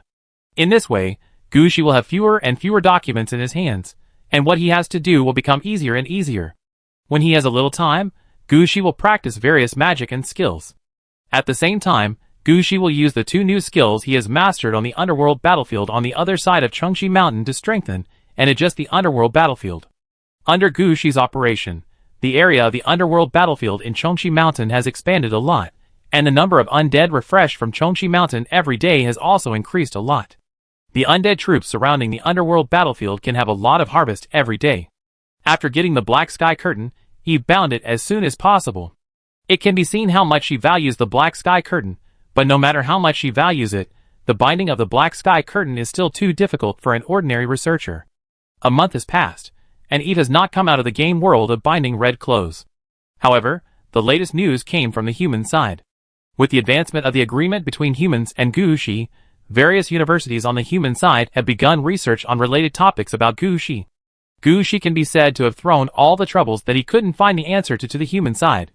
Anyway, there are so many people on the human side, there will always be some people with ideas to help Gushi find solutions. As for how these topics were thrown over, it's probably like this. I now have 3 fountain pens, 6 pieces of paper, half a roll of tape, and a chewing gum. Please help me fix the leak in the cabin. Anyway, there are only so many materials, and the rest depends on your imagination. That's the general situation. Anyway, Gushi gave quite a lot of difficult problems in the first phase, and it doesn't require that the human side can solve all of them, but only requires that they can solve a little bit.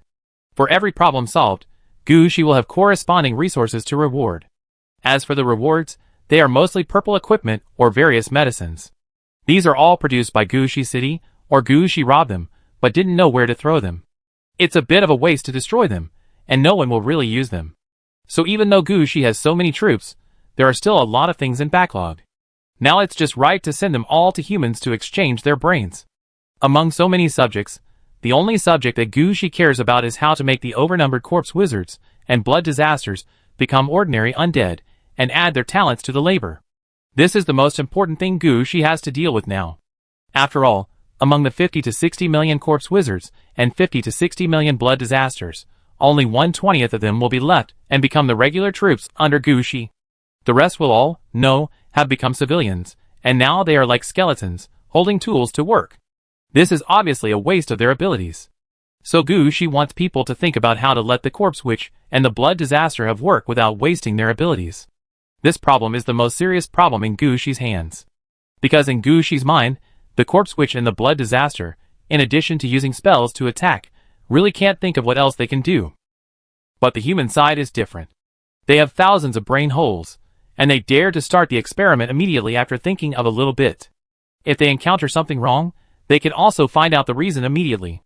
Although it is not yet completely certain what the corpse witch and the blood disaster can do without being a soldier, they have some ideas that Gushi agrees with. Gushi has also planned to transfer some of Eve's experiments to humans. It can be said that just this time, the connection between Gushi and humans has become closer. I believe that when humans believe in the existence of the real world, and when the creation bridge is completed, the connection between Gushi and humans will be so close that it cannot be separated. At that time, even in the real world, Gushi would stand firmly behind humans. Because the relationship between Gushi and humans gradually improved, some of Gushi's undead began to enter human cities. According to the agreement between humans and Gushi, when Genesis was completed, many human cities with relatively small populations were slowly handed over to Gushi. These undead went there one step ahead to familiarize themselves with the environment. At the same time, they established good relationships with the humans in those cities, and even began to participate in the game with human players. With the guidance of humans, the undead under Gushi gradually became familiar with the progress of the game. Some undead, who did not become regular troops under Gushi and did not want to go back to serve, as farmers' militia gradually found their own direction. It can be said that a new type of undead has also slowly formed. But Gushi has not noticed the situation here yet. As a month passed, Gushi's work was almost completed. Even the treasure map was handed over, allowing humans to find the location of the secret language. Now Gushi finally has time to take a look at the Konglingjing mine. The matter of the Konglingjing mine has been delayed since Gushi killed the octopus head. Because there is a monster with the strength of red equipment in the mine, this mine has never been fully occupied and developed. The undead under Gushi only deployed defenses outside the mine to prove that this mine was taken by Gushi. Then, there is the race that surrendered to Gushi. They sent people to help mine the ore.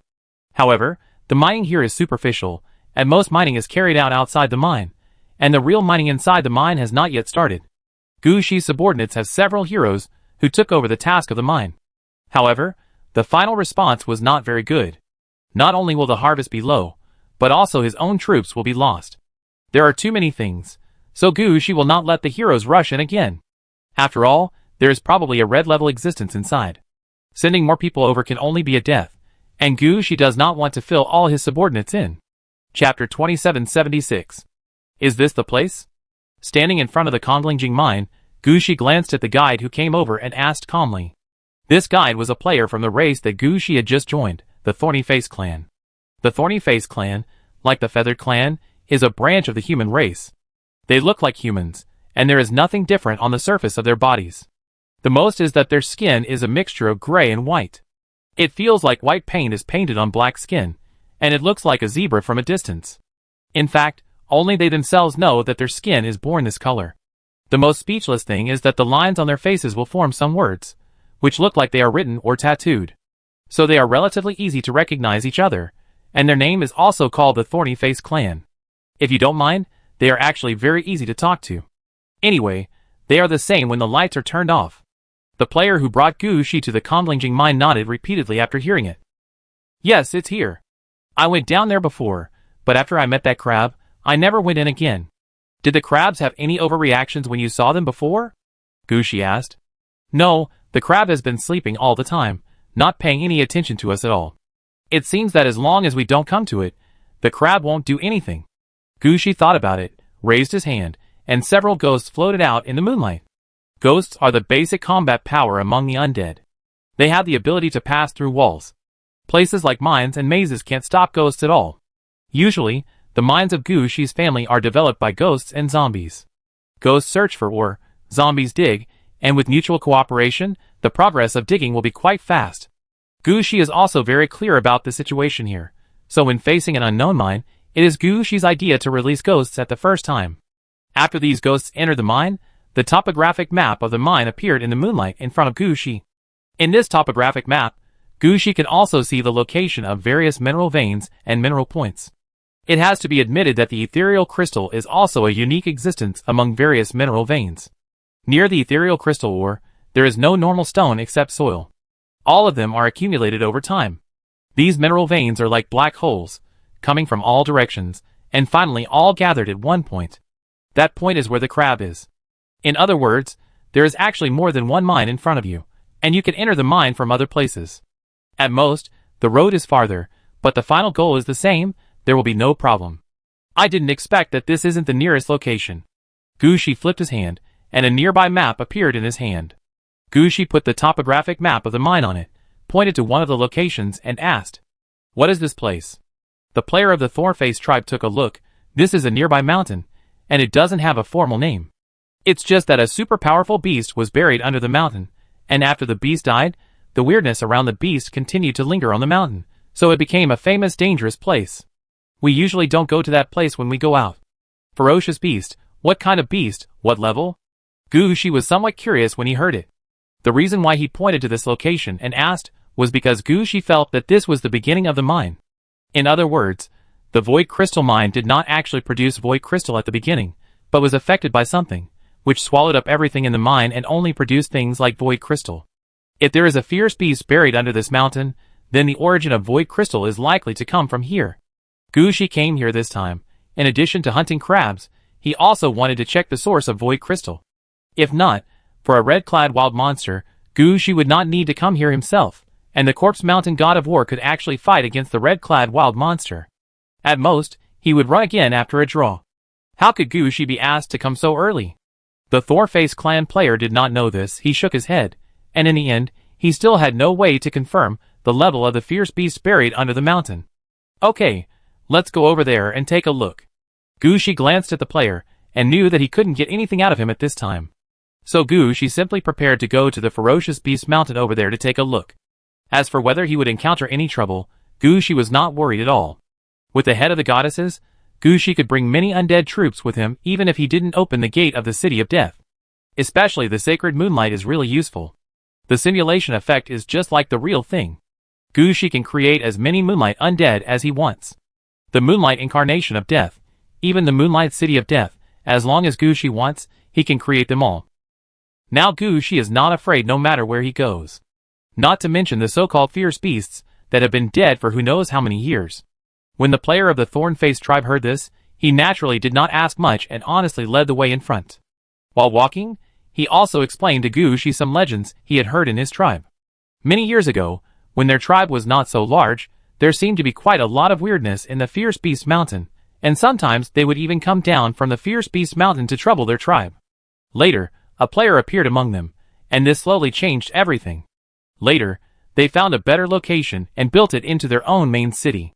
They did not go to the Fierce Beast Mountain anymore. Maybe it was because of their departure, or maybe it was because of the long time. Anyway, the number of weirdness on the Fierce Beast Mountain gradually decreased, and finally there was no sound. The Thornface tribe has not heard of any weirdness coming down from the Fierce Beast Mountain for a long time. Gushi nodded. He felt that the weirdness on the Fierce Beast Mountain was probably because of the lack of popularity at the foot of the mountain, and it gradually disappeared. But what does this have to do with him? Gushi just wants to know why there is a void crystal here. If he hadn't accidentally discovered everything here, Gushi should have entered the void crystal mine at this time. While the player guide was talking about the Fierce Beast Mountain, Gushi asked about some information about the Thornface tribe. After all, as the first race that Gushi could use, Gushi needed to know whether the Thornface tribe was worth investing in, and whether it was worth letting Gushi bring them to the real world. It was still appropriate to keep them deep in the game. Chapter 2777. In front of the nameless beast mountain, Gushi sighed. It is quite courageous to call this thing a mountain. The mountain in front of him is only 15 meters high, and no longer than 300 meters from beginning to end. It is true that there are trees on the mountain, but these trees are small trees that can be held in one hand. Gushi does not need to send troops here. Any ordinary person can cut down all the trees here in one morning. If the undead under Gushi come, it will only take an hour to empty the whole mountain. It can be said that in such a small place, let alone the people of the Thornface tribe, any small village can occupy the mountain in front of him. However, Gushi still expressed respect and understanding for the traditions of his race. Although it is just such a small mountain, Gushi still wants to check it carefully. Standing in front of the Beast Mountain, Gushi had already given up hope. He just planned to find the closest position to the mineral vein below. If it is appropriate, it would be good to open a vacant crystal mine here. But after using the sacred moonlight to create a ghost, Gushi found that something seemed wrong. Ghosts obviously have the characteristics of ghosts, but there is no way to enter the underground of this mountain. It's like being blocked by something. Gushi frowned and retreated to the guide. In your eyes, what does this mountain look like? It's an ordinary hill, but I heard that my ancestors played here when they were young. I think this is also the place they miss. Gushi didn't expect that such an ordinary guide would say such a thing. It seems that being a player has many uncertainties. Gushi did not say much, he just turned his hand, and the ghost transformed by the moonlight quickly turned into a zombie and stood in front of him. Excavation.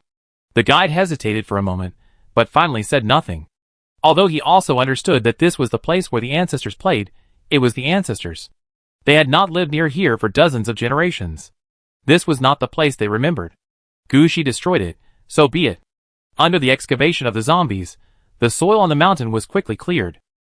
The legendary beast buried underground also revealed its true face. Although it had rotted to the point that there were only a few bones left. But as a necromancer, he could still see the situation of the corpse in front of him at a glance. This so-called beast was just a cat that was slightly larger than a house cat. Gushi was not sure whether it was a tiger cub or something else, but it was obvious that this cat was carnivorous and aggressive. If it was a tiger, then the strange thing the guide had mentioned before was most likely a ghost. It was just that it had been dead for so many years, and even the most powerful existence had turned into mud. There was nothing here now. Just when Gushi had given up on finding the source of the void crystal, and was about to let the zombies build a mine here, an accident suddenly happened. Gushi looked at the stone that the zombies had brought up, and a trace of doubt flashed in his eyes. The stone in front of him looked like a tiger head, with black lines on the white stone, especially the word king written on the forehead, which was quite beautiful. But what Gushi really cares about is not this, but there is some liquid in the tiger's mouth. These liquids cannot be poured out, nor will they dry up. They are in the tiger's mouth, not too much and not too little. When holding the stone, Gushi didn't feel anything. But just when Gushi was a little curious and reached into the tiger's mouth to touch the liquid inside, Gushi was stunned. This is really the ancestral land. You found the luck charm of the players of the Thornface clan. Now open the luck panel to check the total luck of the race of the players under your command. Feather Crown Clan, temporarily unavailable. Thornface Clan, 33,771, temporarily divided into 338. Dead Believers, 8,719, dividable into 8719. Moonlight Station, 137, dividable into 137. Luching, 173,325, dividable into 86662. White Deer Wild Human, 309,972,3451, temporarily divided into 3099. There is such a thing? Looking at the new panel that popped up in front of him, Gushi understood the situation. This is related to Gushi, and the amount of luck that has been determined to belong to the players under Gushi's command. The divisible and temporary here refer to how much luck Gushi can get from them. The Feather Crown Clan is considered to be the first batch of players Gushi accepted, and also the players brought up by Gushi. However, the Feather Crown Clan has been temporarily handed over to teacher Gongling Yu in recent decades, so their luck cannot be checked for the time being, and it will not fall on Gushi for the time being. The Thornface Clan had just joined. With more than 33,000 people, they had 33,000 points of luck. It was clear at a glance that they could only be ordinary players, and had no possibility of going any further. And because they had just joined, Gushi could only take 1/10 of their luck. The Dead Believers refer to the players in the city above Jungle Harbor. There are only about 8,000 of them left, and they all rely on Gushi for their livelihood, so all their luck is counted on Gushi. Moonlight Station is a stationed area near Moonlight City, led by Lu Yongcheng. However, Gushi personally feels that there should not be many people there, and the 137 points of luck should all be Lu Yongcheng's luck. After all, he almost got the intelligent brain, so it is normal for him to have extremely strong luck. As for Lucheng, all of them are wild players. They join when they enter the city, and leave when they leave the city. Their luck is scattered. Although Lucheng has more than 100,000 people coming and going every day, having about 170,000 luck is actually quite a lot. Lucheng itself is Gushi's death city, and it is reasonable for him to occupy half of the luck. The Bailuyi humans, of course, refer to the human players in the depths of the game. More than 300 million luck is the limit of the Bailuyi humans. However, Gushi has just reached an agreement with them, and being able to get 1 millionth is already quite a lot. Perhaps when Gushi's connection with humans becomes closer in the future, he will be able to get more luck. Anyway, Gushi can only get this little now. However, Gushi also understands that among the more than 300 million luck, there is probably a part that he has contributed. After all, his roots are here. As long as the Genesis Bridge is built, the humans in the depths of the game will be connected with the real world. Gushi's roots have been found. He cannot deny that he is a player from Bailuyan City. Maybe Xian Hua will subdivide the luck, and he will also be included in the Bailuyi humans. Gushi, who has figured this out, lowered his head and looked at the stone in his hand, thinking that after things here are dealt with, He will go back to strengthen the work of suppressing and improving luck. Chapter 2778. When preparing to collect the stone and send it to the city of Aridov to suppress it, Gushi paused and looked at the guide again. At this time, Gushi seemed to understand where the color of the skin of the thorn-faced people came from. This was clearly influenced by the things that suppressed the luck and slowly transformed. It seems that race affects luck, and luck will also affect race in turn. If this is true, then in the hands of some races deep in the game, do they also have similar props for collecting luck or suppressing luck? While Gushi was thinking about this, the zombies had already dug through the hill. At this time, they had dug out the first piece of empty spirit crystal and sent it to Gushi. Although Gushi had gained something this time, the purpose of his trip was not achieved. Gushi did not find the reason for the formation of the empty spirit crystal vein. Forget it, just dig down from here. Gushi also understood that not all the benefits would be taken by himself. Being able to find some good things is already a good harvest for Gushi. It is impossible to force Gushi to get a job in the first chapter, be invincible in the world in the second chapter, and complete the book in the third chapter. Such harvests are normal.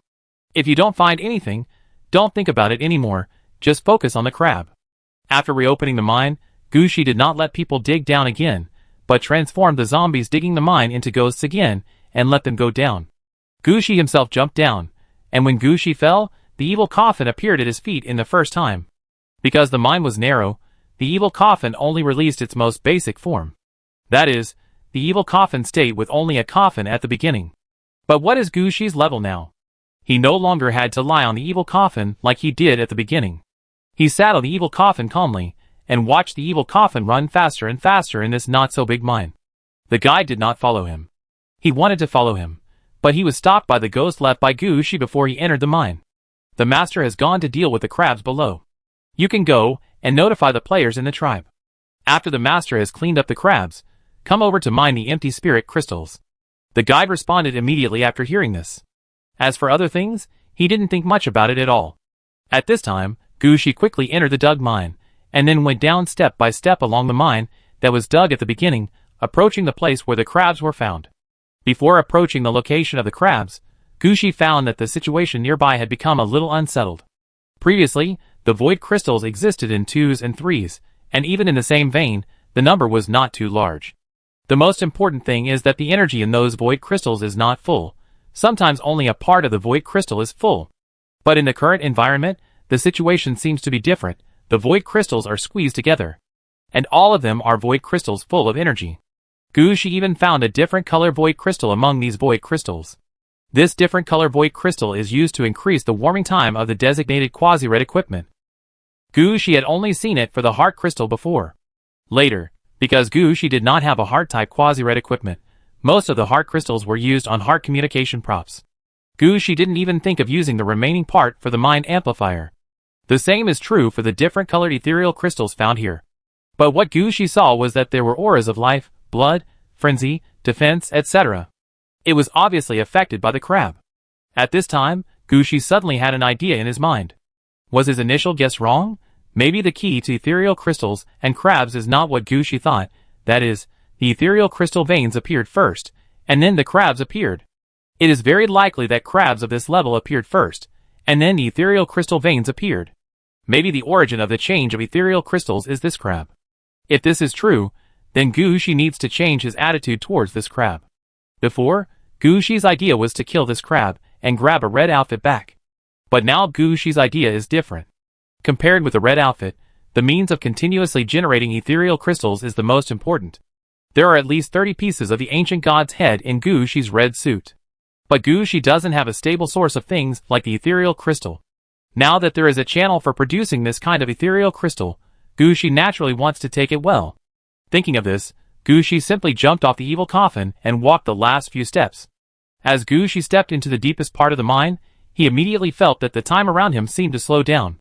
Behind him, the light and shadow kept changing, as if someone kept turning on and off the lights. Gushi himself immediately felt that something was wrong. He released the sacred moonlight on the spot, trying to protect himself. However, Gushi was surprised to find that the sacred moonlight only covered a range of 3 or 4 meters around him, and there was no way to expand it outward. Gushi was shocked. The exclusive red road was compressed into this state, then can we still go to the place in front? Just as Gushi was thinking about the situation in front of him, he suddenly felt a fluctuation in the nearby space. Then Gu Shi's eyes blurred, and he saw a huge orange-red crab lying in the void eating something. This crab looked quite strange. It was obviously the size of an ordinary crab, but every time Gu Shi looked up, he would find that the size of this crab seemed to be constantly changing. Sometimes it looked like the size of a bus, sometimes it looked like the size of Gu Shi's Chengxi mountain, and sometimes it looked only the size of a thumb. Anyway, people were always unsure of the real size of this crab. Faced with such a situation, Gu Shi knew that he could not go any further. As soon as he thought about it, the ghost flower formed a passage beside him. The red silk thread entangled Gu Shi and quickly dragged Gu Shi out of the passage. The next moment, Gu Shi appeared at the time when he just came down from the evil coffin. At this time, Gu Shi sat on the evil coffin and watched himself walking into the mine where the crab was found. Gu Shi saw his back slowly walking into the mine. After entering the mine, his movements seemed to be stuck, and there was no reaction for a long time. Before, Gu Shi didn't quite understand what was going on, but just wondered why the light and shadow kept changing. Now it seems that when he stepped into the mine in front of him, the speed of time flow was different from that of the outside world. In that mine, 1 second is equivalent to 1 day where Gu Shi is now. Chapter 2779. Standing outside and watching the changes in the depths of the mine, Gu Shi's eyes condensed, and a moonlight undead appeared. This time, Gu Shi transformed into the most basic vampire. Among all the undead, only vampires move the fastest and are the smartest. Under uncertain circumstances, vampires are the best subordinates to put in. But after this moonlight vampire entered the depths of the mine, it slowly turned back to the moonlight state and retreated into the sacred moonlight released by Gu Shi. It is obvious that the undead that Gu Shi transformed with the sacred moonlight was rejected. This situation is like a slap in Gu Shi's face. At the beginning, he was still saying that he had the sacred moonlight, so he didn't have to run around with his subordinates. I didn't expect the slap in the face to come so quickly. There are actually places that moonlight undead can't enter. Gu Shi, unwilling to accept it, opened the garrison gate as soon as possible. The undead troops stationed nearby came out as soon as possible. These undead troops are all selected strong men, and each of them has at least 10 victories. As soon as the garrison gate appeared, there was no need for hero command, and these undead rushed out at the first time. As soon as they saw Gu Shi, they quickly lowered their heads. Gu Shi pointed to the depths of the mine and made a gesture of exploration. These undead carried their weapons and went deep into the mine without asking any more questions. When these undead stepped into the depths of the mine, Gu Shi frowned. He found that these undead were not affected at all when they entered the depths of the mine. In other words, they are more powerful than Gu Shi's red suit. Come back. Gu Shi gave an order, and the undead retreated again. After that, Gu Shi changed several batches of undead for experiments. In the end, he found that the situation was really like this. As long as someone who was in red clothes entered the influence range of the crab, time seemed to stop. Only those who were not in red clothes could enter and exit safely. In fact, the undead under Gu Shi would be affected to some extent. After all, the power of victory had fallen on them. After they entered the mine, they would come out from the other end, and until the end, they did not find the location of the crab. It seems that as long as there is no red dress here, the crab will find it. The crab is not an ordinary existence.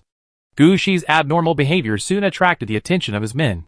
Princess Anna and Shea ran over at the first time and asked Gu Shi about the situation here. My lord, what happened? I encountered some trouble. The crab seems to be awake. After entering the red suit, it will be affected. The stronger the effect of the red suit, the greater the impact. Gu Shi explained, I feel that this is directly a red suit restricted area. On the contrary, people without red suits will have more or less opportunities to see the crab. Saya and Princess Anna nodded. They all knew that when they accepted the Thorny Face clan, they said that the Void Crystal Mine was occupied by a giant crab. They were afraid that something would happen, so they were willing to hand over the Void Crystal Mine. What do you want to do, my lord? Let someone open the mine. As long as they don't enter the deep area of the mine, there will be no problem with safety. Of course, we also need to contact the crab. Who do you think is more suitable for this? Listening to Gu Shi's arrangement, Shea and Princess Anna thought about it. It is very simple to arrange people to come and open a mine. Gu Shi has enough undeads under his command. If not, the Thornface tribe still lives nearby. It is no problem to arrange as many people as you want. But communicating with the crab is not so easy. Gu Shi's contracted undead has a deep connection with Gu Shi. Gu Shi has already thought about equipping them with red clothes. If the red clothes will affect the possibility of meeting the crab, then it must not be used. And those who do not wear red clothes cannot represent Gushi. For a moment, Gushi was also a little helpless. At this time, Princess Anna said, "My lord, you can let you come and try." "You? Contract puppet you." Gushi's only contract puppet, whose status is equal to that of the contracted undead. But he is still brushing dungeons in Een City. Contract puppet Yu's efforts have not been in vain. His level has been rising over the past few years. At the same time, most of the things he got in the dungeon were added to his body. These materials have strengthened contract puppet Yu again and again. Now his situation is already the top level of orange quality. The combat power is strong enough, and he is also Gushi's closest subordinate. The most important thing is that Gushi can take the initiative to dismantle contract puppet Yu and reassemble it to minimize the impact of red clothes on him. After hearing this situation, Gushi also nodded. What you said is really possible, and Yu has no chance to grow in Een City now. It's a good time to let him come back and communicate with Crab first.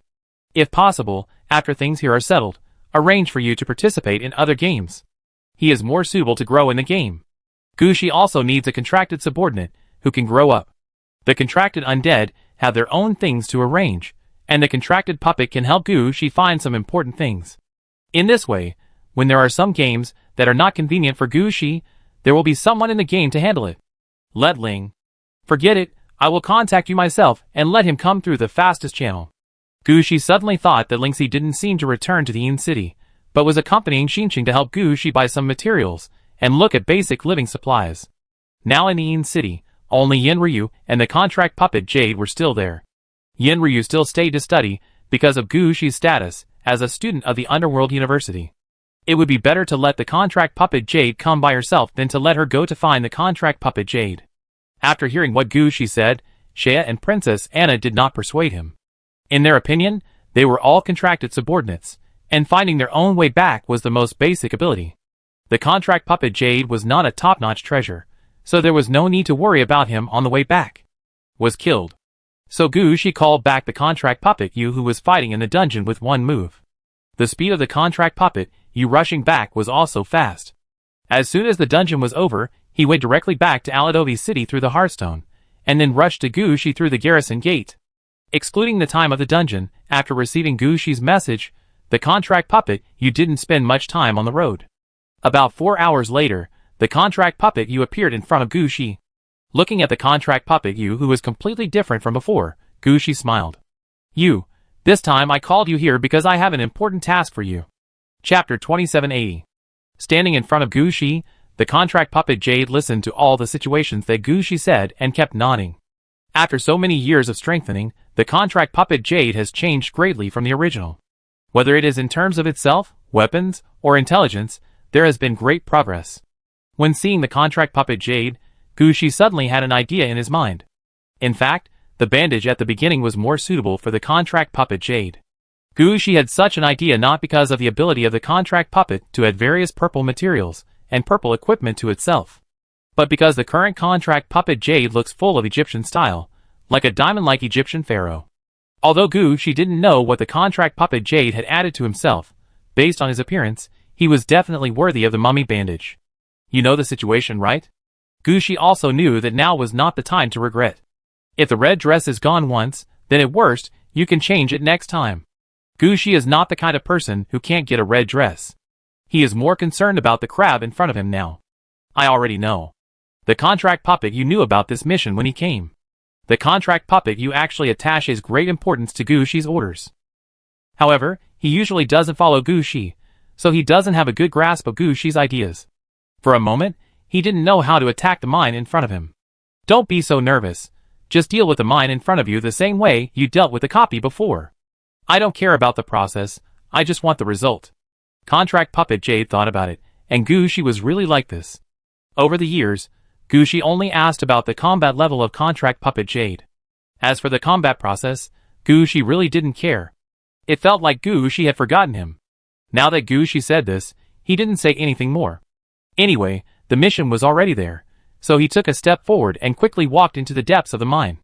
When contract puppet Jade walked, Gushi couldn't help but ask, "Do you think he is affected by the power of the crab?" Gushi pointed at the back of contract puppet Jade, and always felt that contract puppet Jade's movements were a little slow and a little mechanical. At this time, Shea said something there. "Sir, do you think this could be the speed of Jade itself?" Gushi blinked and suddenly thought. The puppet's own movement speed is relatively slow. If there is anyone in the game whose movement speed is slower than zombies, the puppet must be one of them.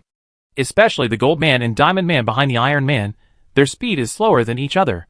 Sometimes when taking the Diamond Man to fight, the Diamond Man is not used as a combat soldier, but as a city wall.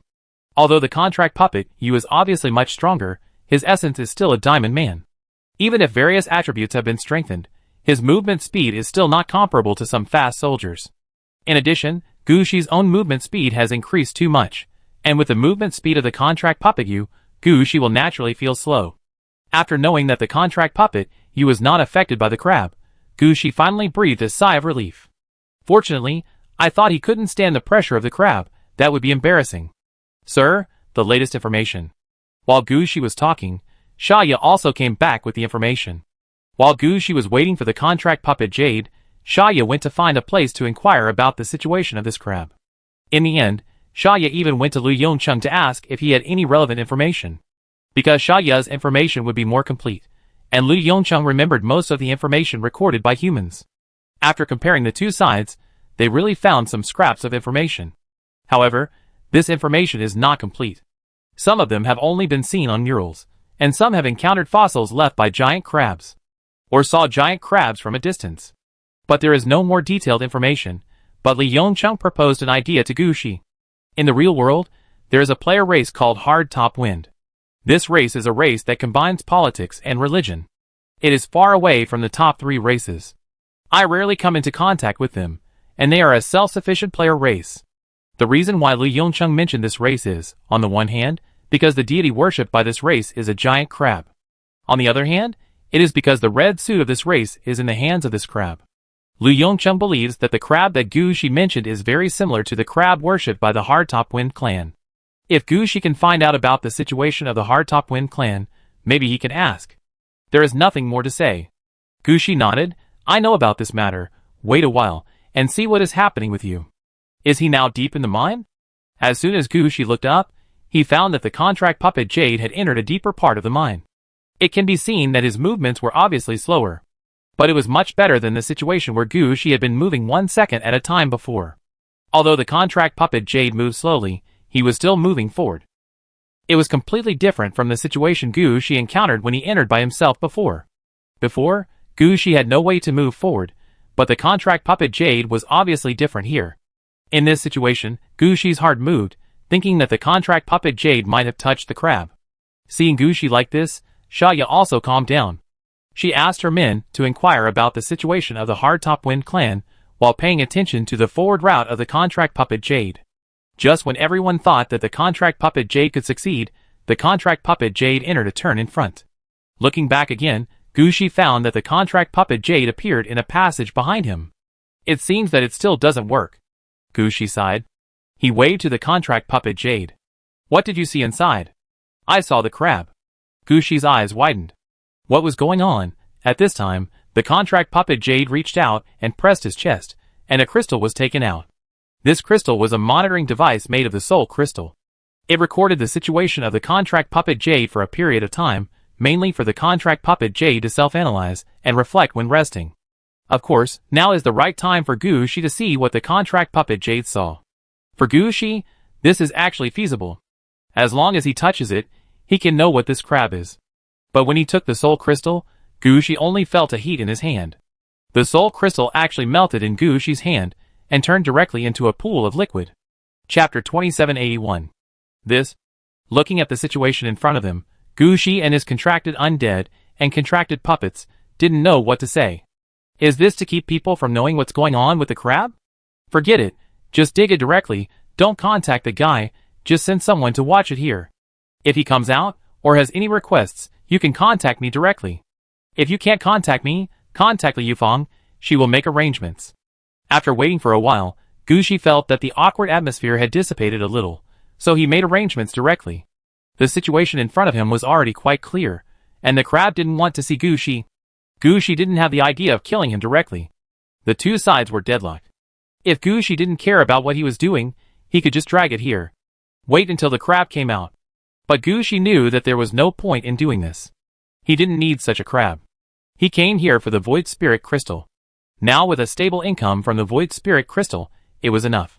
After explaining everything clearly, Gushi took Shea, Princess Anna, and the contracted undead Jade back to the city of Aridov. As the gate of the garrison city was closed, Shea muttered there.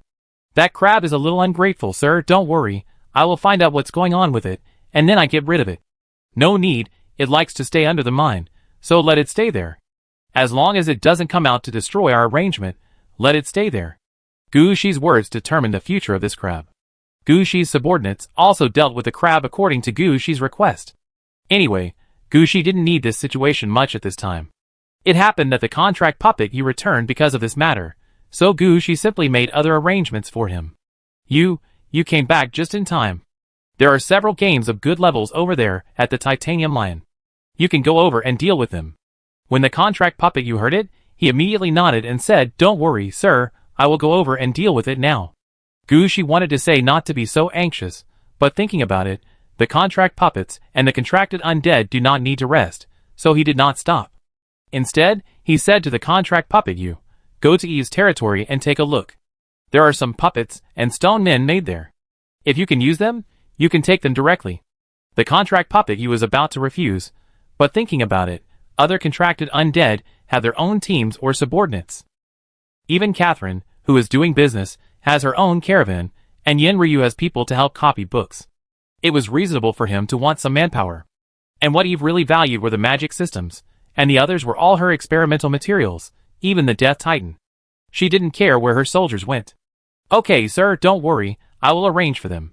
Gushi had a question mark on his head. "What do you mean by I'm assured? What should I be worried about? Forget it, I have called the people back, so some arrangements in Yin City need to be adjusted again. Now Yin City is no longer Gushi's home ground. Just leave Yen Ryu alone there to study and attend classes.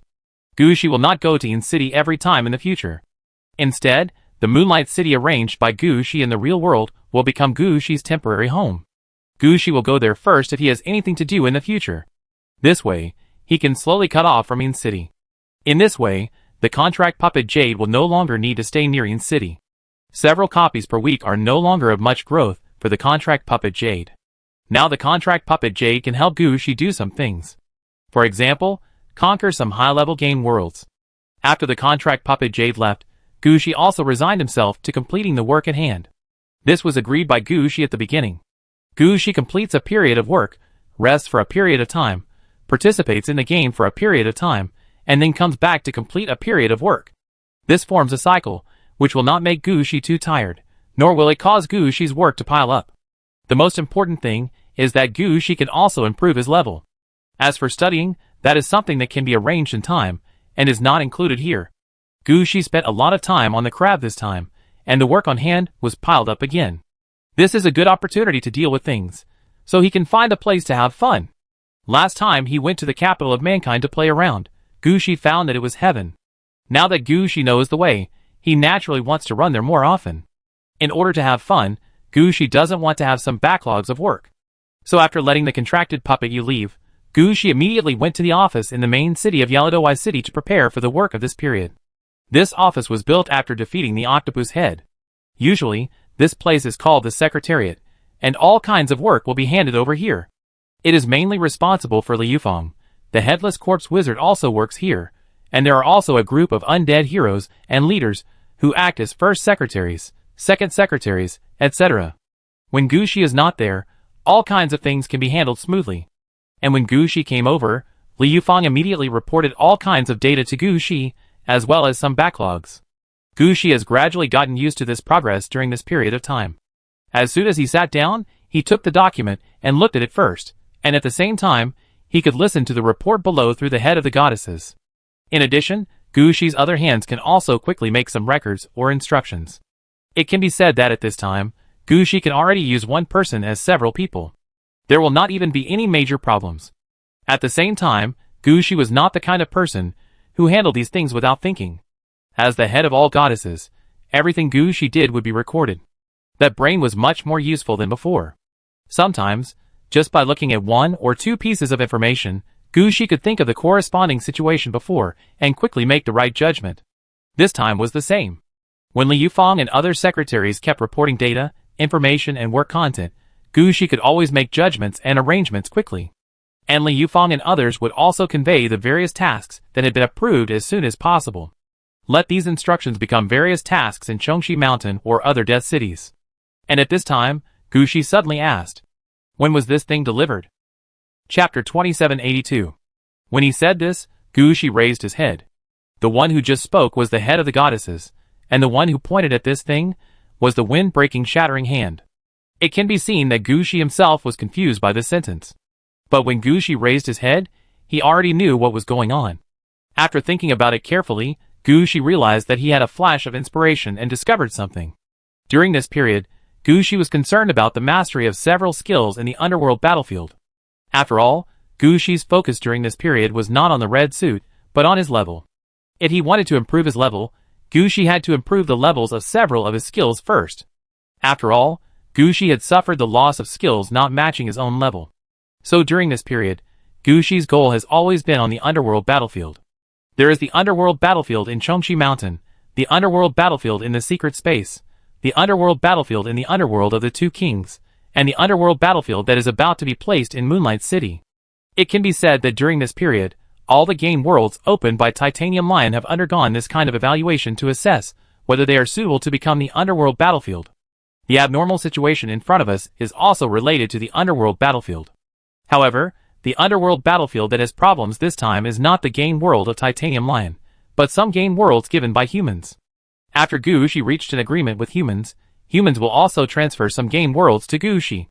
Of course, these game worlds are almost developed, or game worlds that humans cannot handle. There are all kinds of troubles in these game worlds.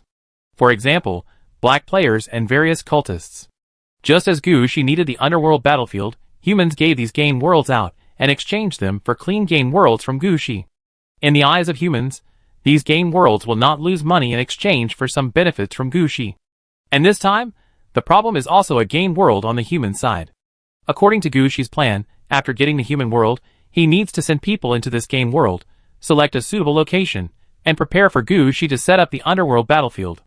After the underworld battlefield is set up, Gushi will use some means to close the entrance and exit of the game world in front of him. At that time, except through Gushi's underworld battlefield, this game world will no longer allow players to enter and exit. At that time, it doesn't matter whether you are a black player or a white player. They are all dead souls in the game. No matter what they think, they are dead anyway.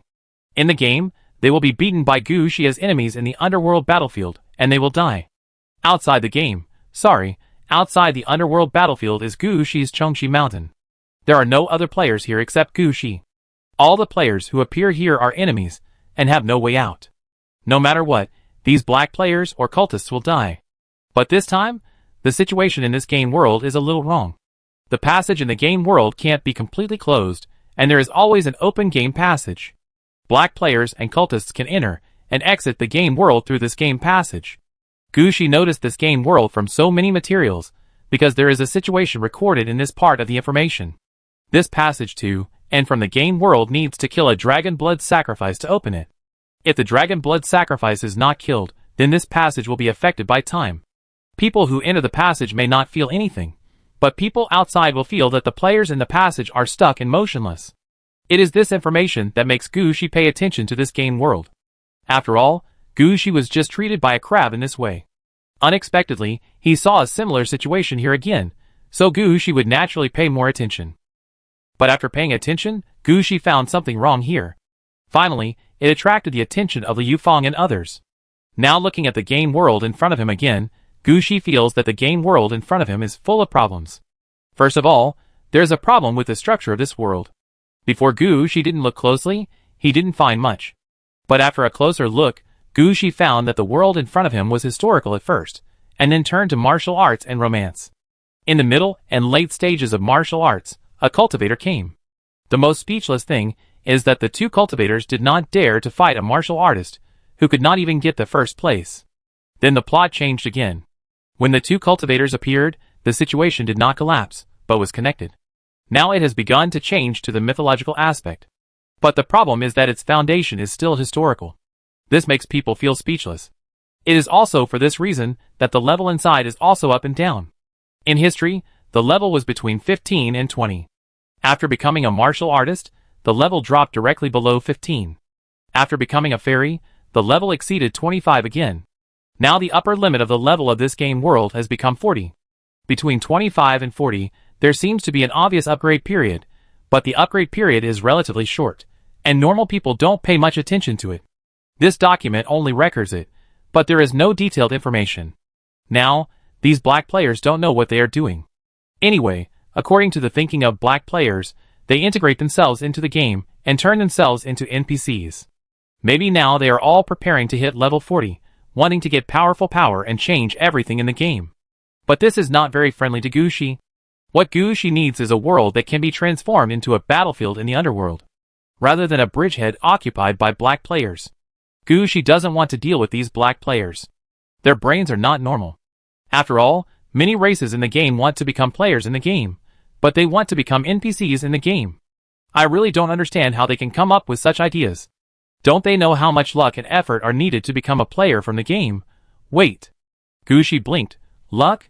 An idea suddenly flashed through Gushi's mind. The reason why the black players and the cult organizations have such ideas is not that they want a lot of luck. If this is true, then who is the beneficiary? Those people behind the black players? Or the gods behind the cult organizations? It seems that I have to go into this game world and take a look. Gushi tapped the table lightly and looked up at Liu Feng. How much work do I have to do? Chapter 2783. After finishing the work at hand, Gushi immediately asked someone to find the game world with problems. If it was any other situation, Gushi would not have planned to enter such a game world of this level in such a big way.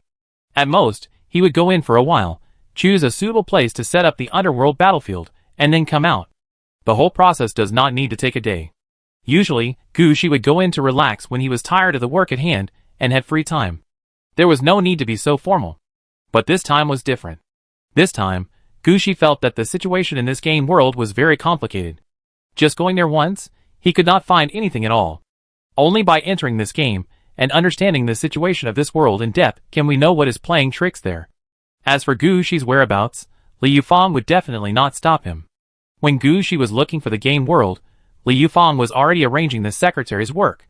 As the main secretary, Liu Feng must be with Gushi. The work in the secretariat will be handed over to the headless corpse wizard. As for work, Gushi must handle it every day. Gushi cannot be out of touch with work for too long. For this reason, many things must be prepared in advance. However, Liu Feng did not notice that Gushi had already run away while she was preparing the information. In Gushi's eyes, work is more tiring than games. The game world on the human side is naturally in the form of portals. However, these portals look relatively old. When Gushi went there, Titanium Lion was trying to deal with these game portals that were already too old. Sir. The game world numbered EH22Q. Gushi still remembered the number of the game world that had problems. As soon as he saw Titanium Lion, Gushi directly reported the number. I understand, sir, please come this way. Titanium Lion managed the portals of the game world quite well. All the portals were placed and maintained in an orderly manner. Gushi wanted to ask which game world, even if it had not yet started or was about to end, he could find it in the first time. The portal in front of him was in such a situation. It was obvious that the portal had not much energy left. It could only support opening 3 to 5 times at most. After that, the game would be out of the control of the portal and develop to another place. Gushi had encountered this kind of private game before. Eve came from this way. It's just that the game world in front of him is essentially different. There is no need to make too many distinctions here. Standing in front of the portal, Gushi said to the Titanium Lion, if Liu Feng chases you, just say that the portal is short of energy and cannot be opened for the time being. What the hell, I have caused trouble for myself. I have come to complete the game, and you still have to bring the work to me. Gushi gave an order and turned around and entered the portal. When he stepped into the portal, Gushi's eyes condensed. It's not that Gushi couldn't see everything during the transmission process. After all, Gushi had experienced the red dress game, so this ordinary game was nothing. The reason why he had such an expression was entirely because the game world in front of him was really a big pit. What Gushi saw now was just a patch on top of a patch. It felt like a huge balloon with all kinds of things painted on it, and then covered with a plaster. It seemed that if there was only one mistake, The whole balloon would explode and nothing would be left. I am convinced too. Gushi shook his head. He really couldn't imagine how a tough guy could survive in such a world. From history to mythology, how big is the difference here? He could suppress everything here by himself. He couldn't imagine how powerful the mines buried under this world would be after this tough guy died. I'm afraid this world will be swallowed up and disappear because of all kinds of problems. It's no wonder that this game world can only be opened 3 to 5 times. It's useless to open it more. Thinking of this, Gushi shook his head, his body sank down, and the cutscene appeared in front of Gushi. As Gushi entered the cutscene, he couldn't help but be stunned. This was the first time that Gushi had encountered a game world with a person's life as a cutscene after playing so many games. However, this cutscene had obviously been modified many times. Not to mention that many scenes were not connected naturally, the characters before and after obviously changed styles. One of the most important scenes was the animation in which the protagonist of the animation rode a warhorse and led his troops to charge on the same battlefield and finally won the victory. As a result, after this battle, his 3 warhorses were also hit by arrows in many places and finally died. Originally, this was a very simple scene, but the problem was here. Gushi saw at least 3 completely different repetitions. The first time, 5 arrows were taken from the dead warhorse in the picture. The second time, 5 kilograms of arrows were taken from the dead warhorse in the picture. The third time, it was still the same warhorse, but it was cut into 2 pieces by a knife. After that, both sides fought in the sky for 7 or 8 rounds on the cut flesh of the warhorse before it fell to the ground. This situation was not just once. It happened many times, and every change was influenced by external forces. Sometimes it was a force that appeared in the open, and sometimes it was a silent influence in the dark. Gushi didn't know how this big guy could withstand such pressure. This kind of change, Gushi felt that even if he came here, he might not be able to withstand it.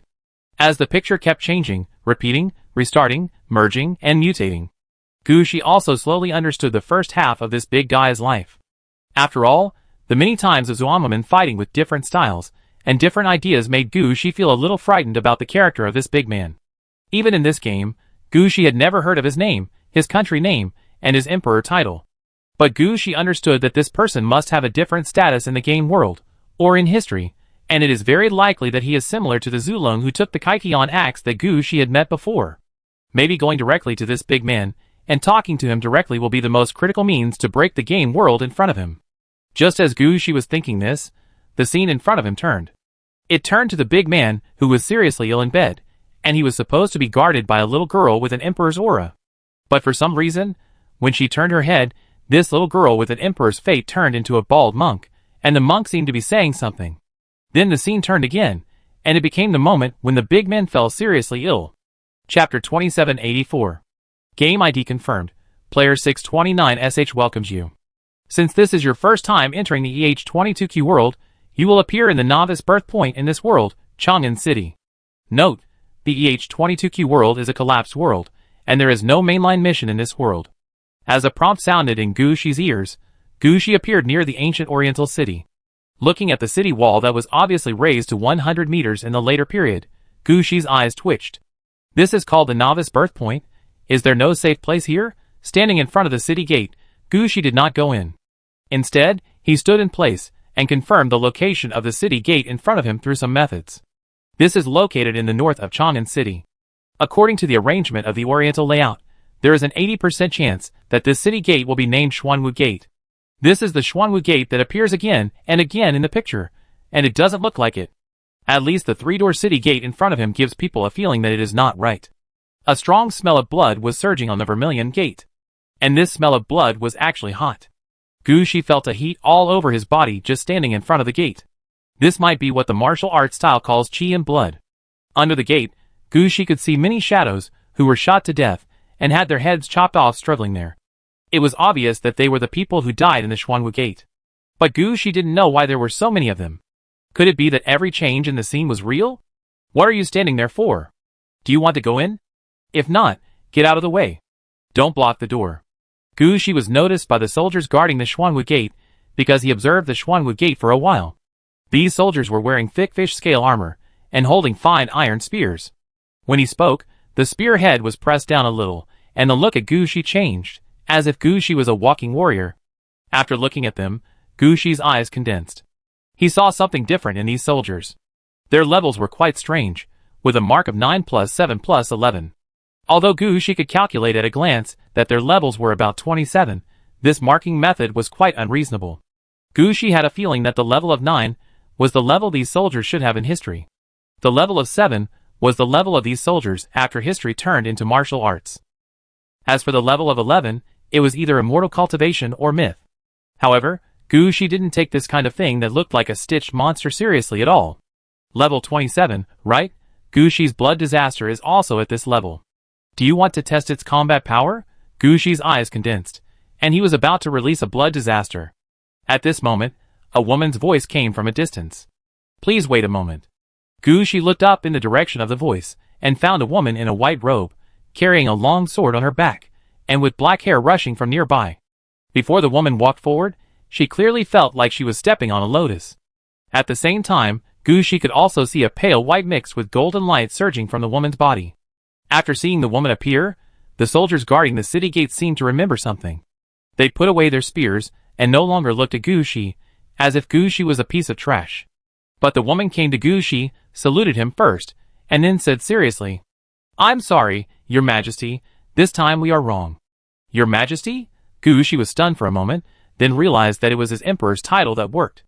It's okay, I just came here unintentionally. I'm Emperor Jia, who is the girl? Gu Shi asked while looking at the situation in front of him. Gu Shi noticed that the level of this woman was different from that of the soldiers. Her level was 20 plus 37. The total level is over 50? No, the upper limit of this game is stuck there. This level should not be calculated in this way. Gu Shi thought of the situation of those soldiers. If the levels are calculated by adding them together, then why don't these soldiers have a battle aura? It seems that there is a problem here. At this time, the woman also introduced herself to Gu Shi. My last name is Shi Haochen, a disciple of Cixin Sword Sect, and the Imperial Master of Daxing Dynasty. When Shi Haochen introduced herself, Gu Shi noticed a situation. When she introduced herself as a disciple of Cixin Sword Sect, the level 20 was obviously lit up, and when she introduced herself as the Imperial Master of Daxing Dynasty, the level 37 was lit up. It seems that the level here refers to the current situation.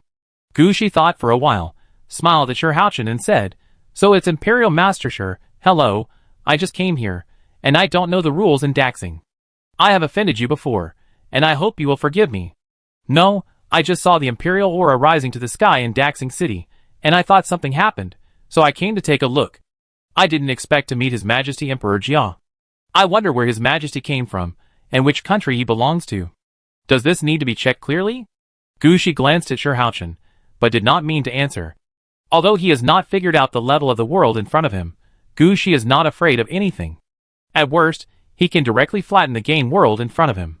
Anyway, this game world is originally used as a battlefield in the underworld. He can communicate with the characters in the game, but the initiative of communication should be in his own hands, not in the hands of an inexplicable female national master. This female national master looks dignified, but she doesn't give Gu Shi a good feeling. In Gu Shi's eyes, she looks more like a liar or a brainwashed pyramid scheme leader. With her appearance, she is not as good as the succubus lady in the purgatory world. He doesn't. I don't want this female imperial master to find out my secrets. When Shi Haochen asked Gu Shi a question, Gu Shi directly retorted. After being retorted by Gu Shi, Shi Haochen's face changed obviously. Since she became the imperial master of the Daxing dynasty, no one dared to talk to her like this for a long time.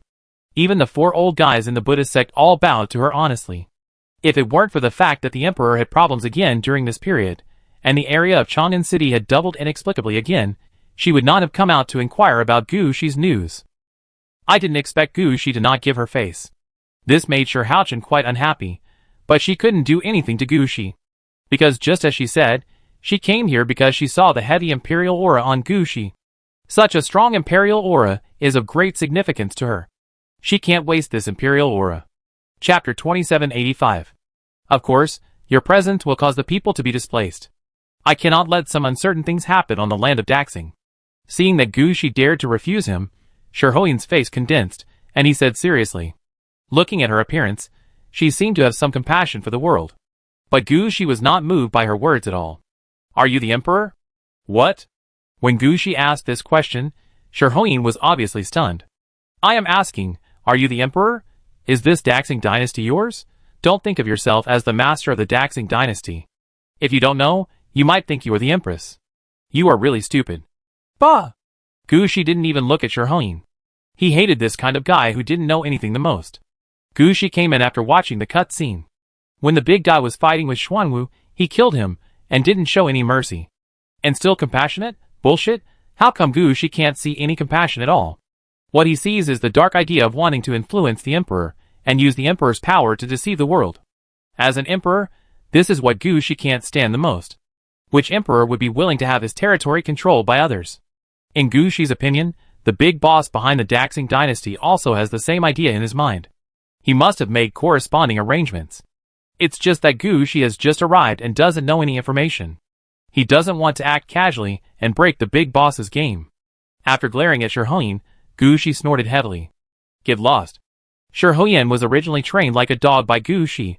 Her face was already red and warm, and now she was yelled at by Gu Shi. She was directly angry. I think you are a demon. I will enforce justice today and eliminate you. Okay. Gu Shi just came to the novice village, and he has become a demon before he even spoke.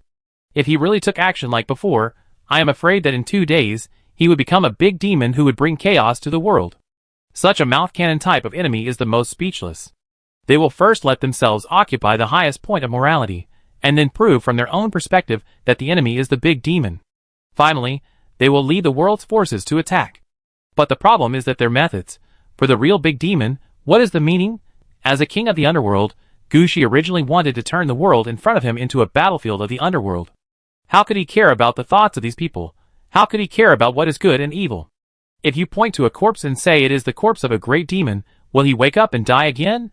No, waking up and dying again is the power of the necromancer. Shirhuin's tricks are of no use to Gu Shi, but will arouse Gu Shi's dissatisfaction. You asked for it. Gu Shi stretched out his hand, and a red line was wrapped around Shirhuin's body. Shirhuin was shocked. She didn't expect Gu Shi to dare to take action here directly. This is one of the forbidden areas of the Daxing dynasty. Every time the Xuanwu Gate fights, it will leave a strong resentment. All those who fight here, no matter what the reason is at the beginning, will eventually become a state of no end. Only when everyone else is dead can the living come out of this state. So even the two immortals dare not take action here. If they want to go through Xuanwu Gate, they will take the underground passage. And Shirhuin dared to come to Gu Shi because she believed that the power here could protect herself. Even if she met those who touched the ceiling, she could survive safely. But Shirhuin never thought that Gu Shi really didn't know the taboos here. And even if he knew, what would happen? No matter how taboo it is, it can't compare to the red dress. So the red line of the underworld was directly wrapped around Shirhuin's body, and before he could react, the red line of the underworld was activated. The environment in front of Gu Shi changed instantly, and the sky that was still at noon quickly darkened. The cold wind blew quickly, and the sound of heavy armor rubbing came from the cold wind. Teams of incomplete ghost soldiers were heading in one direction. This is the underworld of this world in front of us. It is indeed an oriental world. Gu Shi muttered. At this moment, a thud sounded nearby. Shirhuin fell heavily to the ground. She immediately emitted some white and golden light, resisting the nearby gloomy wind. What is this place? Looking at the situation nearby, Shirhuin shouted immediately. The white light on her body was originally attractive, and after shouting, the eyes of the nearby ghost soldiers all turned to her. At first, the eyes of these ghost soldiers were nothing. This kind of eyes is the kind of unhappy eyes of the dead seeing the living, wanting to drag people into the water. Such eyes are quite normal. Most wild undead have such eyes. But when they saw Shirhuin, their eyes all changed, and they became very angry, as if Shirhuin was their enemy. Several of the ghost soldiers holding human heads rushed forward on their war horses at the first time, wanting to trample Shirhuin into a pulp at the first time. Wait a minute.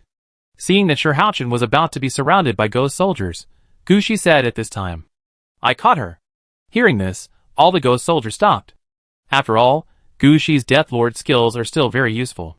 Even though these ghost soldiers were quite angry, they still stopped after listening to Gu Shi's words.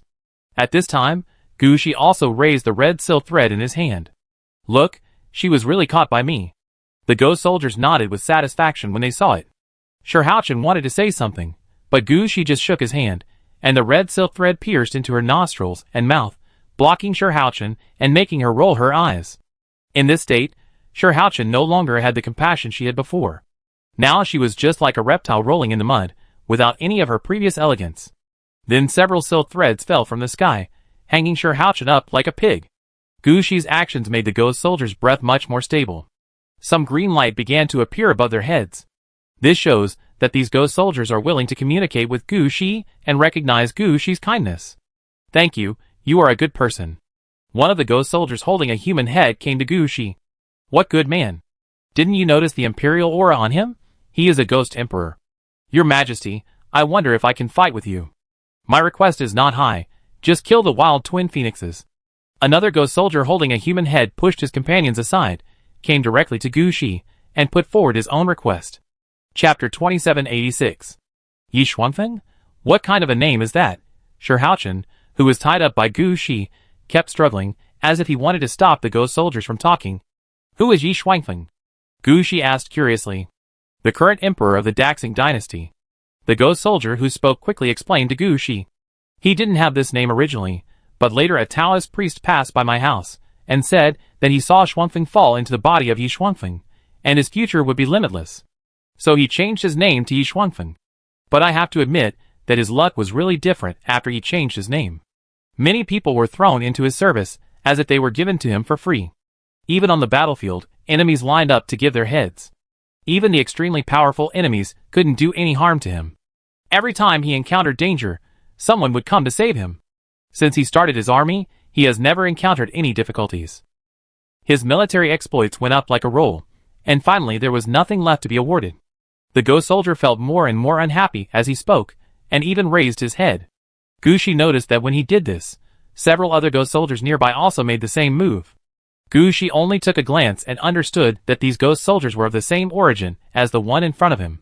It seems that they have experienced countless battles in Zuanmumen, and he has died countless times. Every time they ended up with their heads falling off. But are they really weak? Gu Shi didn't think so. At least judging from the level of these ghost soldiers, they shouldn't be too weak. By the way, these ghost soldiers are not like the soldiers in front of the city gate and Shirhouchen, who have multiple levels. They obviously have only one level. Gu Shi almost understood what was going on at this time. The fusion of multiple worlds and the repetition of some plots will produce different levels due to the level caps of different worlds. The dead naturally don't have to consider the issue of future levels. They died at the same level, and they will become ghost soldiers at the same level after death. But it's different for the living, their levels will overlap. Only in the end will there be a situation of overlapping levels. Shirhouchen and the ghost soldiers in front of him are a very sharp contrast. Gu Shi, who understood this, smiled and asked the ghost soldiers at the first time. Oh, I don't know your identity. Yi Zhudi, Yi Xuanfeng's elder brother. The ghost soldier reported his name, and Shirhouchen struggled even harder at this time. Gu Shi raised his hand, and the silk thread in Shirhouchen's mouth moved out. Does the Imperial Master have anything to say? If not, please be quiet, okay? You've also seen that I don't care whether the person I'm communicating with is alive or dead. If you don't shut up, I can send you to death. Shirhouchen also realized that what Gu Shi said was true, and she immediately shut up. Gu Shi glanced at Shirhouchen. Although her aura was a bit strange, it was not the time to study her first. Gu Shi still had to know the situation of the world in front of him first. Seeing that Gu Shi could even suppress Shirhouchen, the ghost soldier named Yi Tsukiji also laughed happily. He quickly told Gu Shi about the situation of this world. At the beginning, this world was relatively normal. Their Yi family and the Emperor Pu family were relatives. But later, the Pu family lost their country, and the world was in chaos. Yi Xuanfeng quickly raised an army, and occupied the largest position in Guanzhong, with 500 black armor heavy cavalry. After that, they fought hard in Luoyang and conquered the world, and the Xuanwu Gate was dug out. These plots are exactly the same as what Gu Shi saw in the animation. But Gu Shi still listened carefully. Until the most critical point, Yi Xuanfeng was seriously ill. Yi Xuanfeng, who had become the emperor, wanted to save him, and at this time someone offered him an elixir. Then everything started again. Everything was pushed back to the year when Yi Xuanfeng had not yet raised his army. Immortal elixir? Yes, immortal elixir. The ghost soldier said seriously, I heard they call it the second round of immortal elixir. Hearing this, Gu Shi knew that this was the work of a player, but Gu Shi was not sure whether it was a legitimate player or a black player. What happened in the second round? Gu Shi asked curiously. Yi Xuanfeng was going home to persuade my father to start a war, but two thieves climbed onto the boat and tried to steal the account book. They were discovered by Yi Xuanfeng. Oh, two thieves, that's nothing. Thieves and other professionals generally can't affect the battle of a large army. After all, thieves and other professionals can only serve as scouts at most. At this time, Yi Zhuti pointed at Shihojin, who was tied up by Gu Shi. Did you see that guy? She also appeared in the second round. It was for the purpose of choosing the common leader of the world. If it weren't for her, the two thieves might have really stolen the world together. As a result, the two thieves were finally persuaded by her, and handed over their territory directly. Half of the territory in the country was used to exchange for Yi Xuanfeng's success. The most speechless thing is that I have no direct contact with these two thieves, and I have never even met them. They insisted on staring at me and fighting. This time we didn't even see the door of Xuanwu Gate. Gu Shi looked at Shihojin curiously. Do the two thieves have the same power? Stronger and more weird. Yi Zhuti thought for a while and said, after that, the situation became out of control. Every time Yi Xuanfeng was seriously ill, there would always be some people who sent elixirs to let Yi Xuanfeng start over. And every time he started over, the time was not certain, and things would change. There were several times when Yi Xuanfeng was about to lose, but he would win for some reasons. Later, Yi Xuanfeng also felt something was wrong. He didn't want to repeat this process again. Once, when someone offered the elixir, Yi Xuanfeng caught the man and tortured him to get some information. Since then, Yi Xuanfeng has been thinking about a plan for immortality. We are his experimental subjects. Speaking of this, Yi Zhuti pointed to Shihojin, who was still tied up by Gu Shi. That guy is also. After all, if Yi Xuanfeng wants to live forever, he needs a lot of resources. He must let the richest people in the country hand over the resources. So letting their people be the national teacher and letting them pay is the best choice. I heard that Yi Xuanfeng really didn't care about anything for immortality. Not only did he accept the payment from Buddhism, but he also gave up his future. There were several times when he was seriously ill. A woman with a strong future aura appeared beside him. Yi Zhuti kept talking. But Gu Shi listened, and finally asked a question. How do you know so clearly? Chapter 2787. Did you see those? That's right. They are all me, Yi Zhuti. I don't know about the others. Anyway, I will die once every time I restart. They will bring down the latest news. Gu Shi took a closer look and found that Yi Zhuti had some dragon energy. Although it was almost gone, he was the eldest son. If it weren't for Yi Xuanfeng inventing the Xuanwu Gate inheritance method, he might have a chance of winning by delaying time. Although these dragon energy can't make him immortal, it can still ensure that he will leave his memory after death. The most important thing is that he died so many times. Even if there is no dragon energy protection, the strong resentment is enough to turn him into a fierce ghost and wait for a comeback. After all, there is no child crying every day, and there is no gambler who loses every time. In order to find an opportunity to deal with Yi Xuanfeng, he carefully studied every change of Yi Xuanfeng. More than half of Yi Xuanfeng's final serious illness was caused by him, and the remaining half was mostly caused by the headless old dragon that came from nowhere in the later period. In addition, I don't know in which week, he also took action, just to survive. If we talk about who knows Yi Xuanfeng the best, Yi Zhuti is the top 3. Gu Shi came out at the right time, and Yi Zhuti felt that he was doing well again. This is Ye's big daddy. From his attitude toward Shihojin, we know that he definitely doesn't like Yi Xuanfeng. As long as he can persuade Gu Shi to attack Yi Xuanfeng, he might be able to win this time. So when Gu Shi looked at him, Yi Zhuti took out various proofs to show that his understanding of Yi Xuanfeng was correct. But Gu Shi didn't want to hear these. Gu Shi was concerned about the changes in each round, and some things behind these changes. Gu Shi wanted to know how many people had sneaked in, which ones could be won over, and which ones were directly enemies. Where were the black players and cultists? What was Yi Xuanfeng's plan? After Yi Zhuti finished speaking, Gu Shi directly asked his own questions. Yi Zhuti had no way to answer these questions. After all his attention was on his natural enemy Yi Xuanfeng. He had never thought about other things. As for the other named and unnamed ghost soldiers killed by Yi Xuanfeng, they were the same. They understood Yi Xuanfeng more than normal people, but the extra information was limited. As for the things behind it, they really didn't know. Because everyone who entered this game knew who this game world revolved around after watching the cutscenes. With such a big thigh to hug, why would they go to these losers to do tasks? After asking around, nothing was found out. Gu Shi shook his head. Forget it, I ask someone else. Gu Shi said, as he reached out and lifted up the hanging Shihojin. When Gu Shi lifted him up, the red silk wrapped around Shihojin made him look like a dumpling, with his hands and feet tied together. When Gu Shi reached out, he could just lift him up. Then Gu Shi let go of his hand, and the evil coffin appeared directly. After carrying Shirhouchen and jumping onto the evil coffin, Gushi glanced at the direction, locked onto a target, and drove the evil coffin away quickly. After Gushi left, all the ghost soldiers in Yizhuti were stunned. What does he mean? Will he help us? I don't know. He won't run away after asking a few questions. I don't think so. He asked quite a lot of questions, which means he is targeting Yixuanfeng. Then what should we do? While these ghost soldiers were discussing, Gushi had already passed the Yellow Spring Road in this game world and approached the Gate of Hell. The further down he went, the brighter the light emanated from Shirhouchen, who was held in Gushi's hand. Gushi noticed that Shirhouchen's level 37 was constantly flashing. It seemed that he was stimulated by something, and it was obvious that he would jump again. Shirhouchen's reaction made Gushi understand what Shirhouchen was like. You guys are really good at this. A vessel for descent?